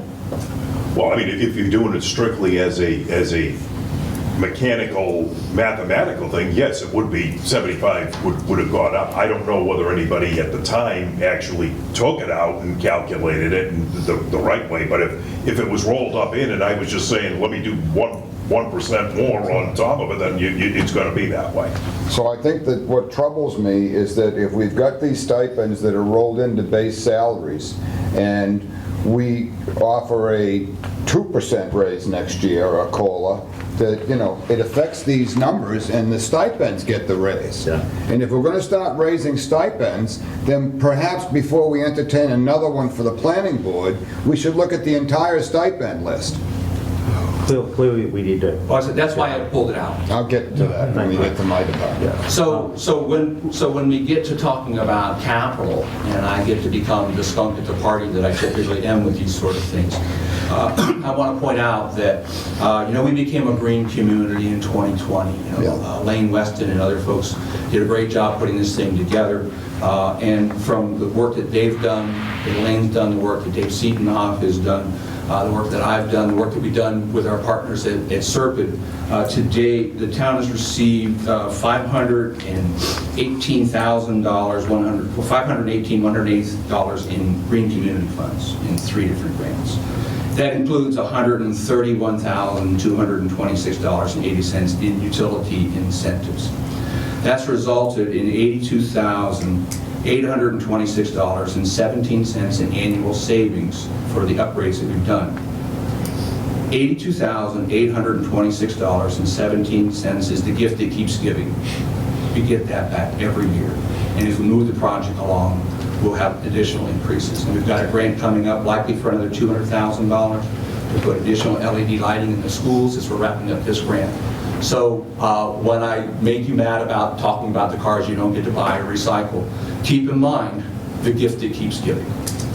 Just so you know, I sold that whole grant thing, that whole green energy thing at town meeting. Thanks. That was the one that, in fact, Mark Townsend hated me for that. Well, I listened to all arguments on the whole side of that thing. Mr. Bott, just before we move on, just one thing here. It's a small thing, but I remember the discussions and a bit of a snafu with last year's town meeting. So last year town meeting, we left out the stipend for the planning board alternate. Yes. So I see it was put back in for last year, but now in FY25 it's gone again. I believe that that's just been rolled into the stipend for elected officials. Oh, okay, so this is rolled in. That was the change. Okay, we just moved a different line. Okay, all right, thanks. So because it's typically been as elected officials, I don't think there was a number for associate. We didn't have, there was no stipend. I don't think there was an account number for associate. I think that's likely why it's in there. Okay, thank you. Very well. The building commissioner, a great guy, Carver employee, I worked with him in Falmouth. He's got bedside manners like nobody's business. Did he also take a $31,000 hit? Well, actually, the previous building commissioner was full-time, and our current building commissioner is not. Okay. So this is an accurate number? It's a decrease. I don't know how accurate that decrease is, but it certainly is a decrease. We don't know. I mean, that's the point. You don't know. Is this particular line that's showing the building inspector's department head going down 37%, is this one accurate? So it was a prior building inspector was full-time. But This is accurate. his went down on paper too, This so. is accurate. Yeah, right. Police. So is this an accurate number, is my question? Oh, here we are. We're not going to know until we check all of them. Hang on. Let me see if there's a, no, there was nothing in there, okay, that like was added after the fact, from last year. So that one was a clean number at least. So I mean, I don't know what the 54 to 86 was, but it wasn't. So That it was wasn't. moving from full-time to part-time. Oh, okay, all right. And So, yeah. all right. Before I forget, if I can just back up 1 second and put your planning board hat back on again. Are we still on schedule to get some charging stations? We are. There's a grant for that, I assume? That's what I heard? Well, yes. So we've been working with Crimson Power in order to get those things done. We do get regular updates from them. and it's an issue with just trying to work through Eversource with project planning. Eversource is a regulated monopoly. Customer service is not their forte. Expediting projects is not their forte.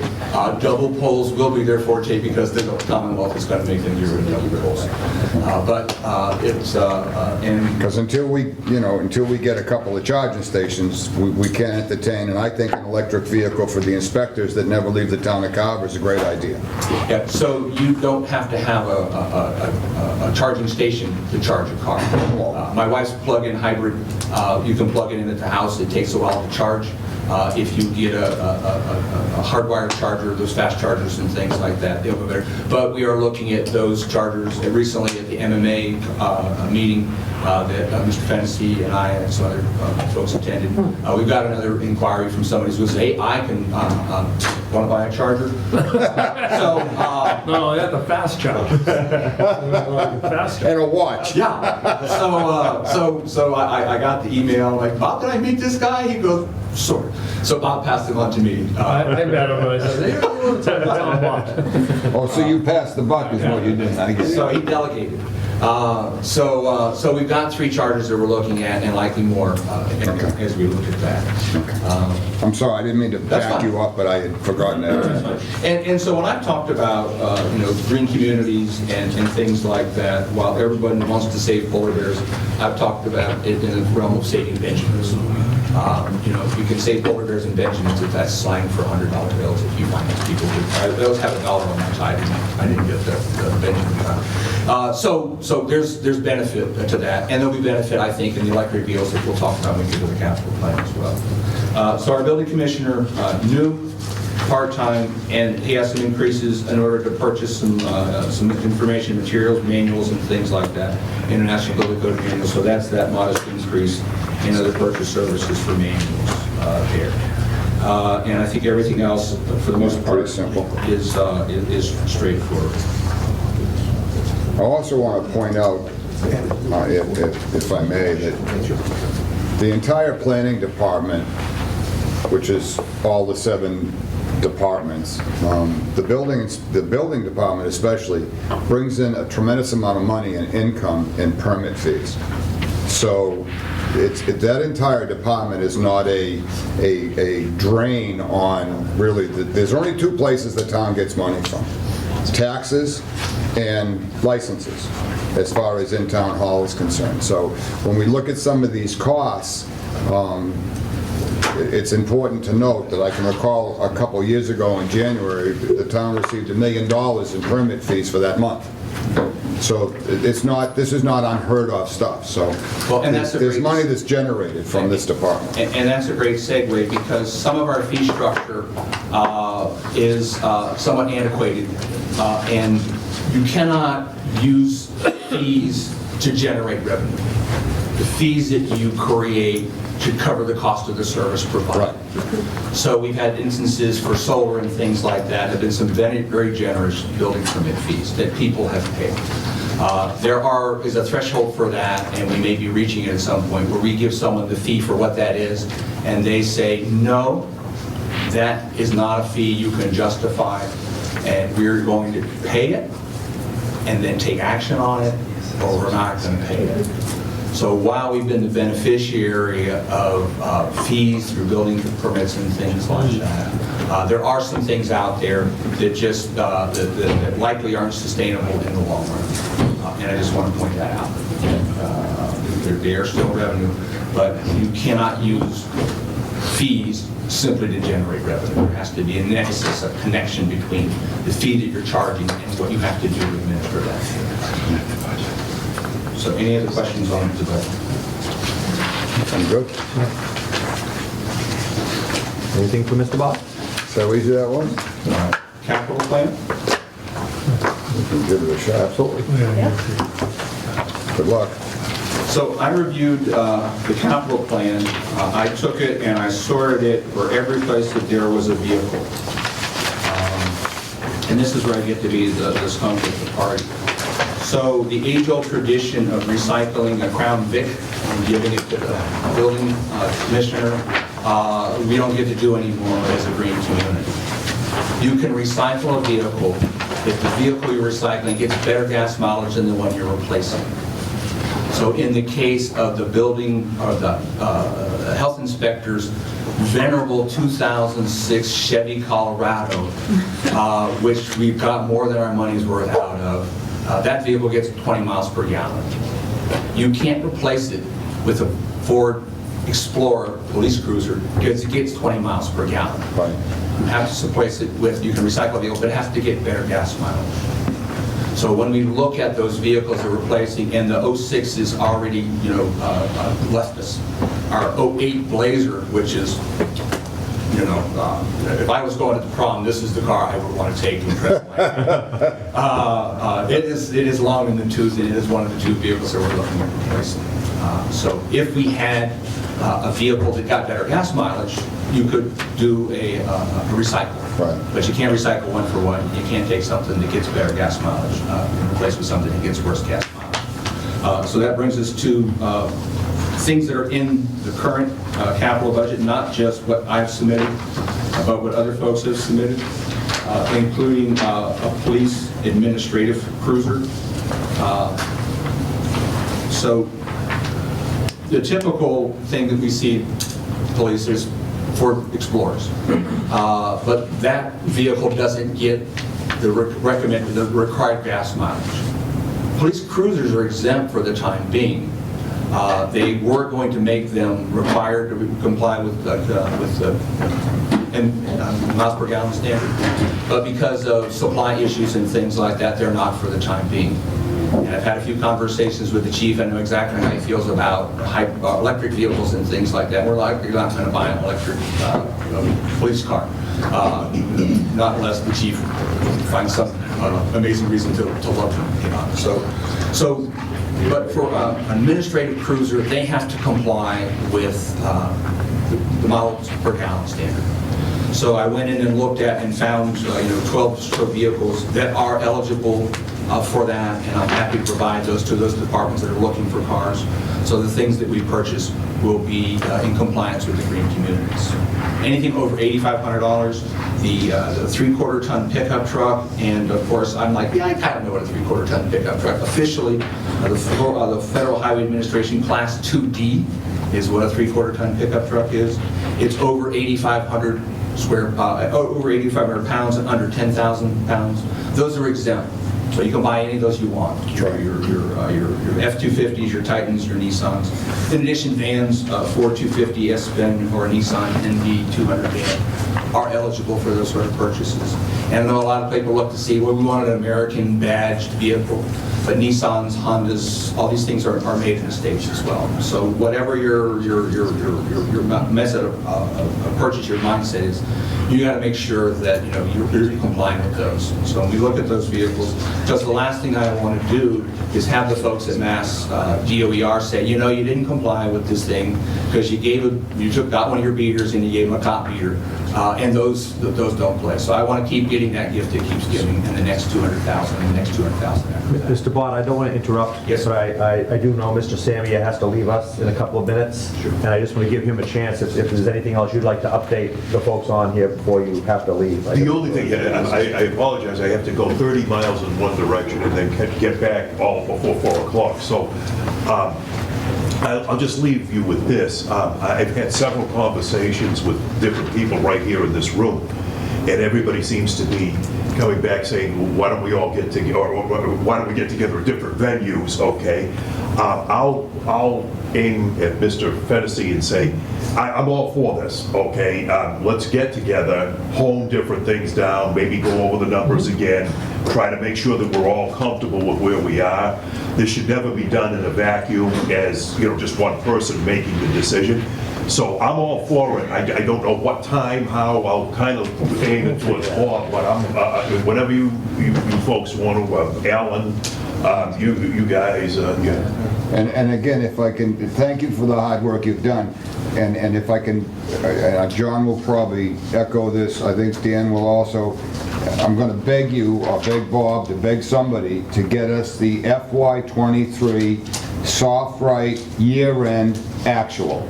Didn't you just say you had that printout? I have something from November that was a work in progress, so. Right, so that's still not the closeout for the year. All right, let's And see. I'd like to know what the turnbacks were, and I'm sure that there's gotta be a list someplace, especially if we had soft right until the end of '23. Once I get in on Monday, I'll ask Laura to run it for me. At the end of last week, she had a thing where she had to leave. And she That's fine. And so we'll see what we can do. Okay, perfect. But before you leave, who's going to be the expert that's going to talk about the increases in finance and accounting? Well, actually, I just put in what we all sat down. I mean, I didn't really obviously this isn't going to be, I'm not going to be here as the finance person at the time, so I think I kind of So I know relied Kathy on says us. she's okay. Oh, okay, not everything was, I thought you meant the accountant. She's doing the accounting. She's only doing the treasury and Yeah, it's just the why is it, assessors. it's really the other professional services, just give us an answer on why that. Well, I think. Oh, yeah. I think Elaine ran that for us. Am I correct on that? That other professional services portion of the... Finance. Other professional services in accounting Yeah. Yeah.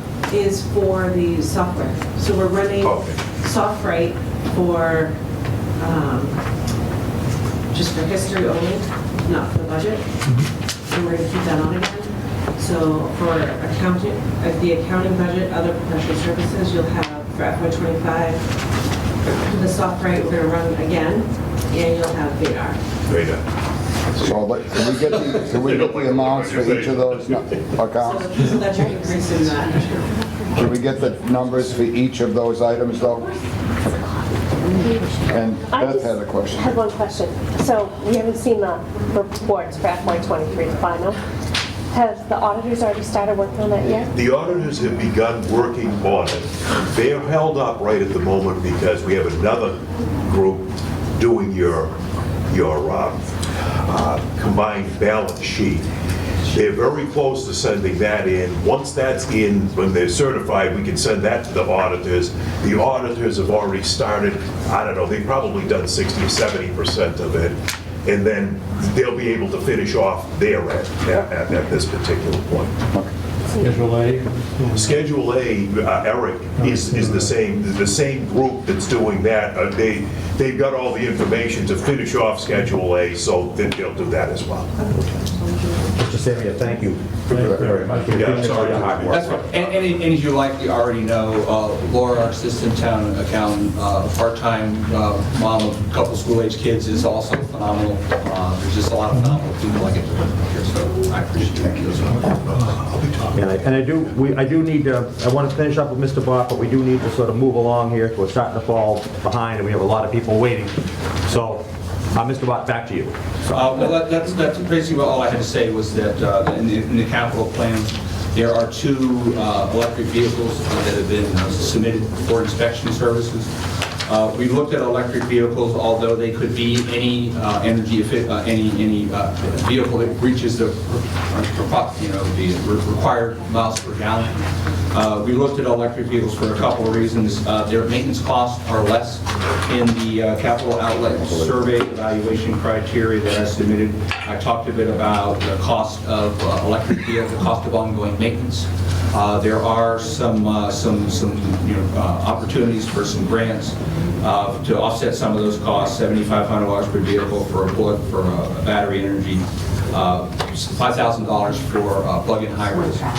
So I think that looking at, we certainly need the vehicles, as we talked about. You can't buy everything at one time. You want to stage those out. So we need at least one new vehicle, whether that's an electric vehicle or a car that just gets better miles per gallon. I think the benefit of the electric vehicle is 2. It's going to cost us less in the long run. It may cost us less in the short run as well. And every bit that we do to take a little carbon out of the air. I think the best of both worlds is a hybrid. Is 50,000 enough for these vehicles? Well, that's what, so I went shopping. Unfortunately, in the midst of waiting for my wife's plug-in hybrid for 18 months, I got a chance to look at some other vehicles. So I looked at some basic prices for those. So, $50K is the price what we've got, with the offset of, potential grant from the Commonwealth. It could be less. But round number to account for what might happen. as you know, supply and demand, nobody's giving vehicles away right now, particularly desirable vehicles. We pay $2,000 as an upcharge on our car. Well, every time we open the news, we see that these lots are full of these things, because nobody wants to buy them, so I can't believe that they're that in demand. Well, it depends on what, there's some electric cars that aren't good electric cars. So anyhow, so that's our capital ask is for that new vehicle. We recommended that because of ongoing costs of maintenance, we think is more than question. So relative to the budget of that, how would the charging costs be covered in the sense that I would expect the vehicle's going to be driven during the day? Yep. And do people will have the vehicles take them home at night, or do they stay here? No, nobody in inspections takes the vehicle. All right, so if we do go in that route, then we're going to probably have to have charging stations or buy charging stations so that they can be left on town property. Right. So we have three that we're hoping to have installed and for those vehicles. And the expectation is that all vehicles we purchase for electric vehicles will have to be charged at the town property during non-hours when they're not being used, but they're not going to. Yeah, and the nice thing about chargers these days is you can program to charge it off peak times. So electricity rates are high in the summer, in the middle of the day when air conditioners are on. At night, you can have it set up so the charging happens in the dark of the night. Yeah, I was more concerned if anybody's taking the vehicles home. I would have to charge it. But I would suggest we charge them at the police station where there's cameras and surveillance, because you got them plugged in the middle of the night and back to town hall. Yeah, You and can't I know put them you're in the pressed for time, garage. so I won't get into my passion for electric carports, where you can pull a car under there and charge your vehicle and make juice from the canopy. Other questions for Mr. Bott? I think Jen. Jen, do you have a question? No, sorry. Oh. Still playing with my pen. Okay. All right, thank you very much. Thank you, Mr. Bott. We appreciate it. Very much. All right, next on our agenda is the Recreation Department.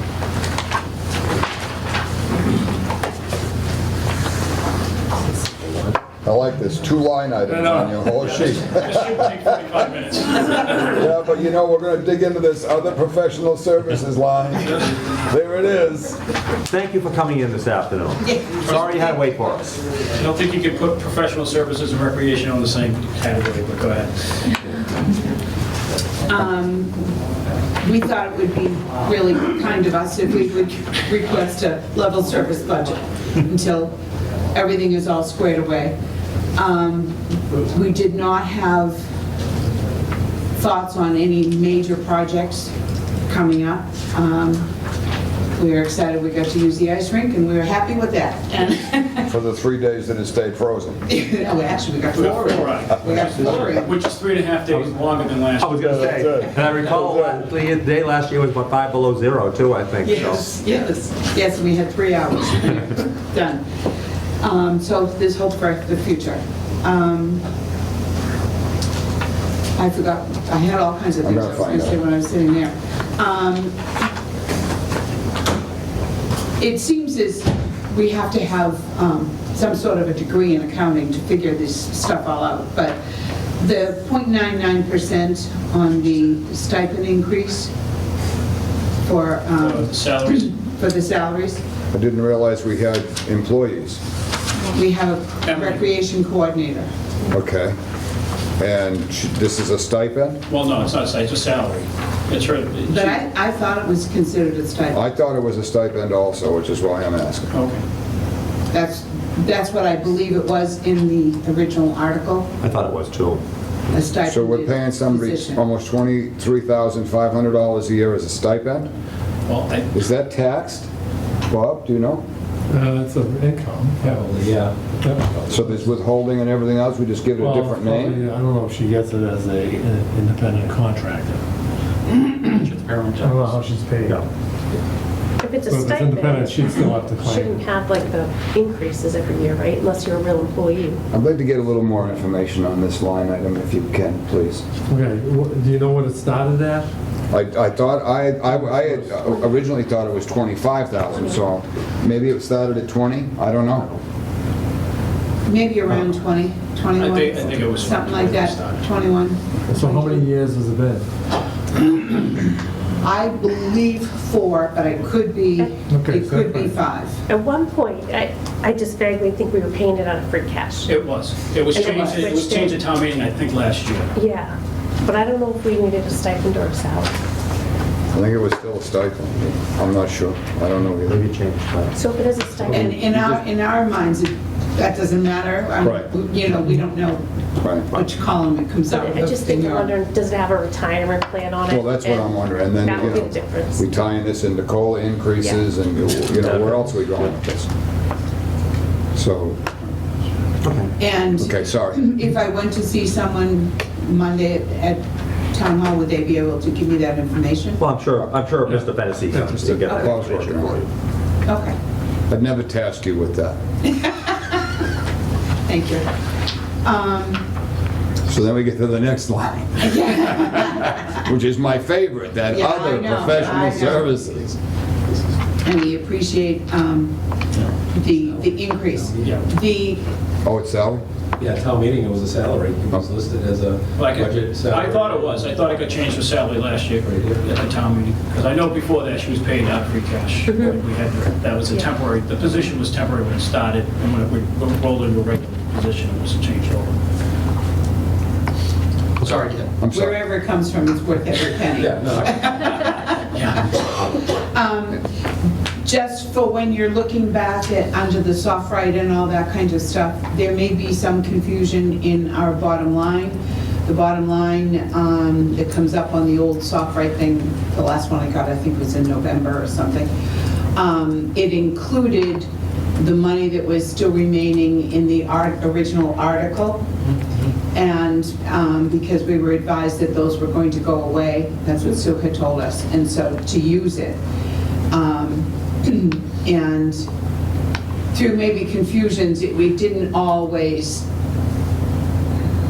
bills were not deducted out of that necessarily, but I think it's empty now, but it was part of our bottom line. So in other words, if we started the year with like $10,000 more, the 56 was 66, but some of that money was from that article. Can you tell me what it is that's rolled into other professional services, or Bob, can you get us an individualized list? Is this for like that's our budget, that's what we. No, I understand that, but it doesn't define anything. It's back to that word other. Is it for lifeguards? Instructors paid out? Yes, everything that we do throughout the course of the year, whether it's hiring vendors, when we have 4 free events a year, we use that. That's our budget. Okay, but I'm assuming that the finance department would know what the vendors' costs were, what the lifeguards' costs were, so we could have a breakdown or subcategory. I'm not asking you to do it, nor should you do it. But we should have a breakdown about where this number, how we get to this $33,120, or this year $33,782. We keep on using these words "other" with no definition. And this makes me obviously crazy. Our original budget, way back in the dark ages when I started this, we had, everything was broken out. And over the course of time, different financial directors said, let's reduce some of that. Because there was an issue, if we ran short on our, say, lifeguard, which we don't use now, but when we had salaries, then you could borrow from the other professional services, or there was another. That's why they use subset. that kind of a bucket. Right, But it was a great place another to kind tuck of money. subset, But I so. think going forward, even if, I understand that, but even if we could get a breakdown of what was spent in the past year, at least it would give us some guidance going forward of where Well, that would be the finance different department. yeah, where the different buckets were. You know what I mean? Yeah, that would be. We're all for that. Yeah. And now I'll come to the part that Mary loves the best. I still believe that this budget is underfunded. It's a recreation budget. There's a tremendous amount done for this town. Mary works herself to death. You help out a tremendous amount. I know that Emily does a lot of work, and you just said that, God bless her. Yeah. I still think that we either need to look into making the recreation a physical department in the town of Carver, or we need to increase its budget and give Mary some relief by giving some staff. If we're gonna do lifeguards and the pond and all these recreational things all summer long, then there's no reason why the recreation committee should not be the recreation department. I'm still trying for you, Mary. I mean, to have someone on salary, you would think this is a department. Well, that's what I'm saying, but it's not a department because it's a recreation committee and the regular salary is being paid for a coordinator. Okay, but that's a discussion for another day. The questions on the budget that we have here. I just have one question. You said you were using like old town meeting articles. Are those for a certain purpose and you're still using them for it, or is it just sort of like a catch-all? We originally, when there was money left in that article, we were advised to hold on to it because it was not going to go away. So kind of like a rainy day fund. And then we were encouraged to use it. At the moment, because that's not listed here, I don't know what the balance is. I think it's all... But was it earmarked originally for a certain purpose? Probably not. It was like a special purpose fund? Yeah. Because if that's the case, you can't like carry it forward every year. If I may, so in April 2017, it was an annual town meeting warrant article, start up summer rec funds. Right. And last year, there was 2,067 left in it, and it went into the budget for this year, this current year. So now there's zero in it. Okay, all right. That article's been zeroed out. Yeah. Okay. So that's been used up. So just based on that, can I desperately plead for the list of open articles that we need to go through to find out what's available, what job may be completed, what if anything. And again, that's part of our financial policies, that we sweep those articles on an annual basis, so. One more thing we didn't do. So we appreciate the increase, and if you would look into the 1% versus 2% for the stipends/salary, whatever. We'll also look forward to you coming when we get the FinCom together and we invite you back in where we can really dig into your budget and I can tell you how much we've tried to increase it by so I can do battle with the select board.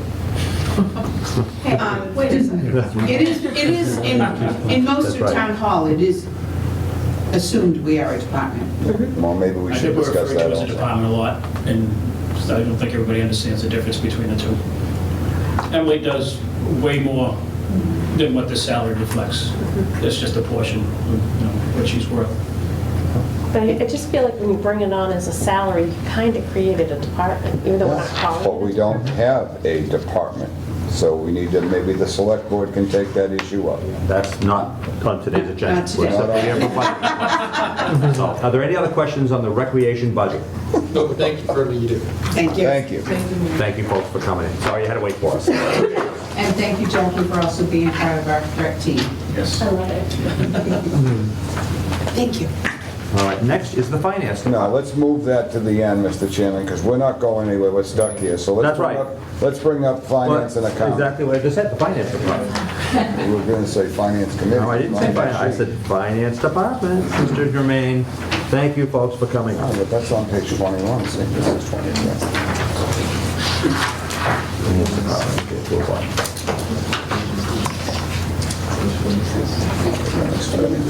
You're up. There we go. You don't know what you, I mean, what would you like? Okay. You want to start with them and then go to accounting, because I do have a detailed breakdown of accounting, but since you guys are here first, do you want to do them first? Yeah, so, Okay. I'll always start with assessors. Page 23. Page 23. Yeah. So you're up, Joe. All right. I'm Joe Roach. I'm the town assessor. Before you have the FY25 department that budget that we requested. Just as a note, there's two types of years in assessing. There's an interim year, which is every 4 out of 5 years is an interim year. The year we're entering is a reval or a recertification year. So a recertification year is a lot more in-depth. The DR will come in, they'll do field reviews, they'll pick, let's say, 100 field cards, they'll go review properties. You have to do public disclosure. You're required to have, or it's good practice to have a new set of tax maps. There's a lot more mailings that are involved. So a lot of the increases you see in postage and office supplies and other professional services relate to the fact that this year is not typically fixed. It happens once every 5 years. So, I mean, that's just sort of a general reason why the expenses are higher than normal. I'm going to ask you the same thing that I've asked every other department head that has the word other professional service. You know exactly what I'm going to say. Yep. I would like a breakout of exactly what that encompasses. So other professional services, 52,500, that's for our CAMA provider. So that's CAMA, Computer Assisted Mass Appraisal. So when you go on and you look at the field card, that's the 52,500. So that's the analysis of commercial and industrial properties. It's the inspection of personal property accounts, and its submissions to Gateway. So that's the 52,500, and that's part of a 3-year contract. So this year is the 3rd year in a 3-year contract. Typically, it's about 48,000. This year, because it's a reval year, it's 52,500.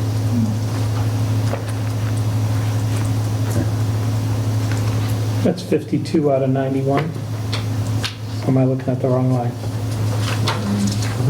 I'm sorry, I'm looking at the wrong line. I was thinking 52 out of 91. I'm looking at... Page 24. Yeah.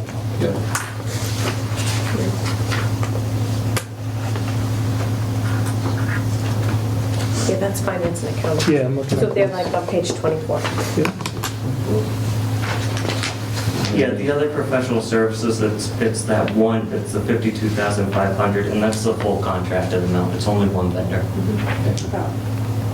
Yeah. Just to continue, so the 27,000 for the contract consultants, that's for the recertification? Yes and no. It's 10,000 of that is for George Sansucci to do an appraisal of the battery storage facility. 6,000 of that is for Nearmap, which is used by the assessor's office, but also fire, police, EMS, DPW, permitting, all the departments. 3,500 is for the online GIS through Tie and Bond. And then $8,000 is for $8,000 is for the hard copy maps. Typically, it's lower than that. It's about 6. I included additional money in that line. Just as an example, as part of a reval, there's different neighborhoods in assessing. You know, there might be Pond Front. You have neighborhoods, Route 44. You have historic districts, and those are all different assessment neighborhoods. The DOR oftentimes asks for neighborhood maps, you know, full sets, professionally produced, and those generally run about $2,000 for a set. So that's just to cover, if we get asked for additional stuff, we have the money to do it. I guess I'm going to roll back a little. $10,000 for, are you talking $10,000 to assess the battery storage project? Yes. Or just all battery storages? That battery. Just that one? Yes. 10 grand? Yeah. That's what he said. Does that sound ridiculous to me? No, because it's something that's not, it's out of the ordinary. So you need a specialist to come in and, so we get every dollar, every tax dollar we can get out of them. It's big. So they know how to do that. Well, I know it's huge, but it's also not the only one in the country, so it's, you know. It's so right now permitted. So yesterday I was at an assessing meeting, Plymouth County. There's not one battery storage facility built in Plymouth County yet. Acton has one permitted, not built. Midway has one permitted, not built. We have one permitted, not built. Solar, I don't need an appraisal for a solar farm. We can value a solar farm. You throw a rock, you're going to hit one. We know how to do it.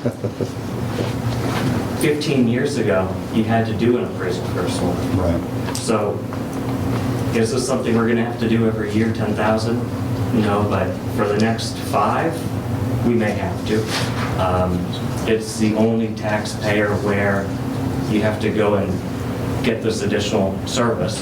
So, I mean, that's something you could obviously address. Is it sort of a municipal charge or something like that? or is there an agreement?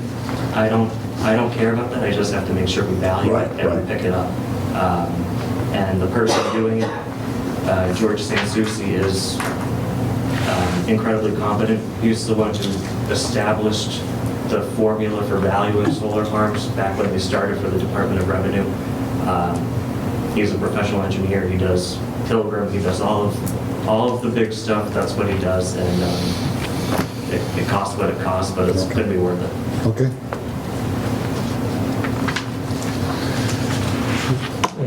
Questions? We didn't itemize everything yet, right? So you had the 35 for the GIS, 8,000 for, can you read my writing? Hard copy maps. Yeah, maps, 6 for near Matt, Near map, yep. 10,000 for George, that's all I got.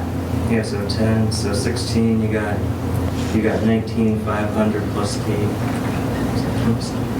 Can you send your detail for these things to us?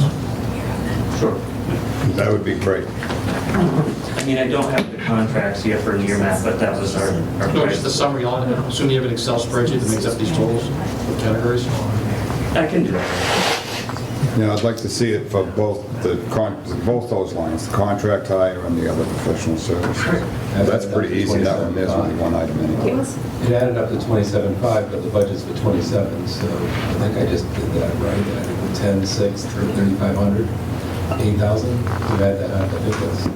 Oh, I mean, the maps, they may not come out to be $8,000, you know, it's as close as I could estimate, you know, for a year in the future. And do we have still another problem with salaries? Because like these salaries went up almost 9%. That was my, That could be the problem. I was going there next. This is wrong. Is that correct? Assessors Department, 9.69% increase in your line item, and clerical 8.73% increase? I believe so, yes. So 8.73, you have to remember that we hired, last year we requested a data collector, full-time, so... So this is for 3 people now instead of 2? And Yes. the clerical? Yes. It's for 3 people? Well, I mean, 1 full and 2 part-time, correct. Okay, but now it's 3 people. Yes. It wasn't before. It was 1 full, 1 part-time. And your line item, 9.69%? So I'll address that. So he had a grade change this past year. Okay. And that brought him up to that level compensation. But what causes a grade change? Look at other towns, surrounding towns that are paying and seeking employees and not losing employees is one of the reasons. No, I have no problem with that. Do we keep any, I'm just bringing it up because it's been happening all day, but do we keep like a position control report of how many FTEs we have and how much we're paying year over year, and then we know when they're increasing? Well, Elaine would have that. Between myself and payroll, yeah, depending on exactly what you want. I keep the classification plan, the wage and classification plan for each employment unit. So Well, it has like... that's one of the things that we asked for, right, in that payroll I report. have them all, but not in the format you're looking for. That was. Oh, I would have been happy in any format I could get it in, as long as I could get all that What I was asked information. of. We have all that, and I did provide all that information to whoever asked for it, but that was not, Well, what we got was a wage and classification. I don't think it was by person, it just gave rates and things like that, right? well, it did have the people listed. It had the people listed by classification plan, so you had all the non-union employees listed with their name, their title, their grade, and then you have the wage scale. Where'd you get that? I didn't get that. I looked at it, and I looked at the budget, and I couldn't time them out, so I was like, I don't know what. Well, you can't tie anything out to Vadar. It's in every town meeting collection of. But I also have it. No, we don't have it broken down by employee. I have it broken down by employee, by unions, by non-union, but I think what you wanted was by department. I actually wanted employee, I wanted base pay, overtime, stipends, grade, and step. Okay, well, this is not this particular department's budget. We're So we are, looking at a payroll increase, and I Yeah. was simply asking a question. I know, but we're getting off into more reports here. I want to address what the budget we have in front of us. Okay. So getting back to this particular budget, are there any more questions on this budget?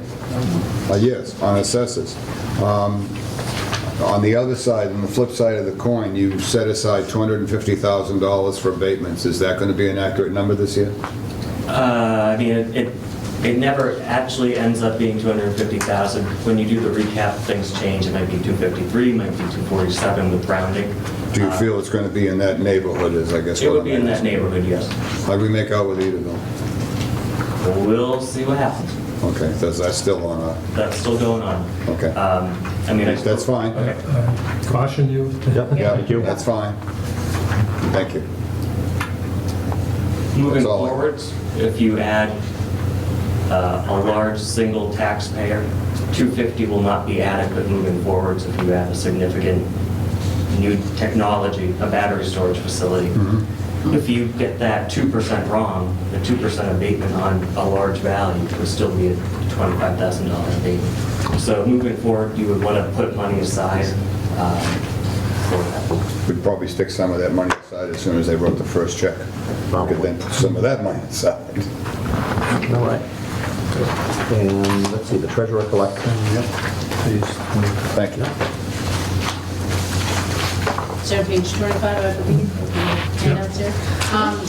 Pretty much, it's not an increase. The biggest costs for the treasurer collector's department are salaries, processing the payroll, the provider we use to process payroll, postage, of course, which just keeps increasing constantly, and our legal fees for all the legal processes that we have to go through to ensure the collection of the taxes.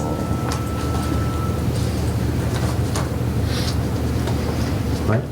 Okay, can you head off the questions that we're going to have? I think I know the answer to this, but obviously we're looking at the reductions, $48,109, $2,000, and then there's a $59,695. We did that was taking an employee out of the union, and so the numbers still add up, but... Correct, and so the payroll benefits coordinator position has always been included in the clerical union. We have not been, competitive in our salaries for that position for the work that it does, and we were able to negotiate it coming out of the union into the regular staffing personnel code salary. So that's the change and the increase. And you gave them another $10,000 to come out of the union? Yes, and Yeah, that we was, had to get competitive. That was the reason to do it. Right? yes. So I knew the answer to that question before I asked it, but I was assuming that others did not, so. And overall, it's only a 3.8% increase, so it's really not, and it hangs on to the position. Questions? Anyone? The other professional services. Yeah, looking for other. 10 to 91, why was it jumped, or was the base value an error? So last year it says it was 10,000 for the professional services, this year it's 91.5. Is that? Wait, what are you looking at? Where are we looking at? Oh, I'm sorry, I'm at the wrong one. It's like, I don't have another professional. Sorry. That's what I'm looking for, and I don't see it either. Whoa, where is that? What page am I on? Oh, that's, what you're on that's the cost of Veda. Page 25. And SoftWrite. We're talking about that next, yeah. Okay. So this goes back, I'm sorry, back to treasurer collector. I don't have any questions. Anybody? I think you do a great job, Ken. You too. All right, good. Thank you both, appreciate it. Thank you, have a great day. All right, we will jump back to the Finance Committee. Mr. Drew? Well, why don't we just go to finance, no, we're not done with finance accounting yet. Accounting while we're right there. Yeah. Let's go back up. Page 23. Page Oh, on the 23. agenda. We're not done with that yet. Oh, okay, we're going to include it But under I'm Finance. passing out a breakdown. Thank you, Elaine. And this,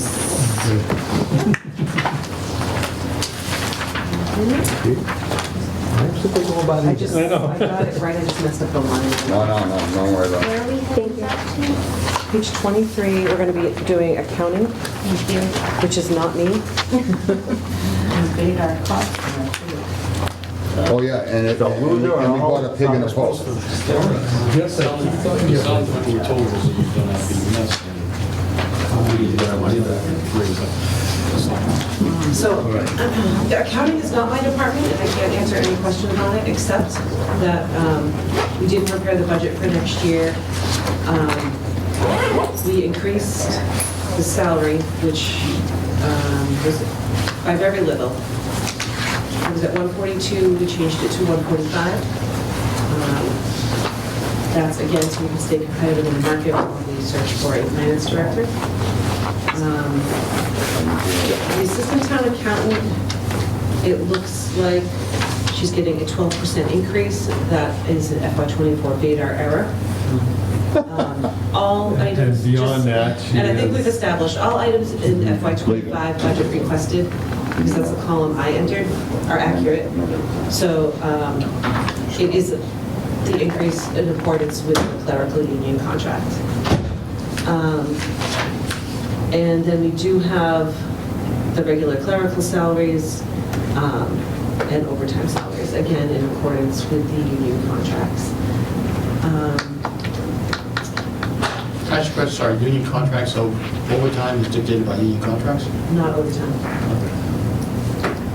So I'm trying to think of where we put the intern. I think we added, yeah, we added the intern to the overtime salaries.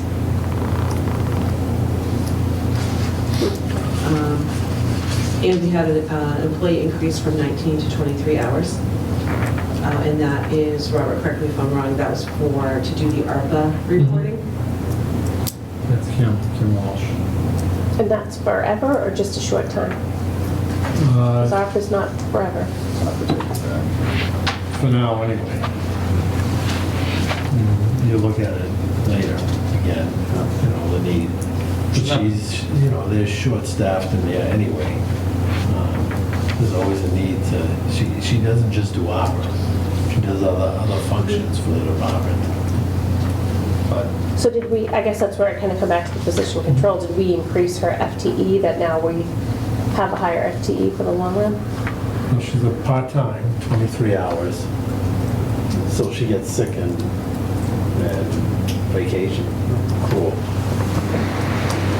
Is that what you mean? I guess, yeah, like, so if she's 23 hours, she's like, 0.5. Was she at 0.5 before, or was she at 0.4? She was a 19 hours. Okay. 19 is 0.54, so 23 is obviously a higher percentage.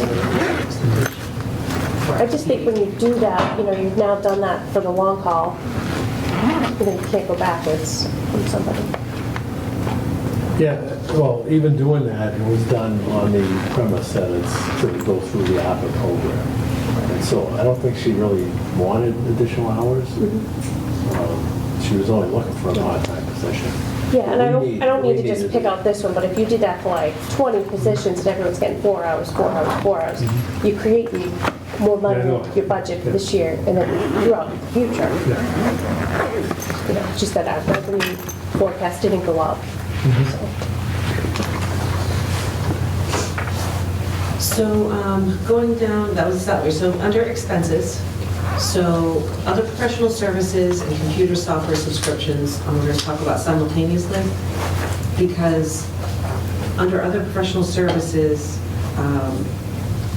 the auditor was not in there. They were under the computer software subscriptions, which is why you're going to see this strange change, I believe. I believe that's where she was. Again, this is not my budget, so I did the best I could with it. So we moved the auditor into other professional services, because that's what makes sense for it to be.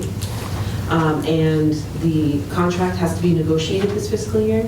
We don't know where we're going to end up on that contract, or if we're changing auditing companies, we have no idea. So this is an estimate. It could go down. I don't know what the market is in auditing. Again, it is not my department. I did an educated estimate based on what we're paying now with a percentage increase.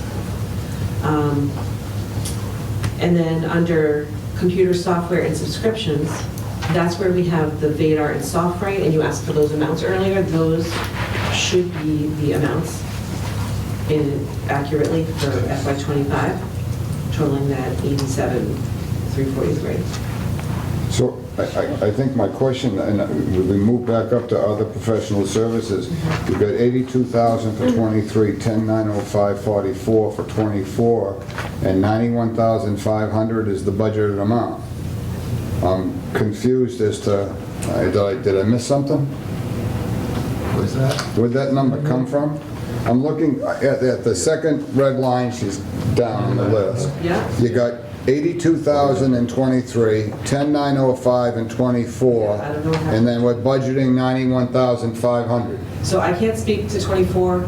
I don't know if it's a Vadar error or what, again.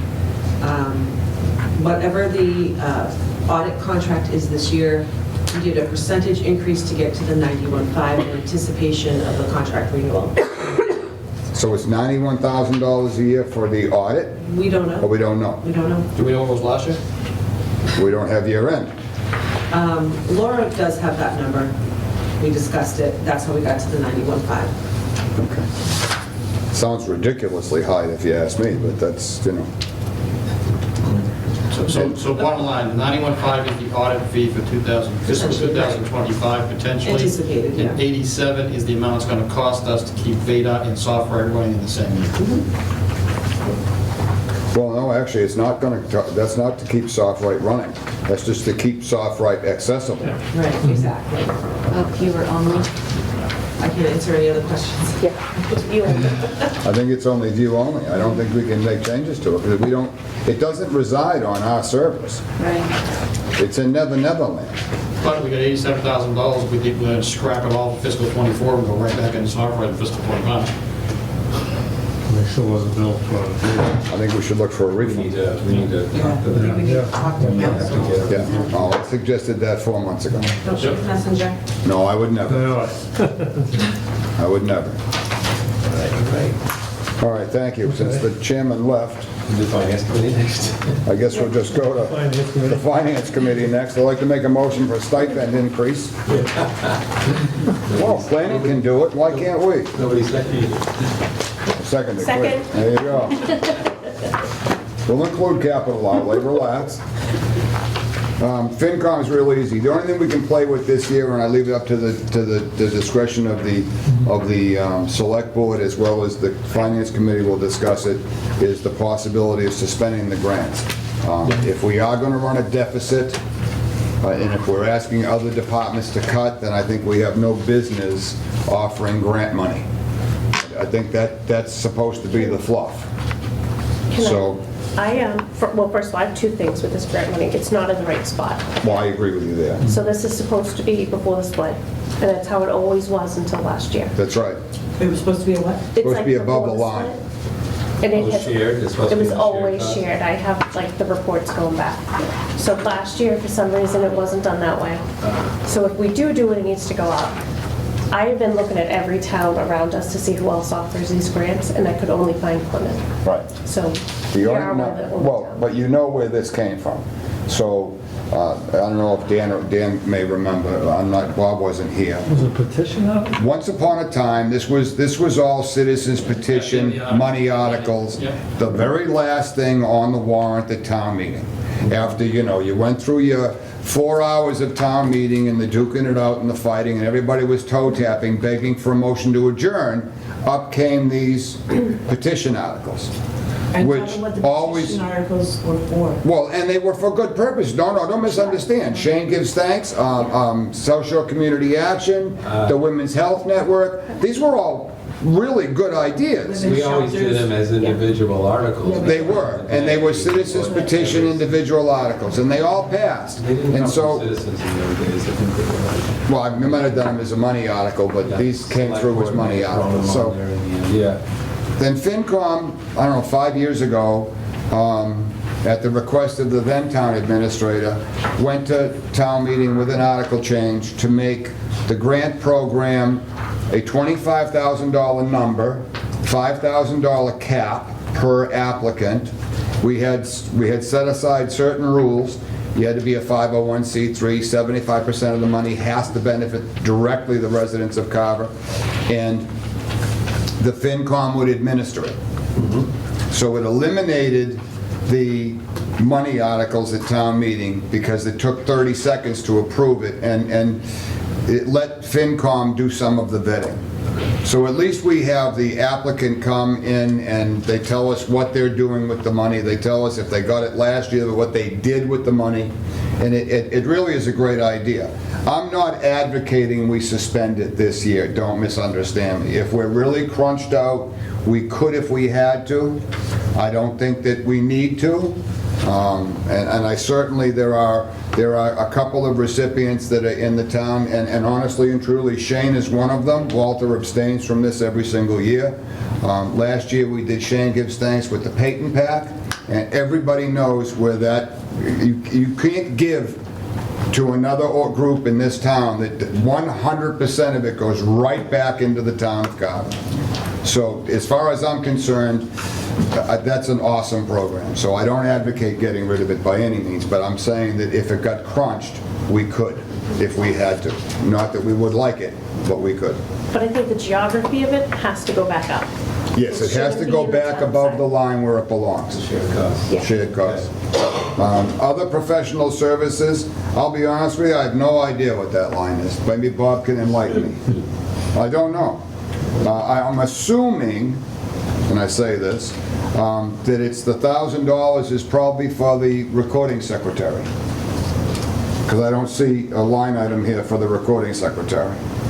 Seminar and training, we really don't use much of that. I think that's maybe the MMA dues and stuff like that go out of this. Or that would actually be dues and members, which is $350. So I really don't know what these other things But I didn't are. do your budget, but I would imagine your professional services would be your recording secretary. That's what I'm thinking. Okay. And that seems to have somewhere along the line gotten reduced, because that used to be $1,200. I don't know what we've actually spent, so I don't. Yeah, I don't know either. I think I probably put in your budget and probably just did the same as last year. Yeah. Okay. Well, isn't that under clerical services? So now we've got other professional services for $1,000 and clerical service for $1,150. I don't, you have to pull detailed reports on your budget, I don't monitor. Yeah, I don't know either. And since it is, the finance committee, and I'm not advocating for this either, but if we're going to start looking at stipends and stipend increases, these FinCom salaries, the conservation should go back up to equal the planning board, which is what we did a few years ago. There's a lot of disparity amongst these committees. Earth Removal Committee gets no stipend, so these are things we need to maybe look at. I'm not necessarily saying we should do it this year, but we should be cognizant of that fact. Are there any questions on the FinCom salary? On FinCom? That's something we should look at. If you're saying some of those could come out, we should look at if they're being used or not. Yeah. Yes. It wasn't included in our ledger report, the spending. Yeah, I think the seminar and training a couple of years ago, I may have went myself too, but we went out to like a finance committee training. Yeah, we did a Yeah, finance Bridgewater. committee, yeah. You and we probably want to did- leave that in there, just in case The there's something, breakfast, you never know. so what's it pays for going on. that. There's other professional services. Other professional services could be if you ever needed a legal counsel, maybe? Yeah, we have the budget. I don't know, I mean, that would pound be expense, right? Yeah, that would be, well, that may be somewhere we could save a, There's probably $1,000 savings. Yeah. Well, we don't know what our portion of the recording secretary, I'm not sure if we used the entire $1,150 and then took some out of the $1,000. I don't know how this was done. Because I don't have that year-end number. Yeah. I need the year-end. Probably the same as it was the year before that, too. Well, so It may be. Before that. the report John's looking at is saying clerical services, seminar and training all ended with full budget. They were never spent in '23. So they're all- I don't think we went out last year. We didn't go out We didn't last go that doesn't mean they couldn't go to a seminar or something this year, so I don't think you And want to. frankly, I think if we chose to go to the MMA weekend, it would come out of that line. Okay, let's move on to capital outlay. Okay. Wow, this is a So- one-line. It is, and I'm wondering if it needs to be two. But, so the only thing in here are the stipends for the committee. And we did use Ashley Yep. this week for our, taking our minutes. Last year, we didn't really use her, so there's probably nothing in there. She may have done it once for us. But if she is available and she can show up, we do need to pay her. Well, why don't we take that, why don't we look into taking, up to $1,000 out of one of the extra lines in FinCom, throw it in there or something. Maybe Yeah. Maybe even combine 500 and 500 or these, something maybe like that. combine the two together. Make it FinCom and capital outlay and combine the shared costs. You know what, the only meetings for me she did last year were combined with finance That's committee. right, that's right. And this year, because of the time constraint, we discussed it, I think we're gonna go back to having some joint meetings this year also, just to expedite the process, rather than force us to do it, and then them to do it, and then them to come back to us, and we both do it, then we gotta go to you. So we're gonna try to streamline this service this year, like we did last year. Just have joint meetings, makes life so much easier, and we so love when John shows up. Mr. Fennessy, would you like to finish this up? Yeah, so we got the TA and Selectmen. Elected officials, that's at 11,000. Town administrator, that number 187 is up to, I went to the select board to what they put forth on that. It went down $53. 53, gave it back. Thank you. Good boy. Thank you. Assistant TA and HR, again, that's one of those ones that was screwed up last year. Yeah. Through Veda, so if that's the Yes, and correct, that's an incorrect number. that's incorrect, and then the FY second number is '25 correct. number is correct. The what? The FY '25 number is It's correct correct. on everything. And 24, But 24 is wrong. it's not Vadar, 24 was not Vadar. It's not Vader. No, no, It's the I'm numbers putting it that in. enter wrong. 24 was the line items. Yeah, that, Right. what George was saying. Yeah. Okay. Okay. And so the rest is just the clerical and Salaries, yeah. the town hall additional hours, that's used by all departments. Can we talk about that? Yeah. Town hall additional hours, 75,000, looks like right now, we're at 25 for 6 months. So the question is, does it have to be 75,000? No, it doesn't, and again, that's something we'll look at. Yeah, I wouldn't want to, we cut that last year. Yeah. And I Was it? don't think it would be a good idea to cut that again. What do you mean cut it last year? We cut that last year. We 75,000. cut that budget item to give money to the finance committee Cut for their, down, we cut down from a number down to 75,000? down to 75,000, yeah. I lost. In 2024, it was 75,000. FY '23. 23. FY '23, we cut that number from FY '23 to '24. In 23, it was 97,000. Yeah, I think we cut That's what I'm project saying. management last year, because Sue told us there was some like cushion in there. We may have, but I think we believe should we look at cut it. that number down as well. I have a quick question. With all the different departments we've looked at, you see like overtime hours and it's like 1,000, 1,000. Is that the same thing here? Like, does it all roll into the same fund? What, The additional hours, you mean? Yeah, No. because we see No, it. so, no. Are you asking why we don't have overtime hours here? On Yeah, hours? versus additional hours. What's the difference? She's asking, does the other overtime roll into this also? That No. doesn't This is happen. separate. This is additional hours throughout the town. If they need somebody to work an additional 30 hours, or we bring on a temporary person Okay, okay. to fill somebody, like we have somebody in select board's office, because the... But what have we used in the past? Did we hit the 75? Did we hit the 75 last year? I don't think so. No. Well, we Isn't, could. isn't, We could. isn't George coming out of that now? No, he's right here. He's coming out of finance, I believe, right? Oh. Are we charging off George on finance? I mean, we may need some additional hours as we transition from town administrator to town administrator. There's a lot that could be anticipated there, so. Okay. It's like Shelby's out, and the replacement for Shelby, that's coming out of this. We've spent, as John was saying, 25,000 to date for the first half of the year. And that's That's still what he is. ongoing through January. Right.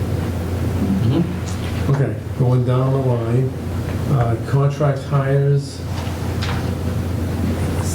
I think that's to, if we have like an investigation that has to go on and pay out of the town to investigate something. That's kind of, you bring a contractor or a consultant to do that. Wouldn't that be a reserve item though? There's nothing reserves for unexpected items? Well, not if you have it in the budget. But why put it in the budget if it's not planned? Is there a planned investigation? Yeah. Well, no, but they happen. That's what reserve funds are. You don't want to go and ask for a transfer when we have a confidential, Yeah. matter happening. Yeah. Well, you'd never ask for the transfer with specifics. You'd say, you'd ask for the And then you transfer. would say, can I get specifics? No, actually, I wouldn't do that, Then you Tom. deny it. You might not, but somebody else might, so. Right, I mean, that's something we'll look at, like when we're looking at budgets, cutting.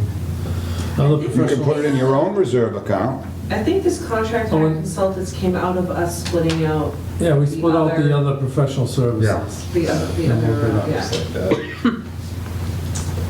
Some training, same. Yeah, that's fine. So let's see what else is up.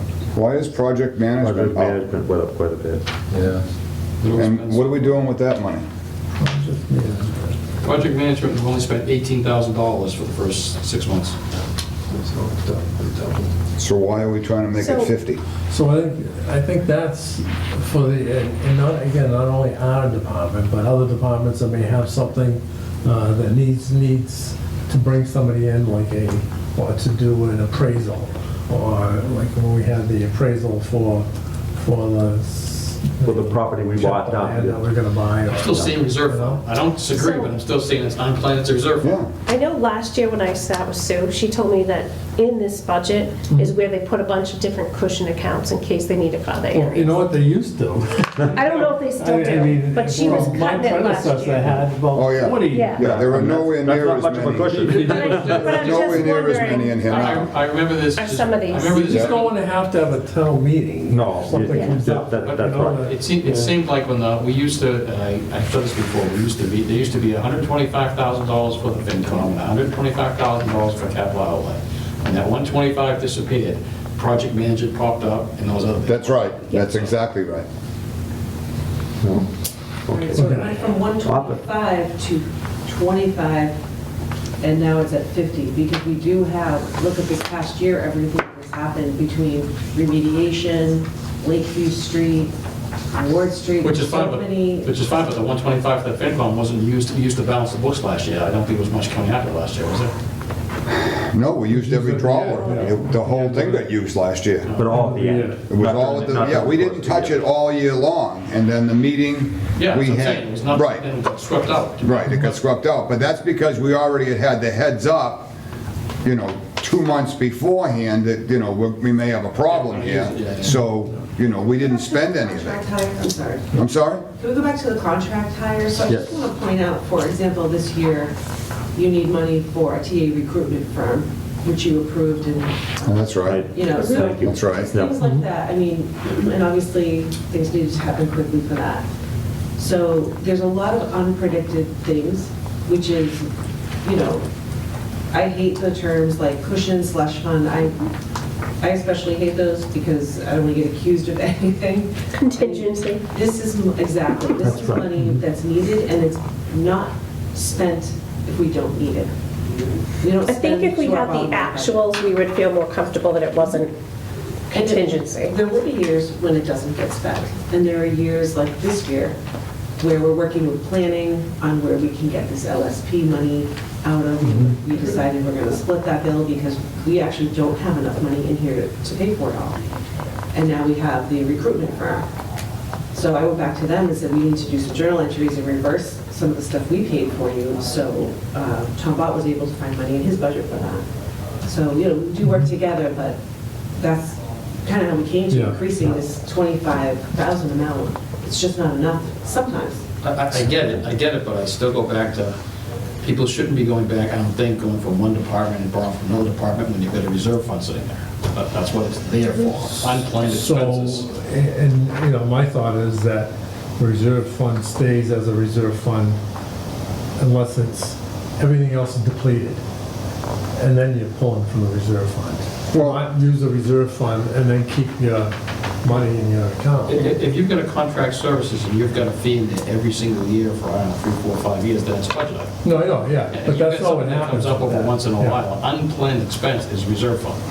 So, I don't know. I don't think he's disagreeing with you. Yeah, no, you use your department's Yeah. extra funds first. Right. and You know, because then Yes. ultimately, you can then go I to guess. reserve. Well, I think that John's argument is Because that, otherwise, I'd have a cushion. You know, no. well, there But shouldn't we'd be have a a cushion cushion. after, if we went to you, every time we had lowered one item, and not go around seeing where else we can pull it from. I have to tell you We go to you and honestly, get the money, then we still have the money in the other I accounts. have to tell you honestly, a couple years ago, I wanted to do a town meeting article where you couldn't transfer money from any account without notifying FinCom. That was before you. And I didn't want any money being moved anywhere. You didn't need our approval, but you needed to notify us and say, we're taking it from here and we're putting it over here. I think a change has happened in the budget, like you guys have all said, where those things have all been removed. I think we've moved forward from the days of those types of accounts. Oh, I do too. I think we have still some tweaking to do, but not much. But everything is definitely more monitored. Yeah. Even, last year, us breaking out other purchase services, to drug testing and consultants. Things like that. That's right. To make it more transparent. And that's all anybody wants. No, I don't want to micromanage. And this isn't hugely inflated. I think 50,000 is No, it's not crazy what we money. potentially could need, and we turn that money back.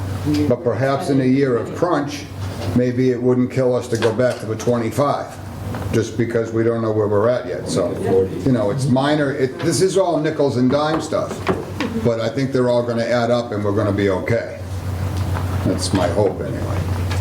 Mr. Pensky, why don't we get Yeah, that? so that's it. You want to adjourn? Well, no, I think we should Now we got a couple big items. There is Right. a big increase in the office supplies. That's sort of a surprise, Oh, yeah. sizable So, number there. Special races. so one of the things that we have a problem with is furnishings for the offices. When a chair breaks, a desk needs to be replaced, there's nowhere to pull that from.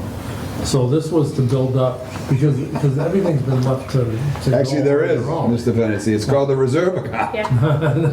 Okay. And the So you selectman's wanna- office desperately needs new chairs. Yeah, Yeah, you could plan for that, yeah. Okay, okay. all right. And municipal insurance, insurance. pretty decent increase Yeah, there. that's, Yeah, can we talk about that one? that was an estimate that was put out by talking to get into Maya. Generally, it will be in that vicinity. We're hoping it'll be less. They It's actually a big request mess. that Big we- increase. Sorry, Robert. Right. They actually request that we increase by 12%. Do they? But we have such low claims that we can predict it being less than that. So got you the 23, the final cost was 363. Right now, we've got 344 spent to date. Is the 344 all we're going to spend on municipal insurance, or are there more payments coming? So we also have to have that $25,000 deductible for injured on duty. So you're saying add 25 to 344? For each one. So you're saying, You've got 344 as a spend. I'm assuming that January through December, you're paying bills, municipal insurance. Is there a monthly bill you're paying? it's paid up front. So it's paid up front. So that balance, you have to remember, in that balance, we were talking earlier about claims. So if there's an auto claim, a property claim, we have deductibles. Our property claim is our deductible is $7,500. No, I get that. So I'm sorry, 344, that's liability. Our property claim is $2,500. Yeah. Our public officials liability is $7,500. We have to have this money available to us. And if you want us to come in for a transfer every time, that it just might be cumbersome. We also have to have a $25,000 deductible for injured on duty for police. And again, if we don't spend it, it rolls over. So, Probably a free cash. yeah. Well, no, it goes into free cash, but it artificially inflates the budget. Well, in some years, but in some years, if we have those claims, We have to have that money available. We do have it It's available. not It's in inflated. the reserve account. I mean, we What if the have, reserve account's depleted? Because we went to the You could reserve roll all account. of this into the reserve account. we keep coming to the reserve account for all the things you're advocating. It will be depleted. Well, I think John's on the same page. So and I'm just saying the 344 paid to date, assume we have no claims. Could that number stay 344? no, because they're telling us to anticipate a 12% increase. No. No, for this This year. year. In this Yeah. year. Say for Yeah. the remainder of the year. Oh. we So could expect technically, to spend yes. more If there are no claims, there's a, probably No, won't happen, No but there's... car accidents, no Yes. property damage. Yes. It's, highly unlikely. But we got a breakdown of how many times we have a deductible that we pay out. You know, like if we know it's 344, do we pay 100,000 each year in deductibles or? No, that's not. No, but I think what Elaine's Yeah. saying, and maybe I'm wrong, maybe I'm getting this wrong, but I think what you're saying is we're putting away the premium for the insurance and then the deductibles, in case we have a claim, this is what we'll have to pay, so this is built into this budget. Right, so last year we planned, we lowered it to about 4%. The other thing which happens, which again is a huge question mark, is we work to earn rewards. The insurance company, Maya, allows the town to earn rewards through a risk management program.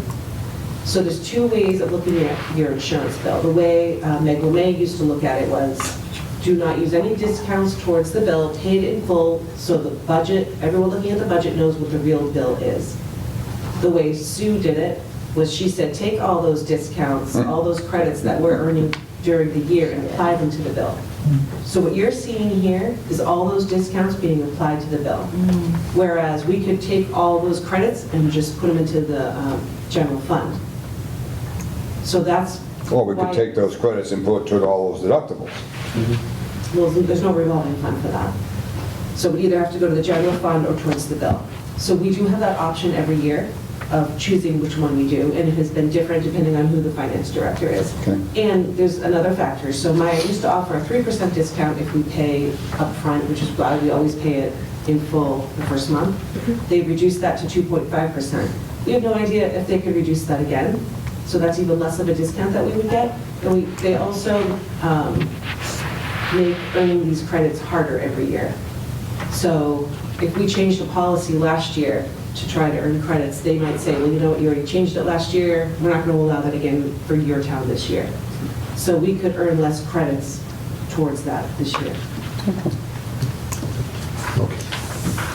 Anything else on this, Mr. President? No, that's it. All right. All right, that brings us to the end of our meeting this afternoon. Ms. Salgo, would you like to adjourn your board? Sure. May I have a motion to adjourn? Only two of you guys. Say second, John. Second. Someone has to make the motion first. Make the motion, John. Motion to adjourn? Capital outlay. Jen, second. Okay, motion made in second. All those in favor? Aye. Okay, Beth, your turn. Motion. Can I make a motion to adjourn the finance committee? Second? Motion made and seconded to adjourn finance. Any further discussion? All those in favor? Aye. Aye. We're out. All right. And as far as the select board, I just want to take a minute to thank all of the, if you remain, if you may, I'd like to thank all the department heads that came in today. I think we owe a big thanks to Elaine Weston, who set up everything over here. Elaine, as always, good job. And I want to thank the Carver Fire Department for allowing us to use our room. Our next meeting will be on February 6th. And with that, is there a motion to adjourn? Motion to adjourn. Motion and a second. All in favor? Aye. Opposed? It is unanimous. Thank you. We are adjourned. Thank you, everybody. Thank you, Area 58.